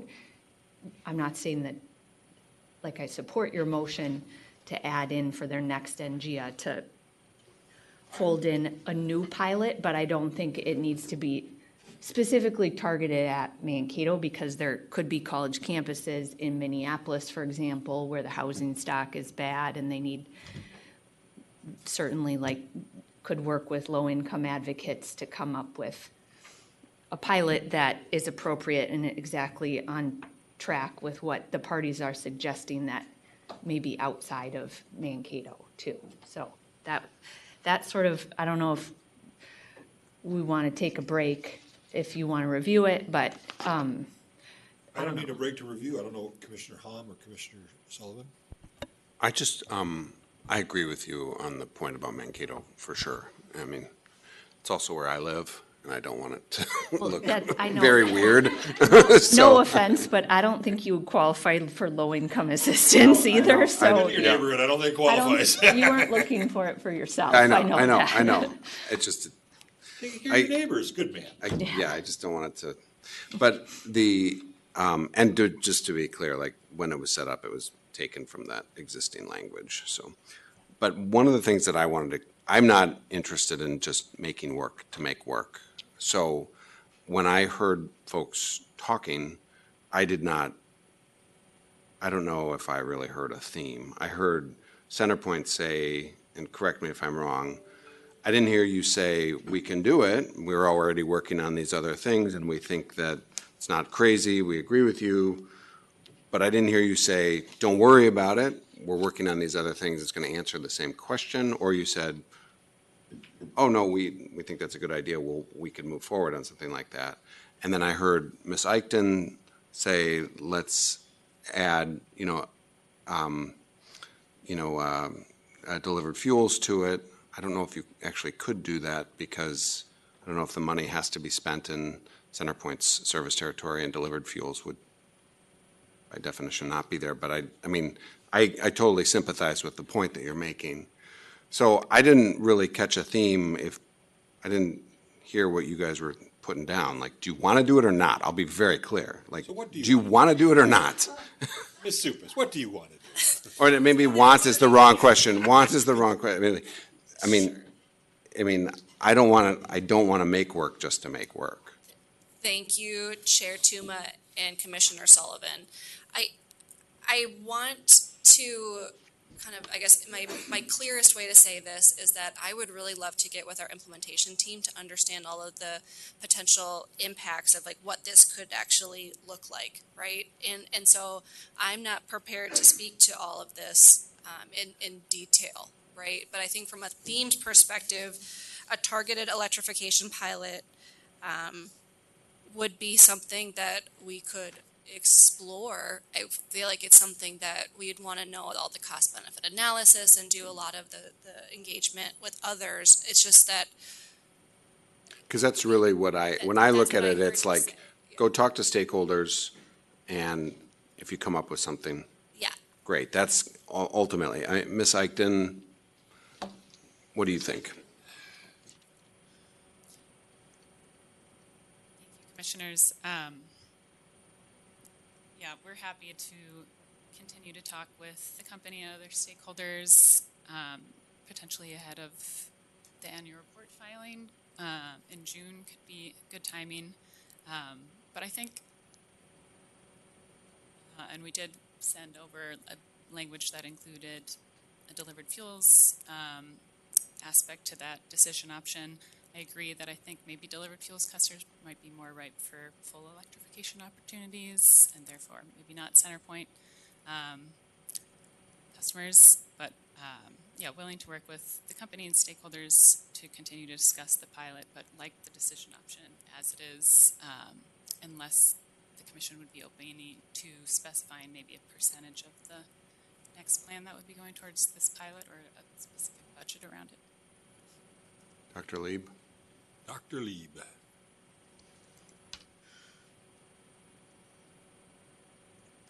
I think the department's fairly agnostic. If we're starting to prescribe things we want to see in future plans, I think we think this is certainly an important and worthwhile thing to look at. But I think whether or not we want to start prescribing things in plans that are going to be filed 3-ish years from now, the department is somewhat agnostic whether or not the commission wants to do that. I think that's a good point, because it's like you've laid out a really clear plan of like this would be a new pilot in their next plan, right, Commissioner Sullivan? That's what you're looking at, because the way it kind of developed in the record is the parties recommend we take some of the money from the existing plan we already approved and spend it this way. And so you're saying like continue CenterPoint to work on this idea with the parties and bring it forward in your next, not in your annual report, is that what you're saying, but in a future plan filing? Is that your understanding? Yep. That sounds good to me. Yeah, and I mean, I think like this has been a helpful conversation for me. I think that in particular what I'm interested in are the dual fuel options, because I mean, my theory of the case is that that's going to be where I actually have an air source heat. I have a cold climate air source heat pump at my cabin, which is delivered fuels. And I really, really was glad I had that propane when it was minus 30 degrees earlier and I think 95% of the people are going to feel the same way. So, but that being said, I think that this is a really important option that many people, not just LMI folks, but many people will gravitate towards, especially when they're buying a new air conditioner, and that they can, augment their heating abilities and turn their furnace down and turn the air source heat pump on and won't know the difference. And I think like that's my theory of change. That's how I think, you get to the deeper carbon emissions in the gas sector. So, and that's my little soliloquy. That was a very nice soliloquy, and I agree with you. I hope you guys have good conversations in the meantime. Commissioner Sullivan, you done? Commissioner Sieben, you ready for a motion? Or? So did you want me to include yours then? No. Okay. I don't think we need to. So then, I would move. Do you, that I was just trying to read the room, which I couldn't do. I still can't read the room, to be honest. Like, maybe it's just we're all tired and I'm not really sure. I mean, you could pull up the updated language and just say, have stakeholder conversations. That's fine with me. I just assume you guys are doing that. They'll do that anyway, is what they're saying. So I don't think we need to include it then. But I didn't want to offend you by not including it. No, So I'm not offended. I would move decision option 1, 5, and is that it? What else was I going to do? 16? I believe they wanted 16 too, wasn't it?